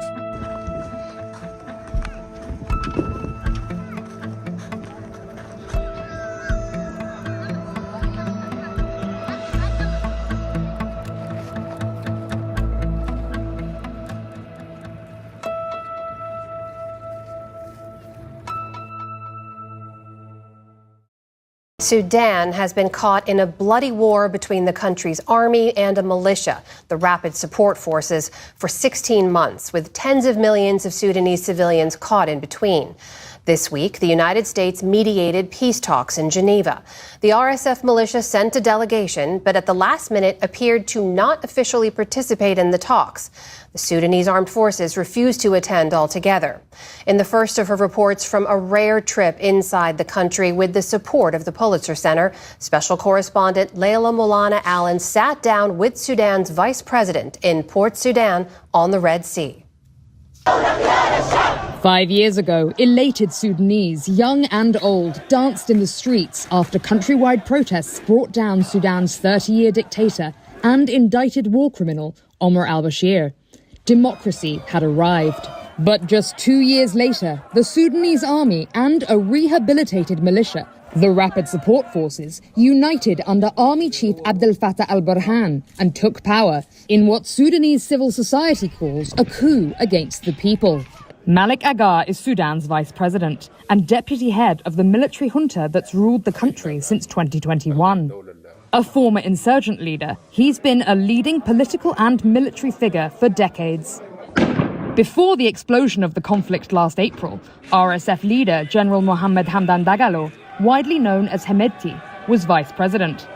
Agar succeeded him after the RSF broke away from Sudan's army and began to fight against it. The war erupted seemingly without warning, taking most Sudanese by surprise in its speed and ferocity. The NewsHour sat down with Vice President Agar to discuss the latest on the fighting and the prospects for peace. The attacking force was a collateral force, very huge, and they put the Sudan government army into a position of defense. And after 1 year, the Sudanese army managed to change the mood of the war, and now the Sudanese army is on offense. So to fight them, to follow them from area to area, is rather difficult for a conventional army. This is why it's taking long. Agar has been an outspoken critic of international attempts to mediate the conflict and encourage negotiations with the RSF, saying the only solution is the complete military destruction of the militia. Any leader in Sudan who can go into negotiations with RSF is committing a political suicide. RSF is an instrument, is a tool for the UAE and others. Hemedti has no control of the forces here. How do you kill people? How do you rape girls and women and everybody and destroy the infrastructure and you want to rule? Then you have no control of these forces. Multiple foreign governments, including the United Arab Emirates, Russia, Saudi Arabia and Iran, have taken an interest in the conflict, resulting in a steady flow of foreign weapons and mercenaries on both sides. In June, Agar traveled to Russia to meet with President Vladimir Putin. We asked what he hoped to achieve. Because I'm fighting a war, and when I'm fighting a war, I don't need pens, I need weapons. And who manufactures weapons? And if I have the ability of getting those weapons, if I have the means of getting this one, I will get it. Attention to the conflict has been muted in the West, but news that Sudan's government had repaired diplomatic relations with Iran and signed a new weapons deal this spring raised alarm. Agar says if the United States is worried about where they get their weapons, it should sell to Sudan itself. We are not saying here, I'm not confessing here we are buying weapons from Iran, but we are ready to buy weapons from any country. Human rights groups have documented evidence of weapons being supplied to the RSF by the UAE, Russia and Turkey, among others, smuggled into RSF territory via neighboring Chad. The United States is a leading arms seller to the UAE. What impact are those foreign weapons having on your ability to fight this war? Definitely, they have an effect, a great effect, because these are new weapons. They are not used. Sudanese army they never had such weapons. These militia are being supported by the UAE. I mean, let me put it bluntly, by the UAE and others.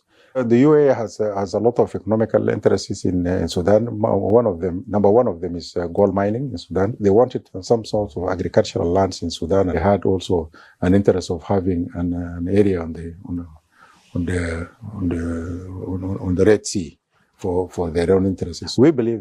Welcome to the War Archive, where wars become stories. The story of Sudan begins with a border drawn in the mind. For centuries, this corridor between Sahara and Nile had been a marketplace of worlds, Arab traders pushing down from the north, black African kingdoms rising from the south, pastoralists crossing season by season.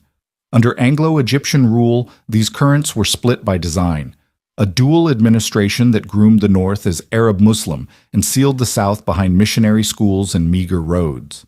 It was not just governance, it was separation as policy, a quiet partition long before any map said so. In Khartoum, the capital grew around ministries and mosques tied to Cairo, Arabic the language of office and ambition. In Equatoria and the swamps of the White Nile, English primers and catechisms arrived with too few teachers and even fewer clinics, while northern officials were barred from travel into the south. The effect was a social dam, two systems, two curricula, two imaginations of what Sudan ought to be. The future independence everyone spoke of would inherit these fault lines like hairline cracks in glass. After World War II, the decolonizing wind swept Africa, but left Sudan's house divided. Northern politicians debated their place in the Arab world. Southern leaders asked for autonomy, a federation, anything but absorption. London, impatient to leave, engineered Sudanization to hand the state to Sudanese bureaucrats, yet out of some 800 senior posts, only 6 went to Southerners. The message felt unmistakable. Unity would mean rule from the north. Rumor did the rest. Southern garrisons whispered that new northern units, hard men with harder reputations, were coming to replace them. In Torit on August 18, 1955, the Equatoria Corps mutinied, killing northern officers before fleeing into the bush. The revolt was suppressed quickly, but the fire leapt from barracks to village, from rumor to retaliation. The first murders were not lines in a communique. They were screams in doorways, huts burned, families scattering toward forest paths. Britain lowered the Union Jack and exited, and in January 1956, Sudan raised its flag over a city of celebration and suspicion. The army, the civil service, the ministries, almost all northern, almost all centered in Khartoum, announced unity while the South counted how few of its voices were at the table. Independence, then, was not a union consummated. It was a truce declared over unfinished arguments. The North spoke of destiny. The South remembered Torit. Across the next months, the government promised reconciliation that never arrived, while soldiers swept the hinterlands searching for bandits. What the South saw were old patterns with new uniforms, patrols, reprisals, and officials who treated their districts like conquered ground. The violence did not yet look like a civil war. It looked like a fever that would not break. But fevers speak of deeper infections. In marketplaces and mission yards, people learned a new vocabulary: anyanya, equatoria, mutiny, words that tasted like metal on the tongue. The first refugees crossed into Uganda and Congo, carrying stories most of the world would not hear and would not believe if they did. A nation had been born, yes, but one half of it felt like an afterthought, the other half like the only author of the script. Sudan stepped onto the world stage already limping. What began as a division of classrooms and checkpoints had become a division of memory and fear. In the north, the narrative was order threatened. In the south, it was dignity denied. Between them lay a silence into which rifles would soon speak. The First Sudanese Civil War did not start with a declaration. It started with a whisper that no one powerful enough chose to hear. The fire that began in Torit spread with terrifying speed.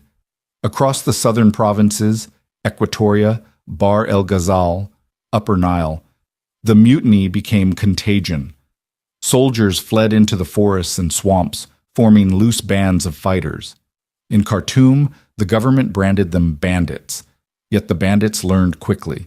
They struck convoys at night, melted into the bush by dawn, and vanished into the labyrinth of the Nile's tributaries. The North called it rebellion. The South called it survival. The war had no front lines, only boundaries drawn in fear. Villages became minefields of rumor. A word to the wrong visitor could mean execution. Soldiers burned crops, accusing farmers of hiding rebels. Rebels retaliated by ambushing garrisons and torching supply depots. The violence was circular, unending, and invisible to the world beyond Sudan.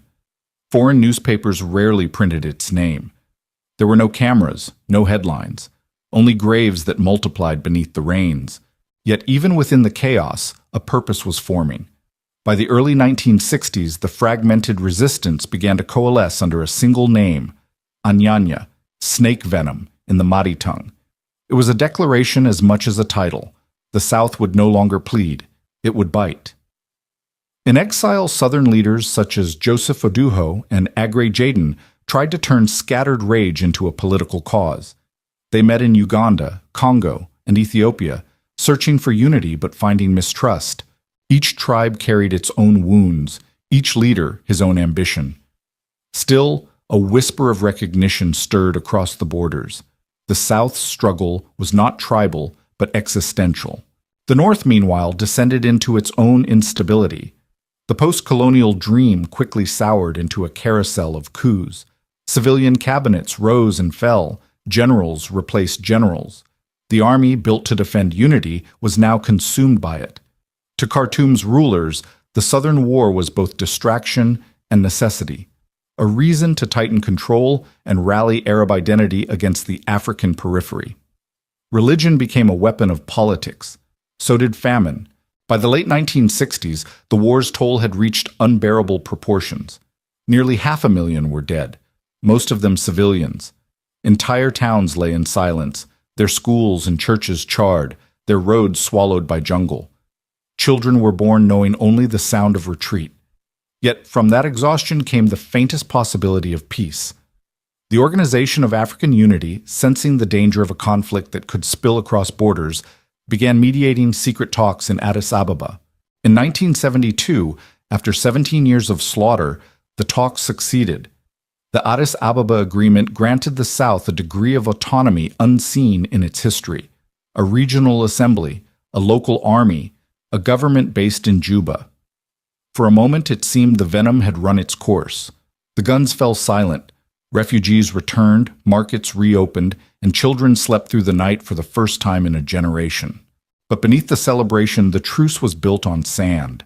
The North signed out of fatigue, not conviction. The South accepted from necessity, not trust. The document promised reconciliation, but no one could name what that meant. The war had not ended. It had merely learned to hold its breath. For the first time in living memory, Sudan was whole again, but like a bone reset poorly, it would break at the same place once more. The silence that followed the Addis Ababa Agreement felt miraculous. After 17 years of horror, the rifles were still, the air clear of gunfire. In Juba, children who had grown up hiding in swamps now walked to school in uniforms stitched from donated cloth. Refugees came home with bundles of tools and seeds, and markets returned to life. The war seemed like a distant storm that had finally drifted out to sea. Sudan, for the first time in a generation, dared to breathe.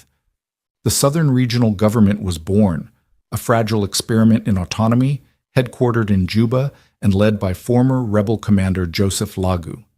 Ministries were staffed, laws drafted, and teachers hired.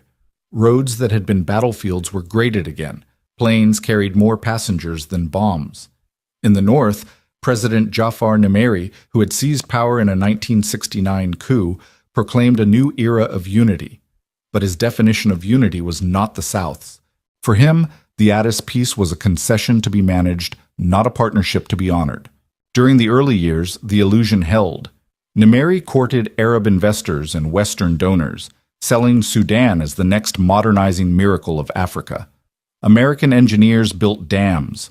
Gulf states funded new highways. Oil companies scouted the frontier. Yet the wealth barely touched the South. Bureaucrats in Khartoum monopolized contracts, ministries, and foreign loans. To the people who had fought and bled for autonomy, the old inequality had simply put on a new suit. Then came the discovery that would poison the peace: oil. Explorers struck black gold in the borderlands between North and South, especially around Bentiu in the Upper Nile region. Both sides claimed it as their own. Nimeri, unwilling to let the South control the new treasure, quietly redrew the regional boundary lines, placing the oil fields under Northern administration. The Southern Assembly protested, but their words dissolved in Khartoum's wind. The money in the pipelines flowed north, while resentment began seeping back southward like oil through sand. As the decade wore on, Nimeri began to change. Once a socialist, he reinvented himself as an Islamic reformer to win Arab support. Under pressure from clerics and the Muslim Brotherhood, he began speaking of national purification. Mosques flourished, liquor was banned, and the rhetoric of Sharia law crept into every speech. To the Christian and animist South, this was not unity. It was erasure. Inside the Southern government, divisions widened. Ethnic rivalries between Dinka and Equatorian elites erupted into corruption and intrigue. Former comrades turned on each other. Funds disappeared. The once promised dream of self-rule curdled into factionalism. Many Southerners began to wonder if they had traded one oppressor for another, only now under a Southern banner. In Khartoum, Nimeri watched and waited. By 1980, he began dismantling the Addis structure piece by piece. The Southern Army was dissolved, its officers transferred north or dismissed. Regional boundaries were redrawn to split the South into 3 smaller provinces, each easier to control. The final insult came when northern garrisons replaced southern units, reopening the wounds that had never fully healed. And then, in 1983, the dam broke.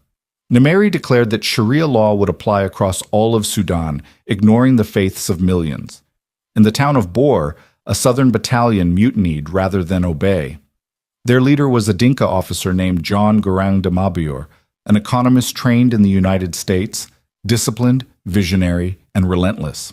Garang did not fight for revenge. He fought for an idea: the new Sudan, a secular federal nation where identity would not determine destiny. But ideals, like oil, ignite easily. Within weeks, Garang's soldiers took to the bush, and the familiar echoes of rifles returned to the night. The peace that had lasted 11 years collapsed in a single season. The illusion of a united Sudan dissolved once more, leaving behind the bitter truth. The wounds of the past had never closed. They had only been bandaged. From the ashes of false peace, a new war began, one far larger, more organized, and more ideological than the last. The Second Sudanese Civil War had arrived. When the guns roared again in 1983, they did so with purpose. The rebellion in Bor was not another scattered mutiny of frightened soldiers. It was the birth of a movement with a mission. At its heart stood Colonel John Garang de Mabior, a man of contradictions.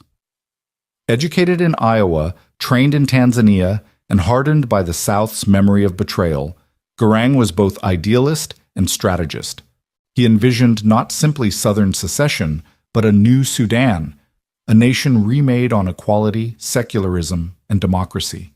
Yet the soil he sought to cultivate had been watered too long with blood. Garang's vision found an army, the Sudan People's Liberation Army, SPLA, and its political arm, the Sudan People's Liberation Movement, SPLM. Its ranks swelled with former soldiers, students, farmers, anyone who had lost a home to Khartoum's rule. In the training camps of Ethiopia, under the shadow of Mengistu Haile Mariam's Marxist regime, they learned not only to fight, but to believe. "We are the new Sudan," their commanders told them.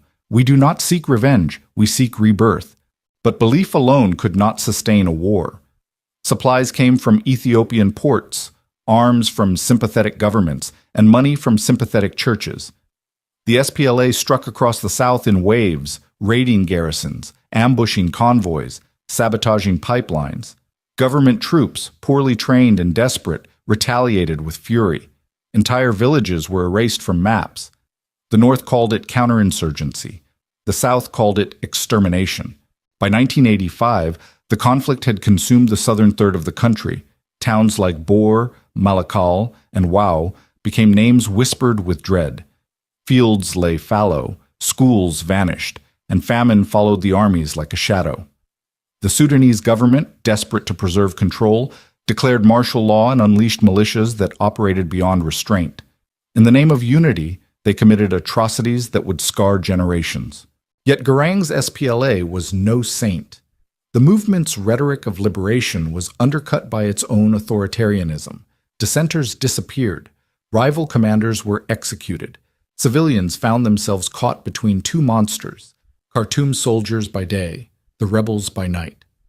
The same young men who once dreamed of freedom were now burning the villages of their enemies. Every ideology, in the end, was swallowed by survival. Meanwhile, the North itself was crumbling. Civilian governments rose and fell like paper tents in a storm. Inflation devoured wages, and the cost of war hollowed the treasury. Khartoum's alliance with the Muslim Brotherhood deepened, while whispers of another coup spread through the barracks.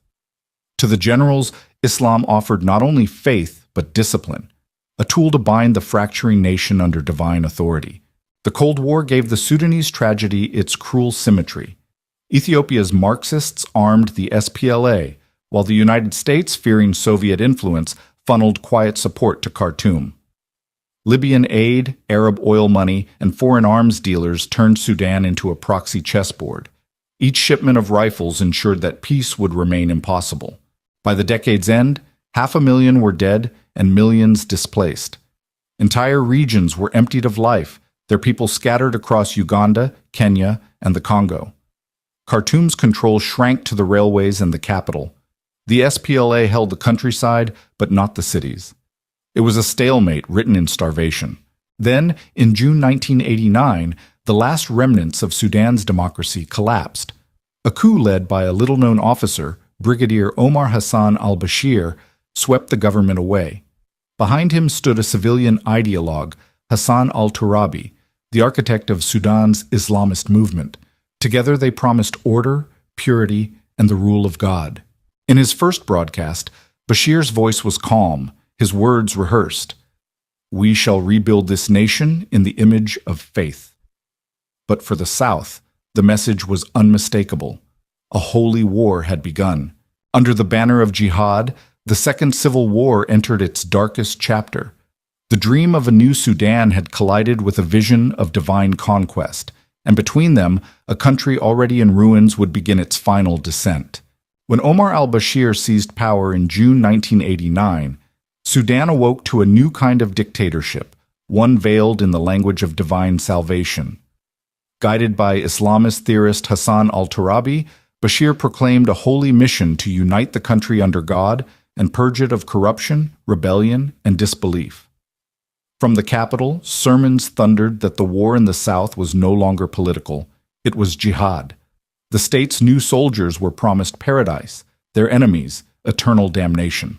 This was no longer a war to hold territory, but to reshape souls. Government planes dropped leaflets by day and bombs by night.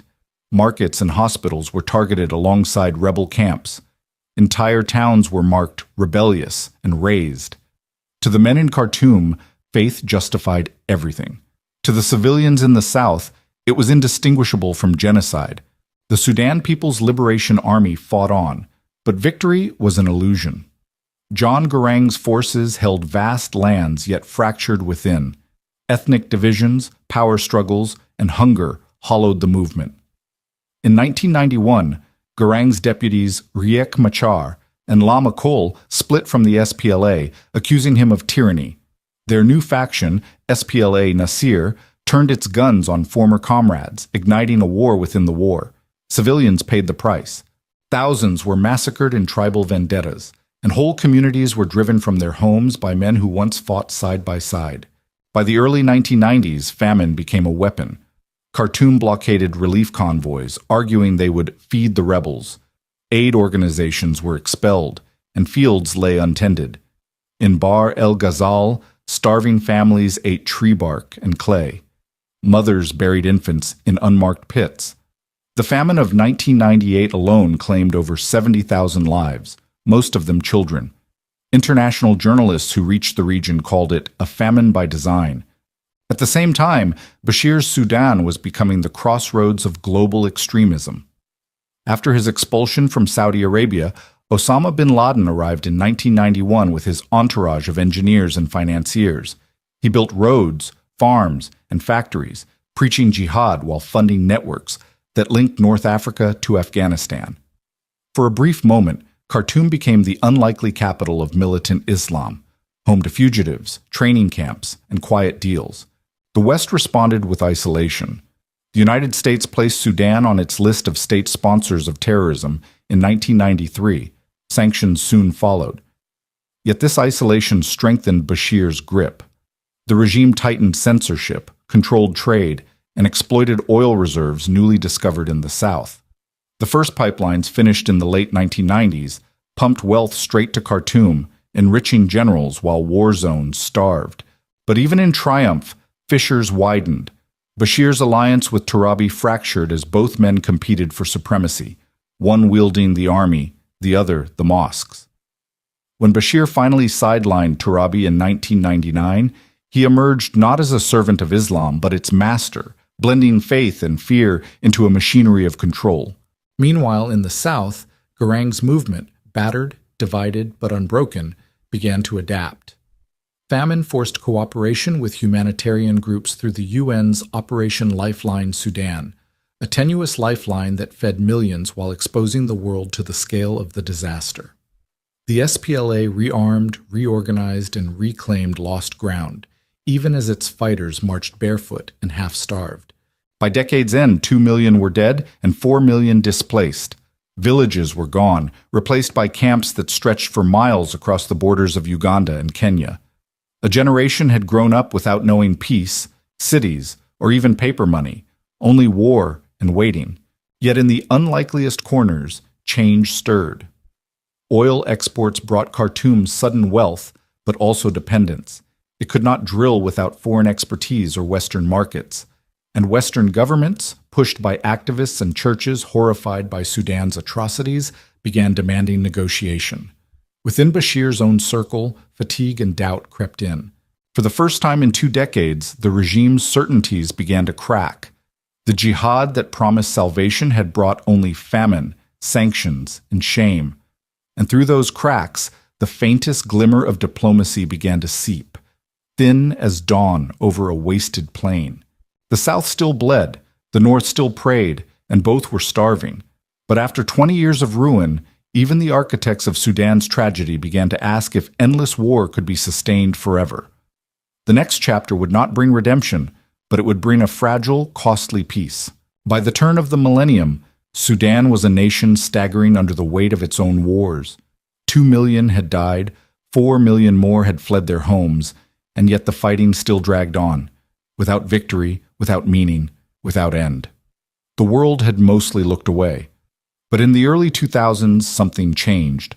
The war on terror had begun, and Sudan, once branded a hub for extremists, suddenly became useful again. In the aftermath of September 11th, Washington saw Khartoum not as a pariah to be punished, but as a potential source of intelligence. Omar al-Bashir seized the opportunity. In a move that stunned his old allies, he turned on the very Islamists who had built his regime. Hassan al-Turabi, once the ideological mastermind behind Sudan's jihad, was thrown into prison. Bashir purged the mosques of radicals, expelled foreign militants, and offered quiet cooperation to the CIA. The dictator who once harbored Osama bin Laden now sold information about him. For the first time in decades, Khartoum found the world willing to talk. At the same time, both armies were exhausted. The SPLA had gained ground, but not victory. Garang's troops held much of the south, but the countryside was shattered, its people skeletal from famine. The Sudanese armed forces were stretched thin, its morale broken. The war had become a stalemate of ghosts. 2 sides too weak to win, too proud to stop. Diplomacy began to fill the void. The Intergovernmental Authority on Development, IGAD, backed by a coalition of mediators known as the Troika, the United States, Britain, and Norway, revived peace negotiations in Kenya. Years of cautious talks followed, first in Machakos, then Naivasha. For once, both sides were pressured to stay. The North needed legitimacy, the South needed relief.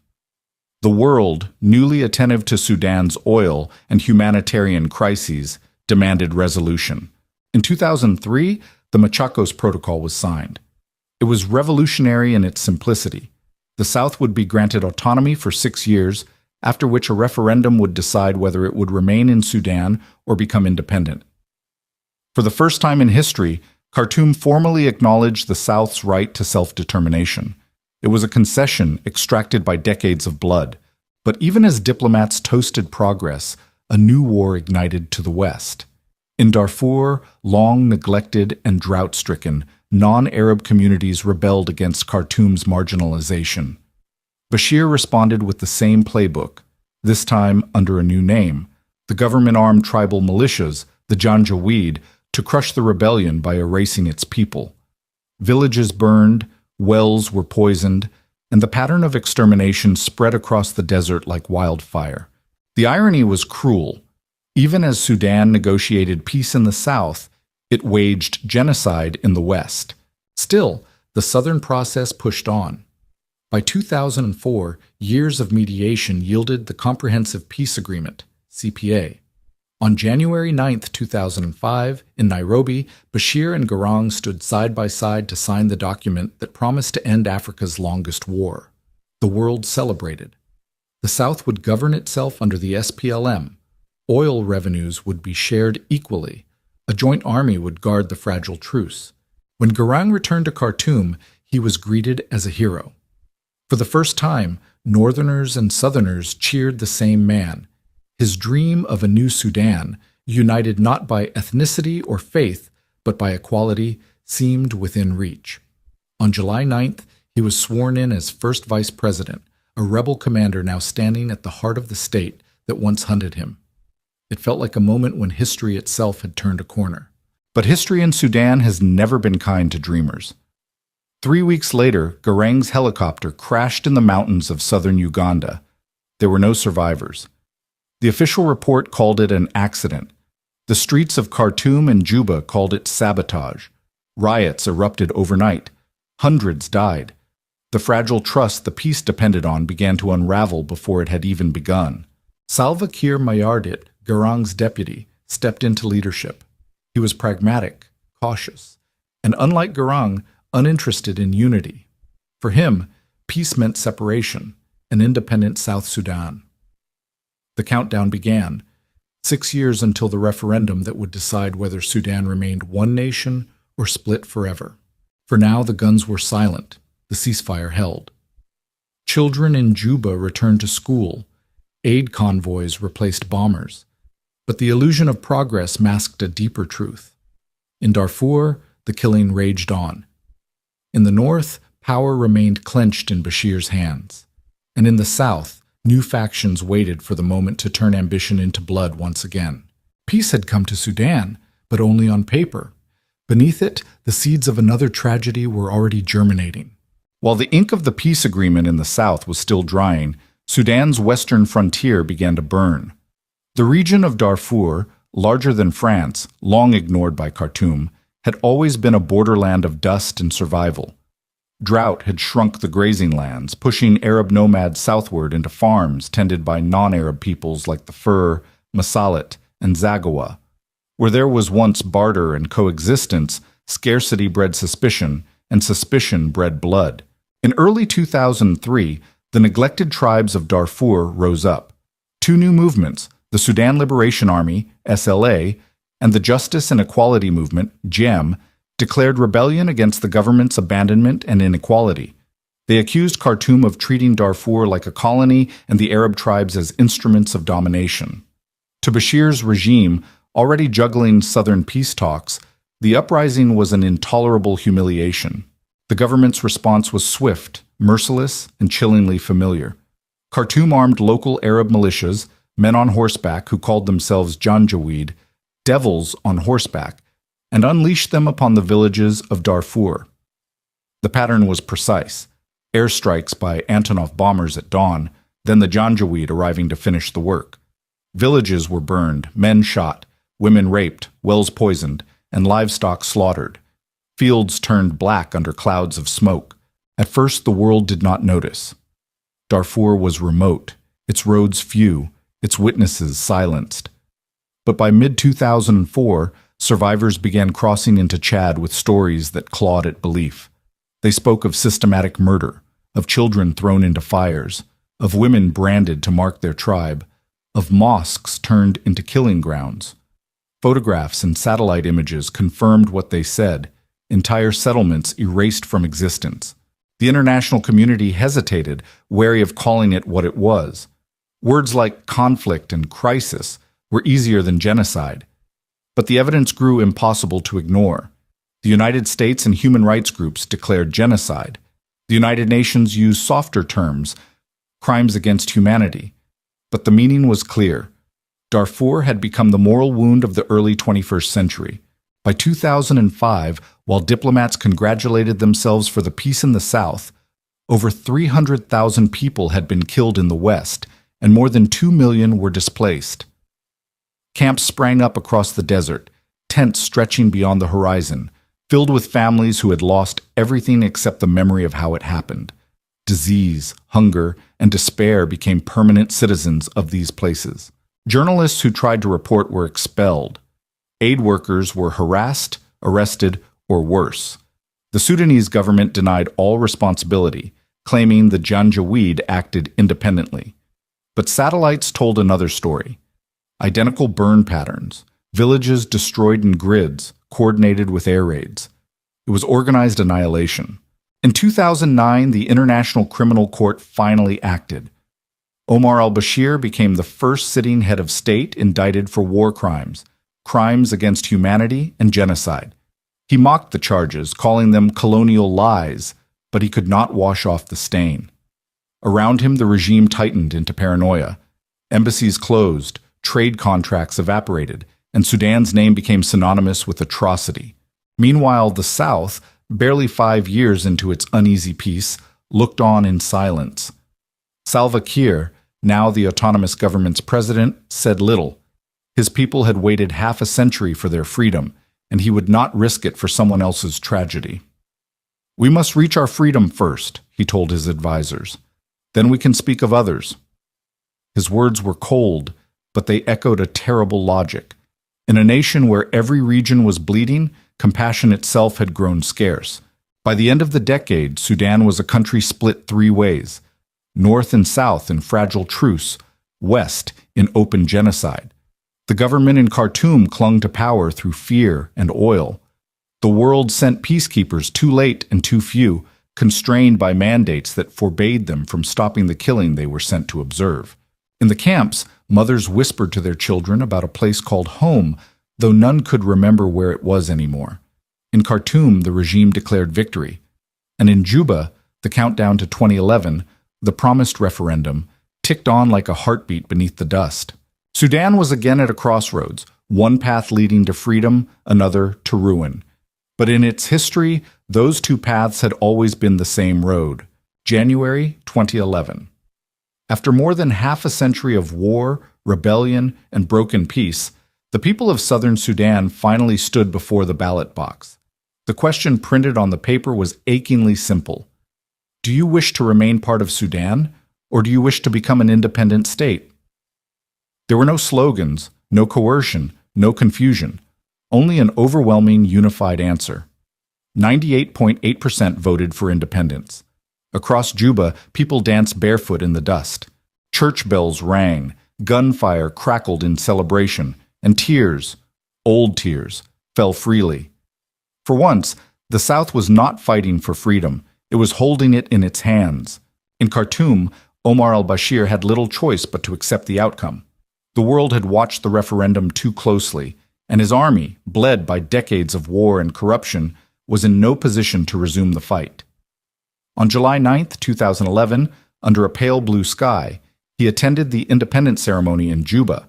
Cameras captured the moment. The old flag of Sudan lowered, the new one raised, a black, red, and green banner with a blue triangle and gold star. The crowd erupted as South Sudan became the world's newest nation. For the first time in memory, there was optimism. Foreign dignitaries praised the triumph of democracy. Aid convoys rolled in, embassies opened, and the United Nations admitted South Sudan as its 193rd member. Garang's dream of self-determination had finally been realized, even if he did not live to see it. Across Africa, people called it a miracle, the end of the continent's longest civil war. But independence, though glorious, was fragile. The very foundations of the new state were built on rubble. Decades of conflict had left no real institutions, no infrastructure, and no national identity strong enough to bind its tribes.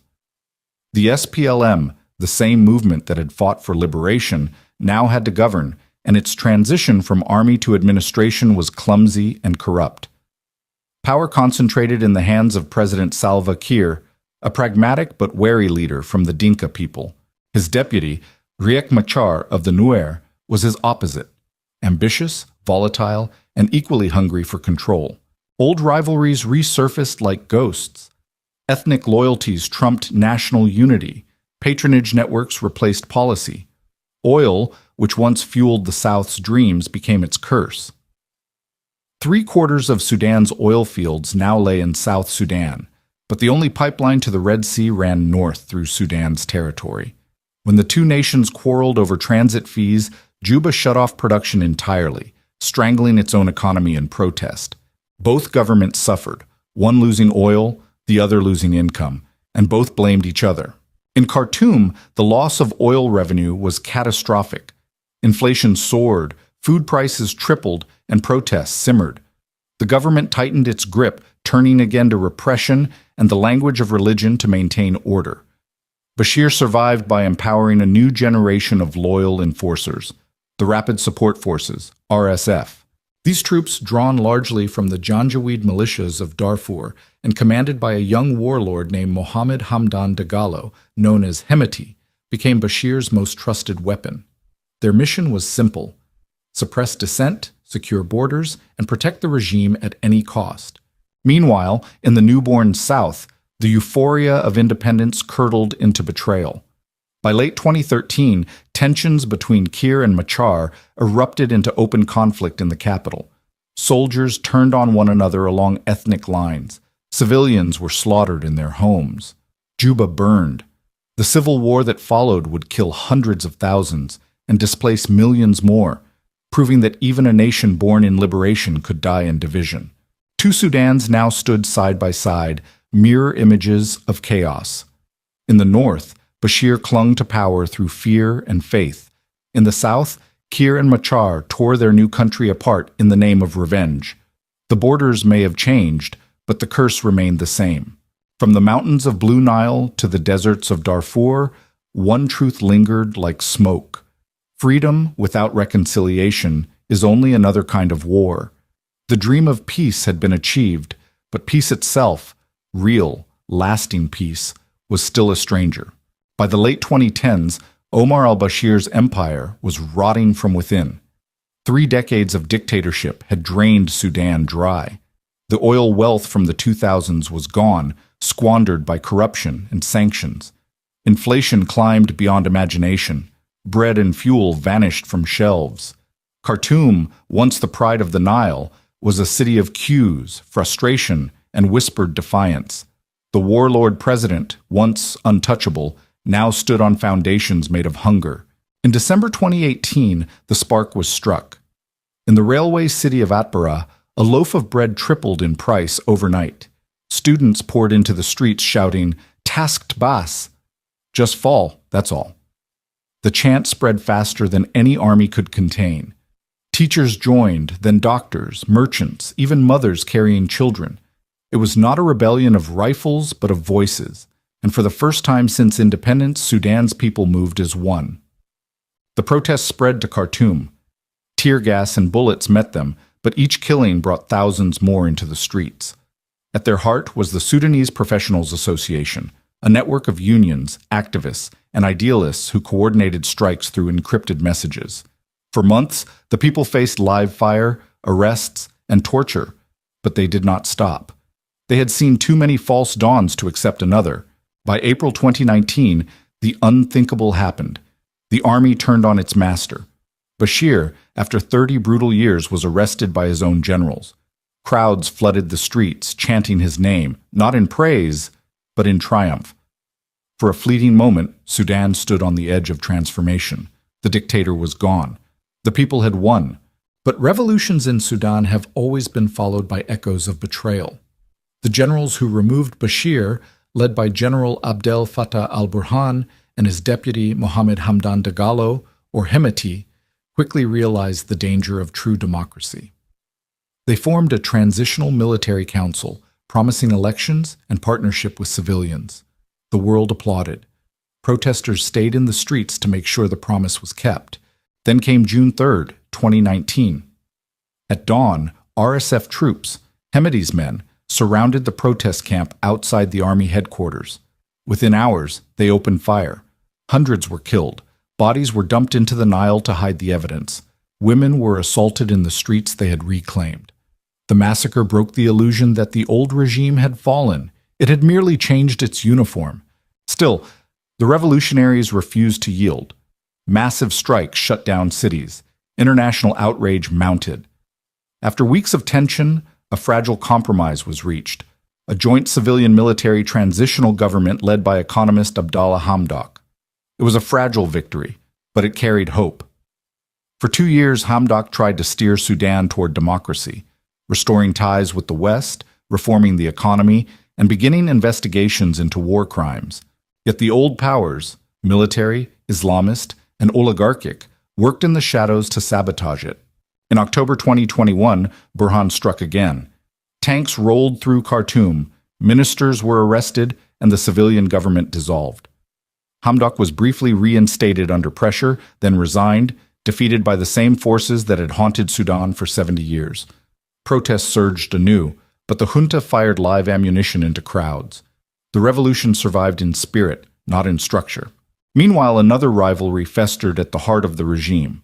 Hemedti's rapid support forces had grown into a state within a state, an army of tens of thousands, funded by gold mines, mercenary contracts in Yemen, and foreign sponsors.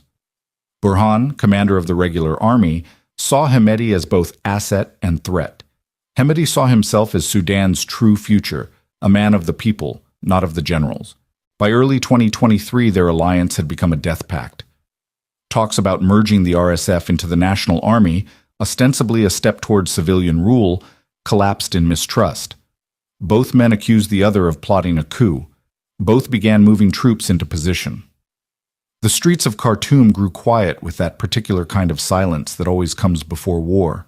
On April 15, 2023, the silence broke. Fighter jets streaked over the capital. Explosions echoed through the city. Smoke poured from the airport as the SAF and RSF turned on each other. 2 men, 2 armies, 1 capital, and a nation that had survived colonialism, coups, and jihad fell once again into fire. What began as revolution had become a relapse into the oldest Sudanese story, the struggle not for freedom, but for power. Civilians fled their homes, hospitals filled with the wounded, and the Nile itself ran dark with smoke. The people who had once chanted for bread and liberty now whispered only one prayer: to live through another night. What began in April 2023 as a contest between 2 generals has, by November 2025, become something far worse. The war for Khartoum, the war for the illusion of power, has consumed Sudan whole. What remains is not a country at war, but a country being erased in real time. At first, the world watched the smoke rising over the capital. Fighter jets screeched above the Nile. Artillery shells flattened neighborhoods that had once pulsed with cafes, universities, and marketplaces. Families fled across bridges, clutching children and small bundles of food. For weeks, the headlines spoke of battles for control. But control soon became meaningless. 2 years later, the capital lies in ruin, its banks empty, its ministries shelled, its streets patrolled by ghosts. The true horror has moved westward to Darfur. There, history has returned with nightmarish precision. The Rapid Support Forces, descendants of the Janjaweed, marched through villages and towns under a banner of vengeance and profit. El Fasher, the last government stronghold in the region, endured an 18-month siege that starved its people into submission. When the RSF finally entered in late October 2025, the city fell not in battle, but in slaughter. Survivors speak of men dragged from their homes and executed in front of their families, of women taken in trucks, of children forced to bury the dead. Entire districts were burned to ash. In one of the most horrifying episodes, RSF troops stormed El Fasher's main hospital, once the region's largest, killing at least 460 patients and staff who had sought shelter there. Satellite imagery now shows hundreds of new burial mounds, mass graves so large they can be seen from orbit. Human rights drones have filmed bulldozers covering corpses under sand, while RSF fighters celebrate nearby. The United Nations calls it the most systematic campaign of ethnic cleansing in modern Sudanese history. The International Committee of the Red Cross warned, history is repeating itself. Across Darfur, the pattern repeats. El Geneina, Nyala, Zalingay, each a name in a growing litany of ruin. Hundreds of thousands trek on foot toward Chad and South Sudan, their shadows stretching across the desert. The lucky reach camps already overflowing with hunger and disease. The unlucky vanish between dunes. Meanwhile, the Sudanese armed forces cling to the eastern cities. Port Sudan, Atbara, Wad Madani, like a government in exile. But the army is splintered, its soldiers unpaid and starving. Airstrikes level entire blocks to deny them to the enemy, killing more civilians than fighters. The generals, Burhan and what remains of his circle, speak of victory, yet they preside over famine, not freedom. In Kordofan, famine has already been declared. Mothers boil leaves for their children, and wells have become graves for those who collapse before reaching them. By early November 2025, more than 14 million Sudanese have fled their homes, the largest displacement crisis on earth. Disease spreads through camps in Chad and Egypt. Aid shipments shrink under constant looting. Inside Sudan, law has disintegrated entirely. The RSF governs its territories through extortion and terror, trading looted gold for weapons. The SAF, desperate and cornered, bombs anything that moves. Between them, civilians exist only as bargaining chips in a game without rules. The United Nations convenes emergency sessions, the African Union calls for ceasefires, and foreign envoys circulate in air-conditioned rooms. But every truce lasts hours, not days. Each side accuses the other of war crimes even as both commit them. Words like ceasefire and negotiation have become as hollow as the ministries they once adorned. The International Criminal Court has already opened a formal investigation into El Fasher, calling the massacre a possible genocide-scale crime reminiscent of Rwanda 1994. In Khartoum, nothing remains to fight for. The city that once joined two Niles has become a skeleton, its bridges shattered, its skyline gutted, its people scattered. The call to prayer still echoes from a few surviving minarets, but it carries no congregation. The war has devoured not only lives, but meaning. And yet, within the dust, fragments of humanity persist. A teacher still writes lessons on a broken chalkboard in a refugee camp. A nurse still sterilizes bandages with boiled rainwater. A mother still whispers to her child that peace will come. These small acts, fragile, defiant, are all that remain of Sudan's civilization. 70 years have passed since the Torrid Mutiny first set this land aflame. From the first gunshots of 1955 to the mass graves of El Fasher in 2025, every generation has inherited the same war under a new name. Sudan's history reads like one long echo of betrayal. Independence without unity, peace without justice, revolution without redemption. Now the maps show emptiness where nations once stood. And as famine spreads, graves multiply, and silence deepens, the question that has haunted Sudan since its birth returns one last time. Was there ever truly one Sudan to begin with? Or has it always been two rivers flowing apart, carrying the same sorrow toward different seas?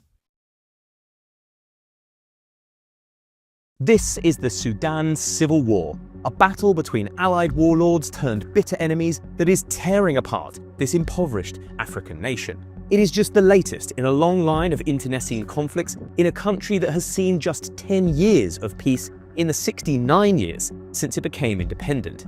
In that time, there have been no fewer than 20 coups, 3 civil wars, a genocide, and the country has split in two. So, why is Sudan so war-torn? Where are we in the latest round of fighting, and will the country ever see peace? Let's find out. This is Sudan, in northeastern Africa. It is one of the largest, least developed, and most war-torn countries on the entire continent. Today, there are two separate nations, Sudan and South Sudan. But all of this was originally part of one enormous country. The capital, Khartoum, is here, where the Blue and White Nile rivers join before flowing into Egypt. This arid northern part of Sudan is primarily Arab Islamic, the single largest ethnic and religious group in the country who dominate its military and political institutions. The greener central and southern parts are home to Christians and a plethora of other ethnic and religious groups, over 300 of them by some estimates. For centuries, Sudan was ruled from the outside. The Egyptians, the Ottomans, and the British were all in control at one point. But in 1956, it won independence and was immediately plunged into chaos. Sudan's newly elected government was weak, divided, and struggling to get anything done amid a civil war that was already underway between North and South. Within 3 years, there were 3 coups, one of which overthrew the government and replaced it with a military strongman, establishing a pattern that we'll see repeat over and over. Despite the coup, the war continued for another 2 decades, only ending in 1972. The man who achieved peace was Jafar Nemyeri, a former colonel who ran a strict one-party socialist state. Incredibly, he managed to keep Sudan's many factions from fighting, surviving another 3 coups along the way until 1983, when he attempted to impose Sharia law. This caused the South's non-Muslim groups to revolt again, beginning another 20-year civil war. Nemyeri would not see the end of it. In 1985, a coup finally got him, ushering in another very brief period of democratic rule. But once again, the government proved too weak and divided to rule. And in 1989, well, I think you can guess what happened. This time, the coup leader was Omar al-Bashir, a brutal dictator who would rule for the next 3 decades. You might know al-Bashir as the man who unleashed a genocide in Darfur, this far western region of Sudan on the border with Chad. Darfur is majority Arab, like the rest of the north, but has significant black African populations as well. Tensions between these groups go way back, but were made worse because of climate change, which began in the 1960s and dried up a lot of the farming land. By 2003, with the Second Civil War still raging, these simmering tensions boiled over, and 2 African groups took up arms against the government. Bashir responded by arming and unleashing Arab militias known collectively as the Janjaweed on them, resulting in a genocide. The wider civil war ended in 2005 with a peace deal that guaranteed the South a referendum on independence, which easily passed and created the nation of South Sudan in 2011. But it didn't stop the fighting in Darfur, which continued until 2020. In those 16 years of conflict, an estimated 300,000 people were killed and 3 million displaced. It drew international condemnation and resulted in Bashir becoming the first national leader to be charged with genocide by the International Criminal Court. It was during this conflict that the 2 warlords we mentioned earlier met and became allies. Mohammed Hamdan Dagalo, known as Hamedi, and Abdel Fattah al-Burhan. Hamedi, whose name means Little Muhammad, was born in Darfur, making him something of a yokel among Sudan's military and political elite. He rose to prominence fighting as part of the Janjaweed and then serving as its leader, with his fighters earning a reputation for shocking levels of brutality. In 2013, Hamedi rebranded the Janjaweed as the Rapid Support Forces, or RSF, and used his connections in Khartoum to secure official ranks for himself and his men, along with a heap of government funding. He then used the RSF to grow his power. He secured allies in Libya and Yemen by sending his fighters there as mercenaries, and he also cut deals with Russia's feared Wagner Group, particularly when it came to exploiting Sudan's gold mines, which he used to line his own pockets. Hamedi's family now like to brag that they are one of the richest in Africa.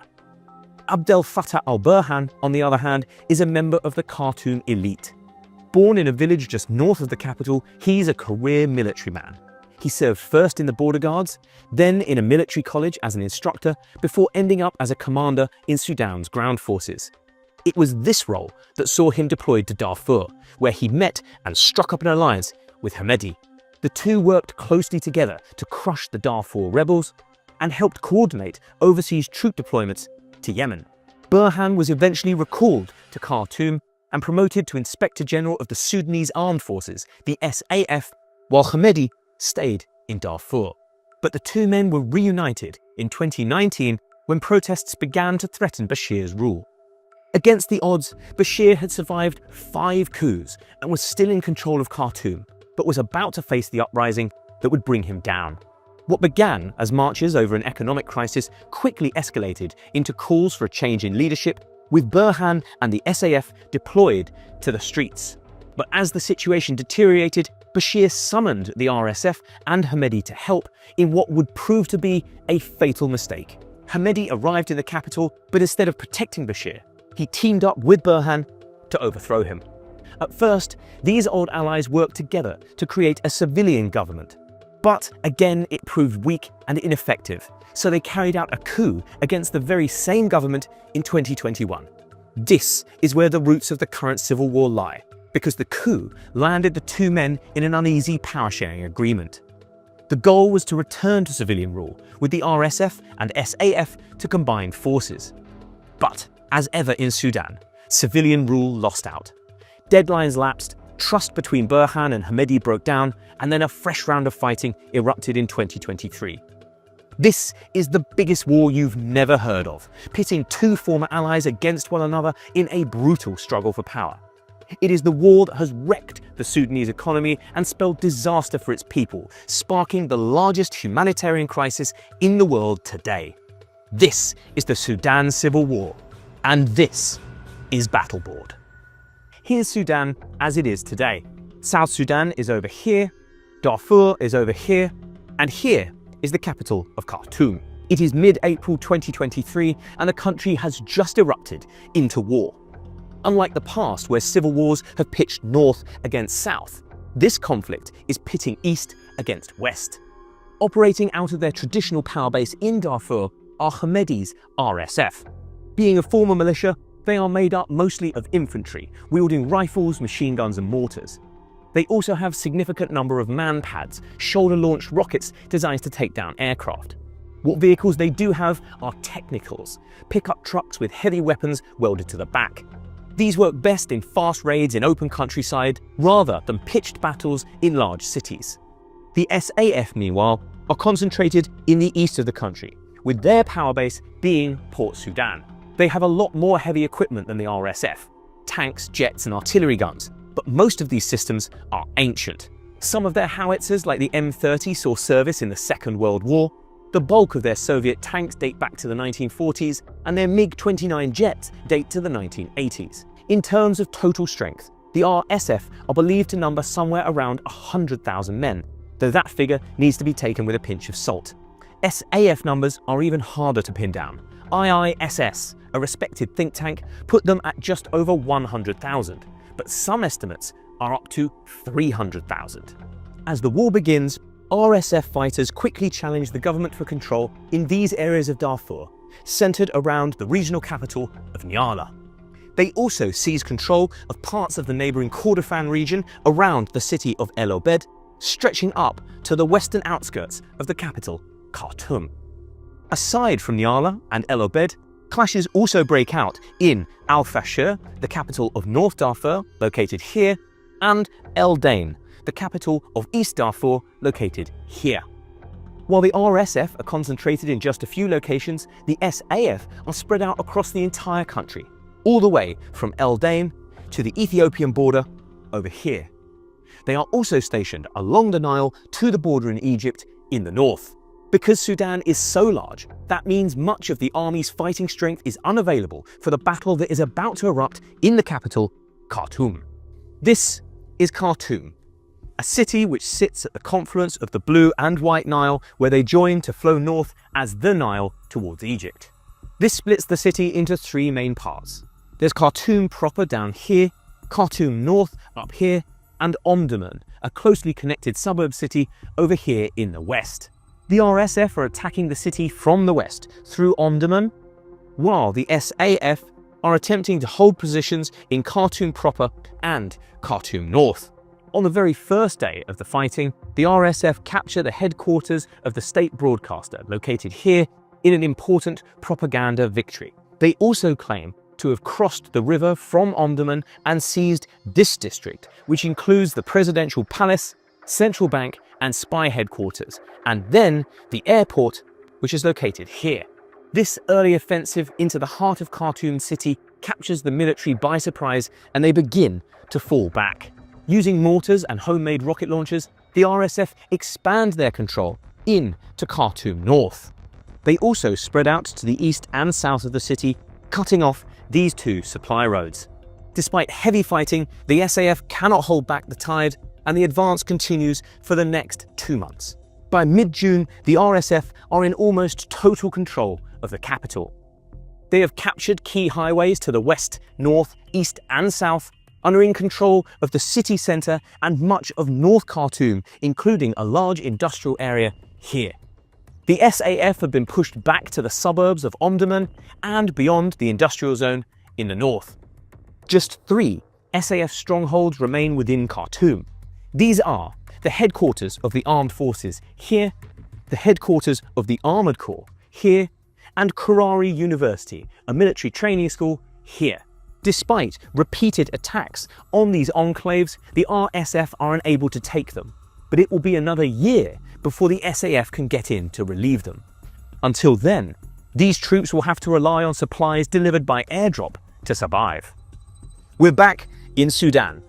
The fighting we just saw taking place is here, and here's where we left the rest of the battle. Defeated in Khartoum, the SAF retreat to their stronghold in Port Sudan. This becomes the nation's de facto capital and nerve center for the regime. It is through here that the SAF will receive reinforcements and weapons from the outside, and it is from here that they will launch their counterattacks. For now, though, they're on the back foot. Through the summer and autumn, the RSF push out from Khartoum and into the surrounding countryside. They're able to cut off SAF routes into the city from the west, east and south, but they're unable to dislodge them from the north, which will become crucial later. Elsewhere, they lock down control of the eastern Darfur region, and by December, they have taken control of Nyala, El Dain, Zalingi, and El Janaya, 4 of the 5 regional capitals. Amid the fighting, the RSF are accused of targeting civilians in what amounts to a continuation of the genocide they began decades earlier. The only city they cannot capture is El Fasher, in North Darfur, where a detachment of SAF troops are holed up under siege. They've also advanced south and east across Kordofan, bypassing towns and cities where their light infantry are less suited to fighting, but taking control of the surrounding countryside. Towards the end of 2023, the RSF make another breakthrough, this time to the south of Khartoum. Here, they capture Wad Madani, capital of Gezira State, a strategically important logistics and transport hub that is the gateway to the southeast of the country. This sets the stage for another RSF offensive, southwards from Gezira into Sennar State. Over the next 6 months, Hamedi's men battle their way almost to the Ethiopia border, capturing the city of Sinjar, the capital of Sennar State, along the way. By the time autumn rolls around, they're in control of all of this territory. For a somewhat ragtag militia, this is impressive. The RSF has taken almost half the country, and while they failed to fully capture Khartoum, they control most of the city. But this is about as good as things will get. In the background, changes have been taking place that are about to turn the tide of the war in the SAF's favour. We're back in the wider region. What's been happening is that the SAF have been slowly recruiting regional allies to help against the RSF. Egypt has backed Burhan and is thought to have sent air support. Either they supplied fighter jets to Sudan or are flying bombing missions from their own territory. Eritrea, to the east, has agreed to host military training camps on its soil and take in refugees, while sending his own mercenaries back the other way. The leaders of Ethiopia, down here, are also thought to have sent Tigrayan mercenaries to stop the fighting spilling over their border. Further afield, the SAF has won the backing of Iran, which has started sending long-range strike drones in return for a base on the Red Sea, and Turkey, which has begun selling Bayraktar drones to the armed forces. Even further abroad, Russia, which began the war on the side of the RSF because of the Wagner Group, has now swapped sides. Moscow is worried about a growing alliance between the SAF and Ukraine, which have allowed special forces onto its territory to hunt down Wagner and wants to break it. The Kremlin also has an interest in a port on the Red Sea and is allied with Iran, so being on the same side of this war makes sense. This leaves the RSF isolated. They have just one ally, the UAE, which is thought to have sent plenty of weapons, but is not enough to match all of this. The drones and air support are particularly important. While the RSF have no air force, the SAF have so far been unable to make this advantage count because of limited numbers of jets. But with reinforcements now flowing in through the port of Sudan, this is going to start to swing the war in their favour. We're back in Sudan. Here's the capital, and here's where we left the rest of the battle. The SAF counterattack begins down here, in Sennar State, where an airstrike in July kills the lieutenant leading the RSF forces in this region. SAF troops then begin advancing west from Rabak and east from Sennar in order to close this pocket and cut off all of these forces from reinforcement. In October, the RSF suffers another setback when Abu Akla Khalil, the commander in Gezira State, right here, announces he is defecting to the SAF. This drives the RSF wild, whose remaining fighters begin massacring civilians as a crude form of revenge. The SAF then begin advancing from the south, recapturing all of this territory and advancing on the regional capital of Sinjar. By November, this pocket has been closed, and shortly afterwards, Sinjar falls, leaving all of these RSF troops cut off. Though it will take months, most of these troops will eventually surrender, leaving the armed forces back in control of the southeast of the country. The SAF then advanced to the north, and in January 2025, they retake Wad Madani, the key logistics hub to the south of Khartoum. This opens the way for an attack from the south on the capital, where the fighting has already been raging for several months. This is Khartoum, and this is where we left the battle. The RSF are in control of most of the city except these 3 strong points, which are being supplied by air, and the northern part of Omdurman. The pushback begins here, in Omdurman, where, during the first months of 2024, government troops backed by drones surged south to link up with the troops stranded in the military university here. Spy drones help the SAF to track RSF movements, pinpointing key locations for artillery strikes, which are guided to their targets by the drones. Once the Iranian and Turkish strike drones arrive, these carry out the attacks themselves. Then in September, these forces strike out across the Nile and secure a vital bridgehead on the other side, in the neighborhood where all of Sudan's important government buildings are located. Next comes Khartoum North, where troops again make use of their advantage in the air to retake this industrial zone along with several key bridges. By January 2025, they managed to push across the river and link up with soldiers who have been stranded at military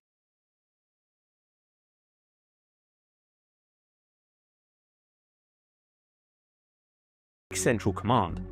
At this point, those SAF troops that we saw advancing from Wad Madani in the south start arriving.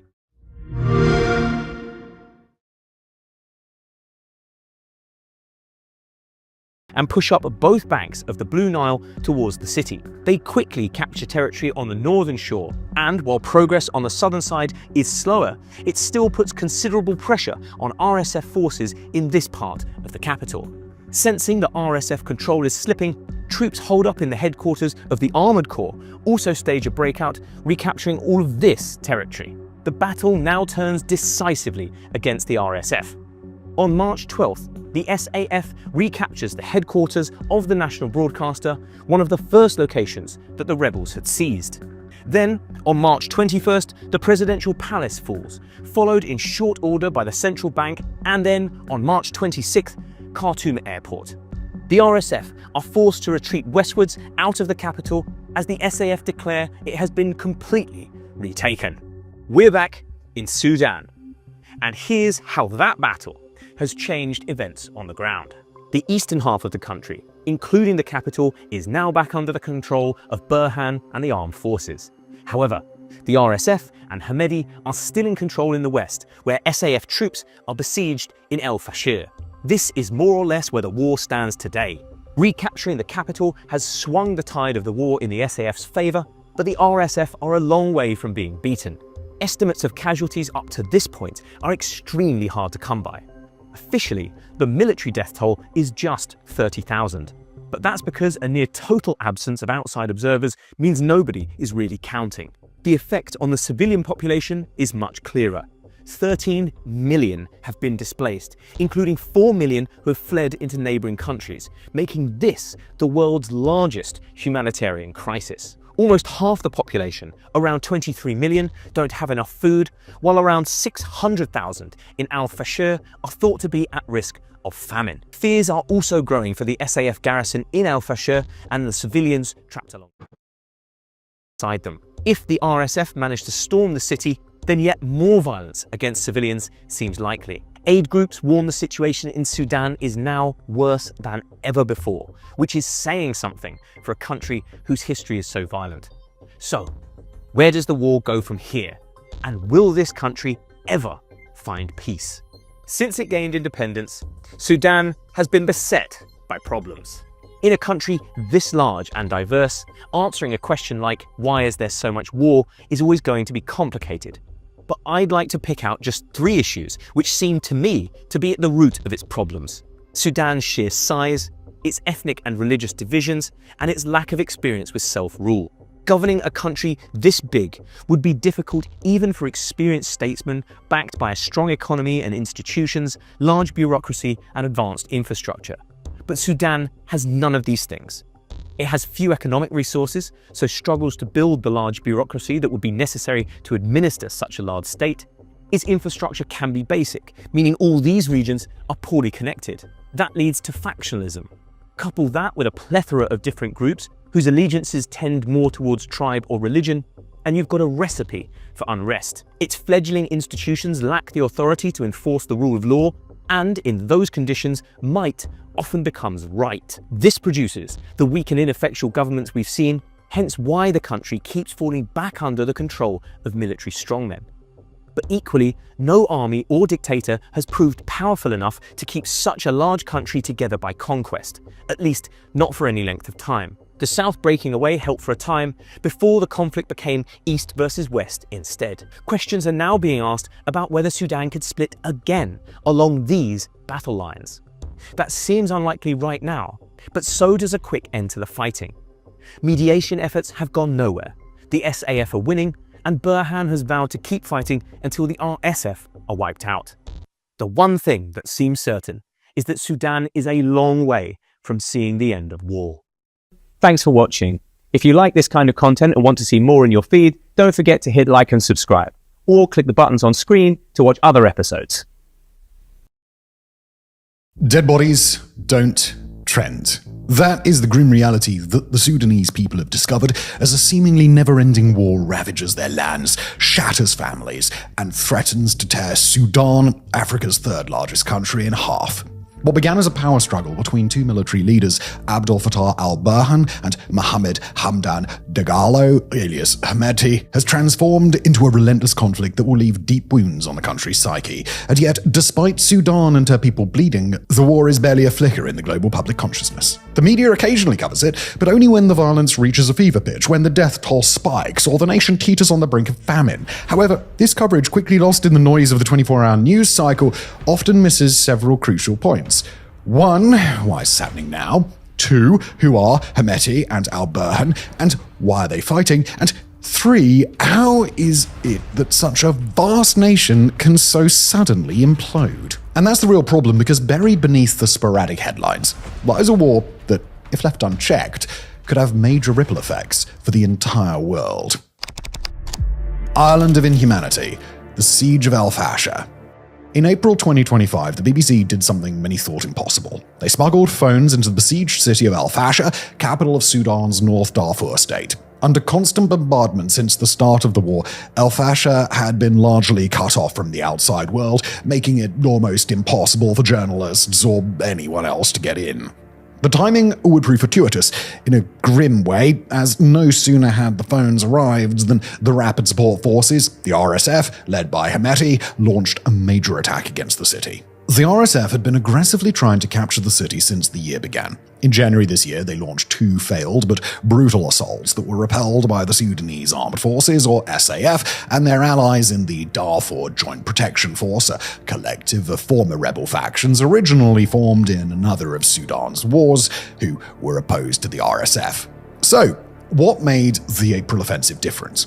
Well, first, this offensive was meant to capture the entirety of North Darfur, not just al-Fasher. Second, the RSF were reinforced by Colombian mercenaries, because although the world isn't paying much attention to this war, foreign powers still have their fingerprints all over it, quietly supplying arms, money, and fighters through back channels to keep the conflict alive. Third, they captured the Zamzam refugee camp 15 kilometers south of al-Fasher.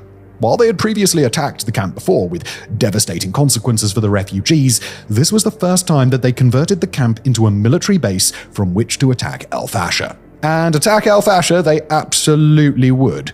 In July, they stormed into the city, their first significant foray there since the siege began. The defenders of al-Fasher would retaliate with equal ferocity, prompting Mathilda Vu, advocacy manager for the Norwegian Refugee Council, to describe the city as a death trap.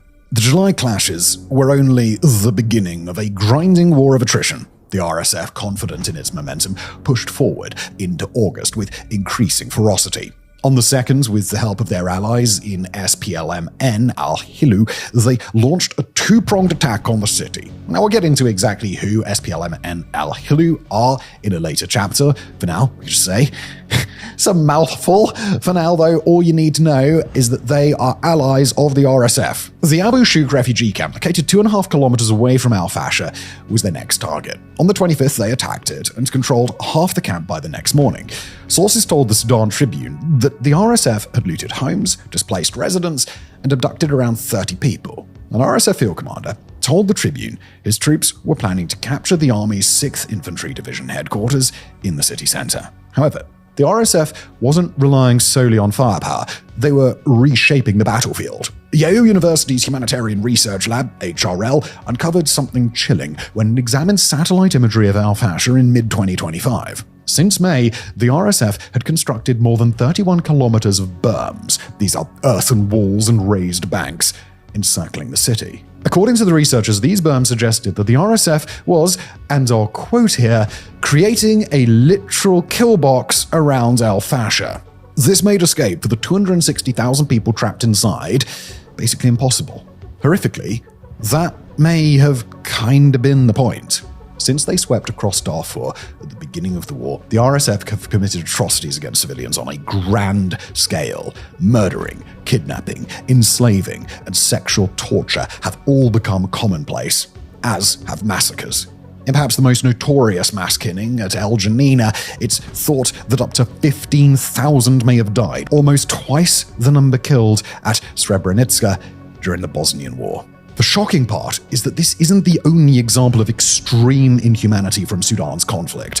In Al-Fasher, siege tactics have reduced starving people to eating animal feed. In the capital, Khartoum, detention centers have been uncovered where hundreds of people have been tortured to death. Entire cities have been sacked and burned. Agricultural land has been destroyed, and some 12 million have been driven to flee their homes. By May of 2024, US Special Envoy for Sudan, Tom Perriello, was already estimating that 150,000 people had been killed. By summer 2025, that estimate had risen to 400,000. That would make the Sudan War one of the bloodiest conflicts this decade, up there with the wars in Ukraine and Tigray in terms of body count. But while both sides do bear responsibility, with the SAF infamous for its indiscriminate bombing of civilian areas, it's only the RSF that stands credibly accused of genocide. Only the RSF that is known to have carried out door-to-door ethnic massacres after it captures a city. At the time of writing, there are similar fears for Al-Fasher. Because it takes a while for us to produce these longer videos, it's possible that the city will have actually fallen by the time you see this, in which case yet another atrocity will have likely been added to this conflict's long list. But while the battle for Al-Fasher seems to be tipping ever so slowly into the RSF's direction, the rest of the conflict in autumn of 2025 appears to be in a strategic stalemate, according to regional analyst Alex DeWaal. Writing for the BBC, DeWaal believes that each side is staking its hope on a new offensive, a new delivery of weapons, a new political alliance. But neither can gain a decisive advantage. And that does raise a couple of terrifying questions. One, are we now doomed to witness Sudan's disintegration for the second time in 2 decades? And two, how the did we get here? From Janjaweed to RSF, the monster the state built. With the conflict seemingly in stalemate then, let's take a moment to step back and answer one of the most important questions. How do we get here? How do we get to the point where perhaps 400,000 Sudanese lie dead, where entire cities have been torched, and where one of Africa's largest countries seems to be on the cusp of collapsing into anarchy? The conventional answer would take us back to the 15th of April 2023, when the RSF attacked SAF bases across Sudan. However, war is rarely conventional. And if we only go back that far, we'll miss the undercurrents of tension that predated and predicted this conflict. So, let's take an even greater step back, to a time before the RSF was the RSF, to a time when they were simply called the Janjaweed. Now, to understand the roots of the Janjaweed, we need to look not to Sudan, but to its western neighbor Chad, a country ravaged by a protracted civil conflict. In 1980, Muammar Gaddafi, who you probably remember as the Botox-faced Libyan dictator ousted during the Arab Spring, intervened in this conflict to support his ally Gokoni Oday, then president of Chad. Gaddafi sent his soldiers into Chad, and to aid them, he armed Arab nomads in the country's east, right next to Sudan.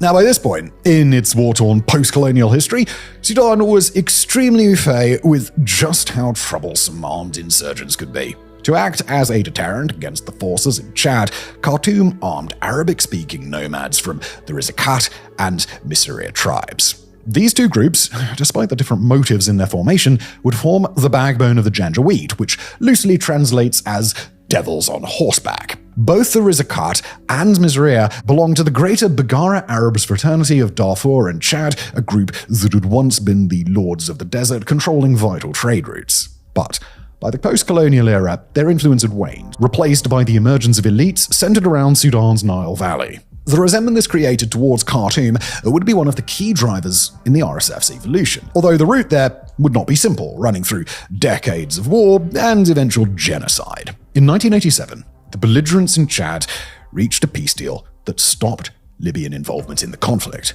But because this is Africa in the 1980s we're talking about here, there was no way Chad could settle down without Sudan simultaneously exploding. Sporadic fighting between the country's mostly Christian and animist south and the Muslim north had escalated into a full-blown rebellion in 1983. The renewed fighting in Sudan gave the Arab militias ample room to grow, and Khartoum often turned to them as a supplemental force to aid in the fight against the Sudan People's Liberation Army, or SPLA. And yes, that is yet another acronym in a video that is absolutely full of them. And get used to it, because as with many of our Deep Dives episodes, we're about to meet a whole lot of militias going by a whole lot of extremely similar 3 or 4 letter names. Brilliant, isn't it? Now, the SPLA was founded with the goal of re-establishing an autonomous southern Sudan. But while their whole thing was about liberating the country's south, they also identified as a movement for all oppressed Sudanese citizens. We want to emphasize the word oppressed here because oppression is an oft-cited reason for groups in Sudan to fight against the central government. The tribes in the periphery generally feel disconnected from Khartoum and the decisions made by the capital's elites. It's a feeling that has persisted to this day, especially in the West, a region whose relationship with the central state has long been shaped by structural marginalization. According to Alex Duvall, in a report for the World Peace Foundation, Darfur is the poorest region in the country. To illustrate, he pointed to Darfur's healthcare system, which has lagged far behind the rest of Sudan since independence. At the time, the region had only 3 hospitals and fewer than 6 beds per 100,000 people. This wasn't just the lowest ratio in the country, it was well below the levels found in Khartoum and elsewhere. While other parts of Sudan slowly expanded their medical infrastructure, Darfur never caught up. By the turn of the millennium, it trailed every other state in key metrics on child survival, nutrition, and basic health services. This neglect wasn't accidental. The government's chief economic minds had made it clear that Khartoum was focused on the so-called Hamdi Triangle. This is a loosely defined area typically understood to mean the commercial farms and towns within a day's drive of Khartoum. Named after former finance minister Abdul Rahim Hamdi, the triangle was the focus of much of the country's investment. Hamdi argued that by itself, this triangle was an economically viable microstate. By focusing on it, the government could ensure prosperity without having to worry about the areas far from Khartoum, like Darfur and southern Sudan, which Hamdi viewed as a labor source for the triangle. The Darfur War, the war in which the Janjaweed cemented their place in Sudanese history, was sparked by this feeling of oppression, specifically allegations from non-Arab tribes that they were victims of an intensifying apartheid campaign from the Arab-led Khartoum government. It was an accusation echoed by prominent international legal experts, including Professor Alan Dershowitz and the former Canadian Minister of Justice, Irwin Cotler. According to Julie Flint and Alex Duvall in a report for the UN Secretary-General, the anger at Khartoum reached a boiling point in July of 2001 when 2 non-Arab tribes, the Zakawa and Fur, swore oaths to defend their territory. It would be from this pact that one of the decade's most notorious wars was born.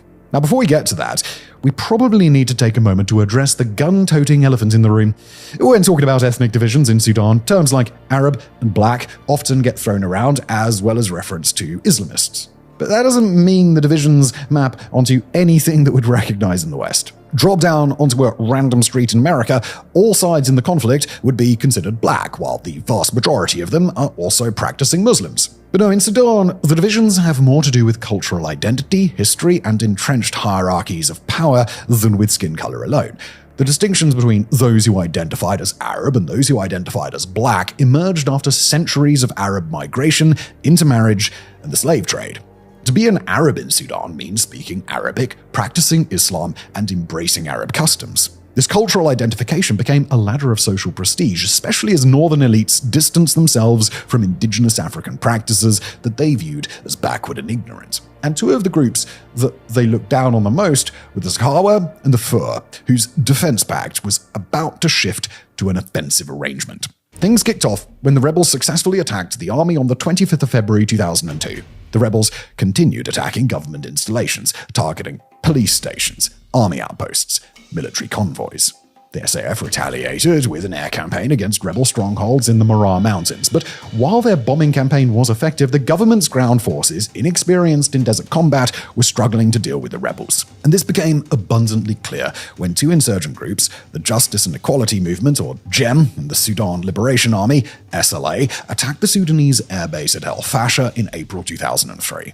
Once the dust settled there, the Sudanese government could assess the scale of the defeat, and it was staggering.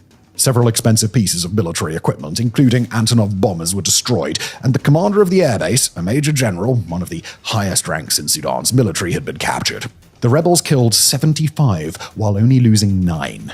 Flint and Duvall, in the book Darfur, A Short History of a Long War, would describe this victory as an unprecedented humiliation for the Sudanese army. Despite decades of armed rebellion, no insurgents had ever dealt Khartoum such a psychological blow, and they took full advantage, winning battle after battle.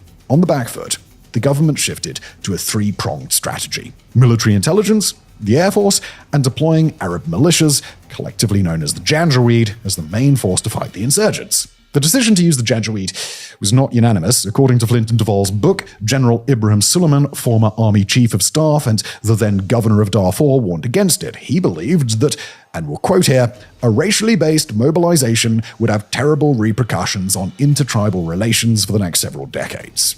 End quote. It wouldn't take several decades for the general to be proven absolutely right. It was only going to take months.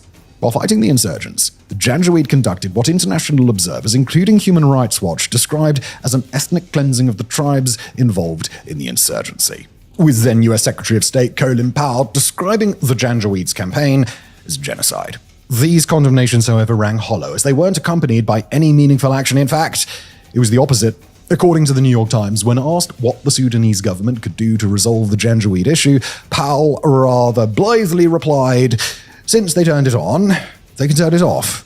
During this period, the Janjaweed was led by Musa Hilal, chief of the Mohammed, a branch of the Rizakat ethnic group. He collaborated with Sudan's then president, Omar al-Bashir, to formalize the Janjaweed into a paramilitary force called the Border Intelligence Unit. And remember Musa's name, he is going to become rather important later on. And it was within this brutal formalized militia that a new leader would emerge, a man who would eventually eclipse his own commanders. His name was Mohammed Dagalo, but you and me and the rest of the world would come to know him by the nickname Hemeti on account of his baby-faced looks, Hemeti being an affectionate nickname meaning Little Muhammad. And it would be Hemeti who would take that paramilitary force, suborned to the elites in Khartoum, and turn it into a vehicle for conquest. Just a quick pause to share something with you that we are rather excited about over here. No, we're not asking for donations to fund our counter lawsuit against Somalia yet. Also, probably won't be necessary. Instead, we want to tell you how Warfronts has expanded into a brand new medium. Fronts.co. It's a website. It's not a .com because that was unavailable, and even if available, really expensive. This was expensive enough. So, after launching our newsletter earlier this year, we realized there is an appetite out there for our brand of analysis in the written form. So, we got in touch with some experts, including actual award-winning journalists who agreed to write for us. I know. They did, though. They did. Warfronts grew so fast. And now we're showing you the results. Fronts.co is our subscriber-only website featuring longer-form, in-depth articles on aspects of defense and geopolitics that we feel are getting overlooked. The inner mechanics of Russia's sanctions evasion, how maths can make you a better warfighter. Yes, really. And if you want serious analysis for dangerous times, this Fronts.co, that site. is the place to be. Beyond that, it's also going to be the home of exclusive videos. Twice a week, we'll be publishing bonus Warfronts episodes covering everything we do best, like assessing whether Poland or Russia would win were war to break out tomorrow. All of this is just $5 a month or $50 a year. That's fronts.co, not .com, and nothing on Warfronts is changing. All of the content you love remains here as ever. It's all just extra. And now back to today's video. The rise of Hemedti. Credible information on Hemedti's early years is hard to come by. However, according to most sources, he is descended from the head of a sub-clan of the Rizakat ethnic group. He allegedly dropped out of school in the 3rd grade, became a camel herder, and only took up arms in the Darfur conflict when men attacked his trade convoy, killing 60 members of his extended family. Despite having little formal education, he quickly rose up the ranks of the Janjaweed, capturing the attention of President al-Bashir. Hemedti's abilities would impress al-Bashir so much that the latter would appoint him his de facto enforcer, leaning on him to fight in Darfur and wherever else the regime needed an enemy crushed. Al-Bashir was so reliant on Hemedti that at one point, according to the World Peace Foundation, or WPF, he referred to him as Hamyati, my protector. In a sign of how close their relationship was, Bashir allowed Hemedti to hold onto the gold mines of Darfur's Jebel Amar mountain range, Sudan's single largest source of export revenues, after the latter had captured it from rebels. The relationship wasn't always rosy, though. In a portent of things to come, Hemedti led a Janjaweed mutiny against the government in 2007. According to the WPF, he led his forces into the bush, promising to fight Khartoum, and I quote here, until Judgment Day. His troops shot down an army helicopter as Hemedti negotiated with the militias in Darfur and threatened to storm Niala, the capital of South Darfur, where, in 2025, 18 years later, he would announce the formation of a parallel government. Hemedti eventually cut a deal with Khartoum, ending the rebellion. In exchange, the government would pay his troops unpaid salaries and offer compensation to the wounded and the families of the dead. Hemedti, in turn, secured a promotion to the rank of general and a significant cash payment for himself. A documentary shot during this time enshrined Hemedti's cult-like presence among the Sudanese people. It showed him as more than just a military leader, but as a charming master negotiator capable of deftly handling parallel negotiations with the Darfur rebels and his own government, while still showing deep concern for his troops. Recruiting both Arabs and non-Arabs in his forces further endeared him to the public. This was at a time when the divisions between Sudan's groups was at their most pronounced. After making peace with the government, Hemedti's troops were folded into the border guards, headed by Musa Hilal. Hemedti, however, quickly became a rival to his commander and soon received his own legion. And yeah, now it's time to introduce one of the two big players in Sudan's current war, the Rapid Support Forces. The RSF was initially constituted to fight the Sudan People's Liberation Army North, or SPLAN, an armed group whose remnants are still fighting in Sudan's Nuba Mountains.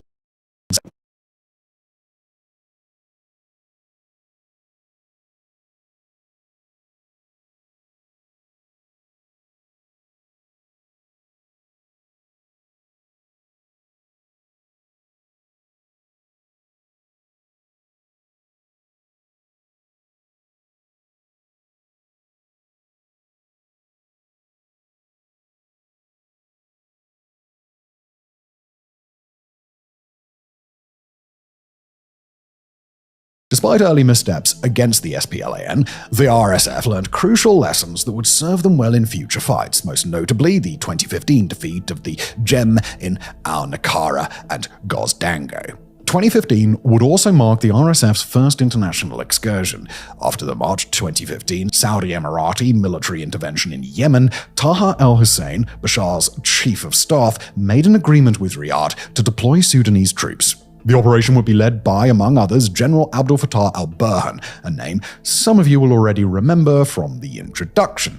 For those in need of a bit of a refresher, he today is the leader of the SAF. In other words, the guys Hemedti's RSF are currently fighting against. And speaking of the RSF, the troops used in Yemen were mostly RSF fighters loyal to Hemedti. And from a military standpoint, they did a good job. The Sudanese forces were instrumental to the creation of a buffer zone in the north of Yemen along the Saudi border, and the capture of Hajar Governorate and Midi Port, which most experts believe was a Houthi supply port. By 2017, Hemedti was in control of not only Sudan's gold mines, but also some of the best equipped and trained armed groups in the country. Al-Bashir would further reward him by passing a law that legitimized the RSF as an independent security force.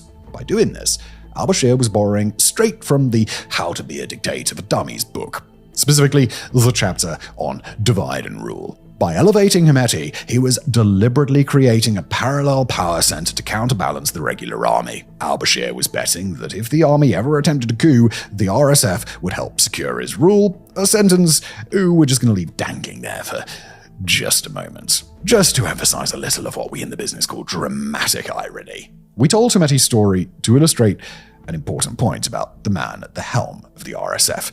He has unlimited ambition, and his ultimate goal is to rule all of Sudan. It's an ambition he may be fulfilling. Under his watch, the RSF has evolved from a ragtag militia to an organized armed force, and most recently into a parallel government, one that now threatens to split the whole of Sudan in two. 2019, the revolution that didn't finish the job. While Hemeti was nursing his ambition, Sudan was diving headfirst into a crisis. We've briefly touched on Omar al-Bashir, but only in the context of the Janjaweed and RSF. What we haven't told you is that al-Bashir had ruled Sudan since 1989 when he led a coup against the elected Prime Minister Sadiq al-Mahdi. His rule faced stiff opposition from the public and other political parties for what they viewed as heinous human rights violations and oppressive Islamist policies. The public routinely protested, and some military figures attempted coups, but these were crushed under al-Bashir's iron fist. One protest, though, running from 2011 to 2013, almost brought Sudan to its knees. The story of South Sudan's fight against Khartoum has kind of gotten lost in the narrative of Hemeti's rise, but the key point is that after decades of conflict, the South won the right for a referendum on independence and in July of 2011 finally split off to become the world's youngest nation. Of course, this being a former part of Sudan, things were nowhere near as smooth as the international community had hoped, and soon the new country was embroiled in its own civil war. But the key part for today's story is that South Sudan's independence meant Khartoum lost access to a large number of oil fields. The result was a sudden collapse in Sudan's income, runaway inflation, and a severe lack of dollars to cover essential imports. The cost of living absolutely skyrocketed. And to address the economic crisis, the Sudanese government announced several unpopular austerity measures. Taxes were raised, civil servants were laid off, the price of fuel increased, and people hit the streets in the thousands. What started as anti-austerity protests quickly escalated into demands for al-Bashir's resignation, encapsulated by the phrase, Ashab yurid iskat an-nizam. The people want to bring down the regime. Khartoum responded with batons, tear gas, and live bullets, effectively quashing the protests. But while Bashir could beat the protesters into compliance, he couldn't just get his goons to thwack the economic fundamentals with a large stick and make the bad numbers go away. And as the line ticked ever further downwards, that meant Bashir being forced to take more and more measures guaranteed to keep the flame of anger not just alive, but itself royally pissed. In 2018, Khartoum had eliminated several subsidies which immediately doubled the price of bread across the country. Fatima Ahmed, a local housewife, perfectly captured the country's reaction to this price increase in an interview with Reuters. Quote, "The new prices will make us starve to death. The government doesn't care about us. Our conditions are harsh. We won't be able to endure more." And it wasn't just bread. Khartoum had devalued the Sudanese pound, which led to wildly fluctuating exchange rates and reduced the amount of hard cash that people could access.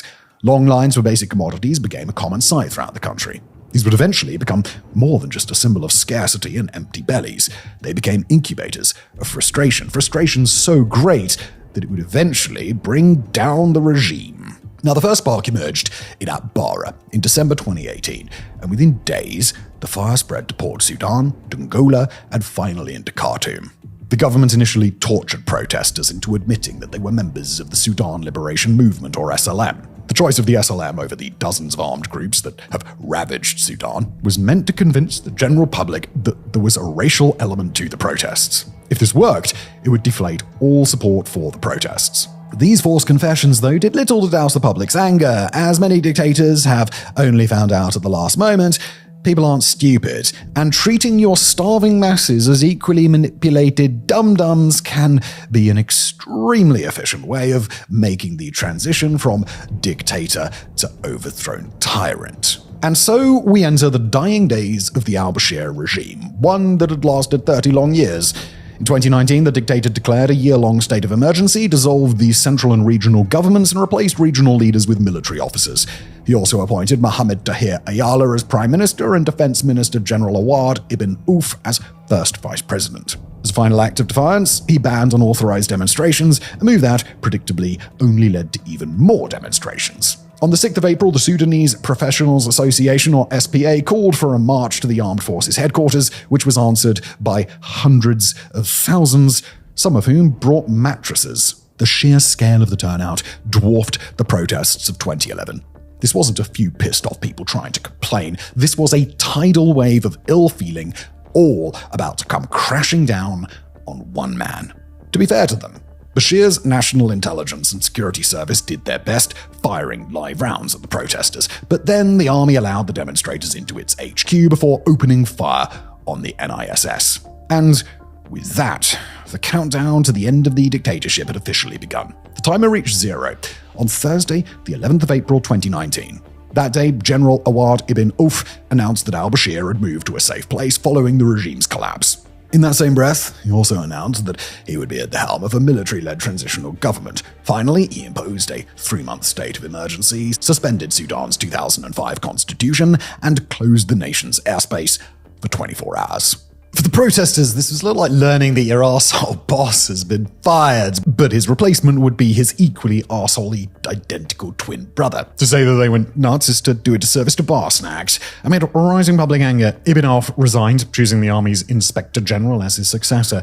And it's here that the other major player in Sudan's current war makes his appearance. Because, as you probably guessed, that Inspector General was none other than Abdel Fattah al-Burhan. At the time, though, the protesters were jubilant. After all, it's not as if al-Burhan seemed like the sort of guy who might soon plunge their nation into an apocalyptic war. So if that's the case, then who exactly was he? Despite not being a cult-like figure like Hemeti, al-Burhan had built a name for himself within the army as a competent officer across a decades-long career. The protesters liked him because he was one of the military leaders who reached out to them during the sit-in. Additionally, and we have to stress this was a really big deal among Sudanese military men at the time, he hadn't been implicated in any war crimes and wasn't wanted by international courts.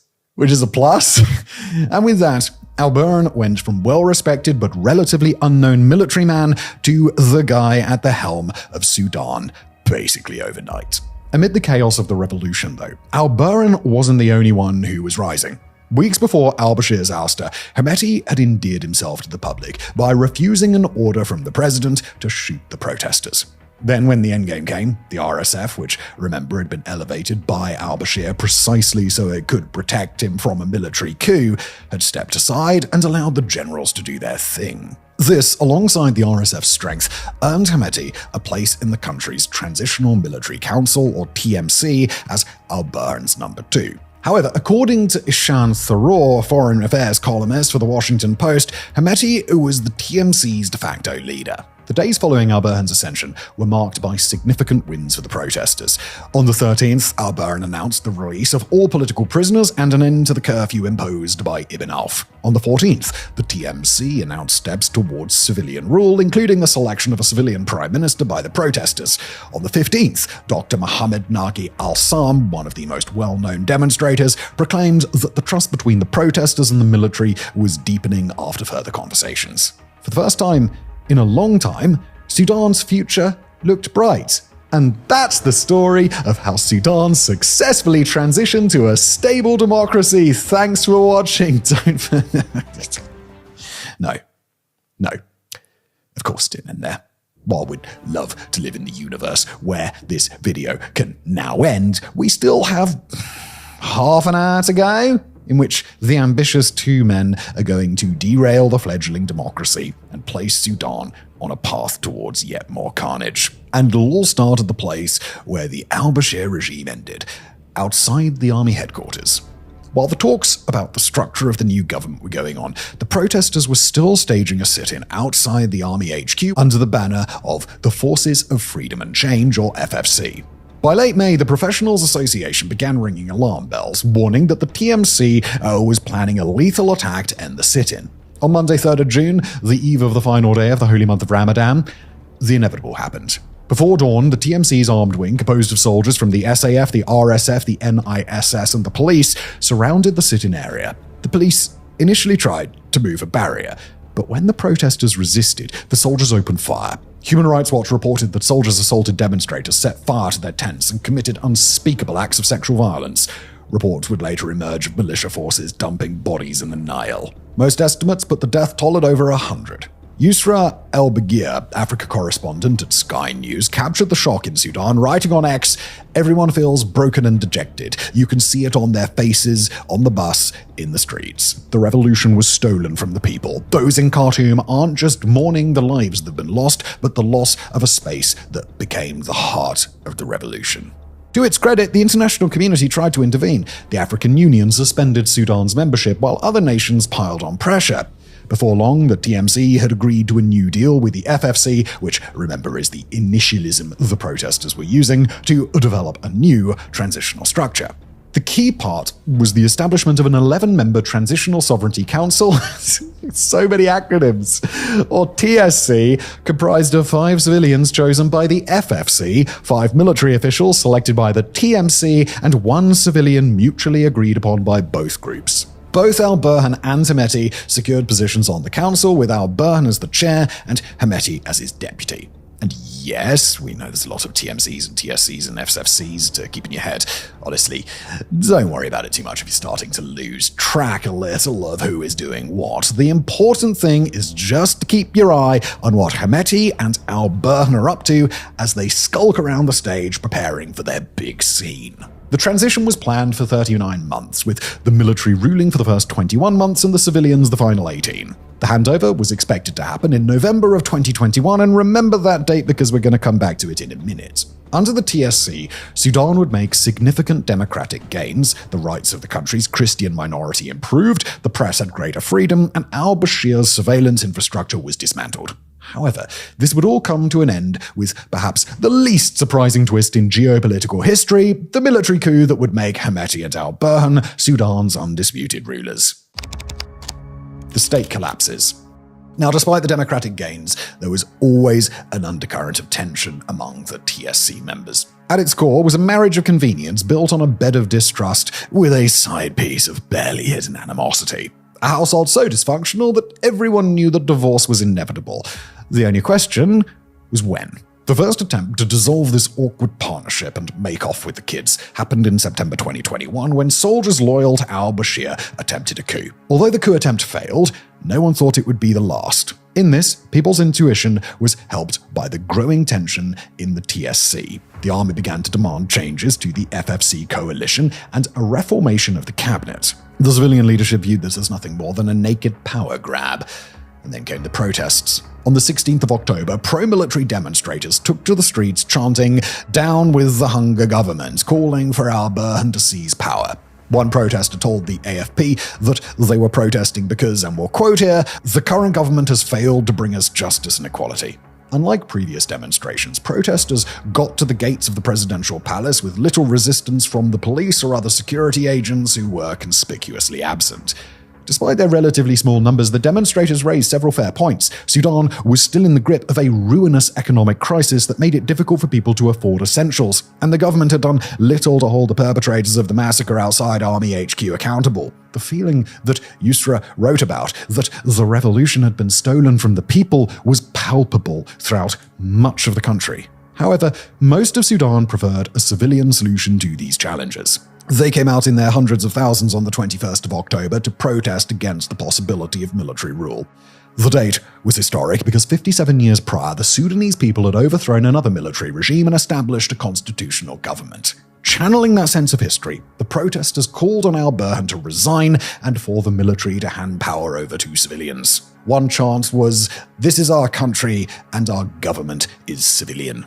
The military's response was, "No, thank you very much," and it was spelt out with live bullets and tear gas. While the demonstrations were ongoing, Prime Minister Abdallah Hamdok, the leader of the cabinet, announced that he was speaking to all sides to find a solution to the crisis. But it seemed few sides were listening. On the 25th of October, a mere 6 days before the civilians were to take over the TSC, the military arrested 5 senior government figures and announced that they had taken over the government. That same day, al-Burhan announced a state of emergency and the formation of a new technocratic government that would lead Sudan until the next elections in July 2023. This government would include figures from the National Congress Party, a political outfit that had propped up al-Bashir's regime for decades. Al-Burhan would later deny that he had led a coup. He insisted that what he did was necessary to avoid a civil war because the politicians were inciting the public against the military. He portrayed himself as a man with few options who had done what he thought was right for the country. It was a portrayal echoed by Hemeti in an interview with Al Jazeera, where he said, "What happened on October the 25th was the ultimate outcome of a long process. Many discussions were made and many initiatives proposed. We were left with 3 options, the best of which was the move we took, and it was completely agreeable to the Prime Minister himself. We did not make such a move on our own." But while the two men could dress it up in fancy words, the fact is that if it walks like a coup, swims like a coup, and seizes power from civilian officials like a coup, then you know the rest, don't you? Come November 2021, there would be no handover of power to civilians. Surprise!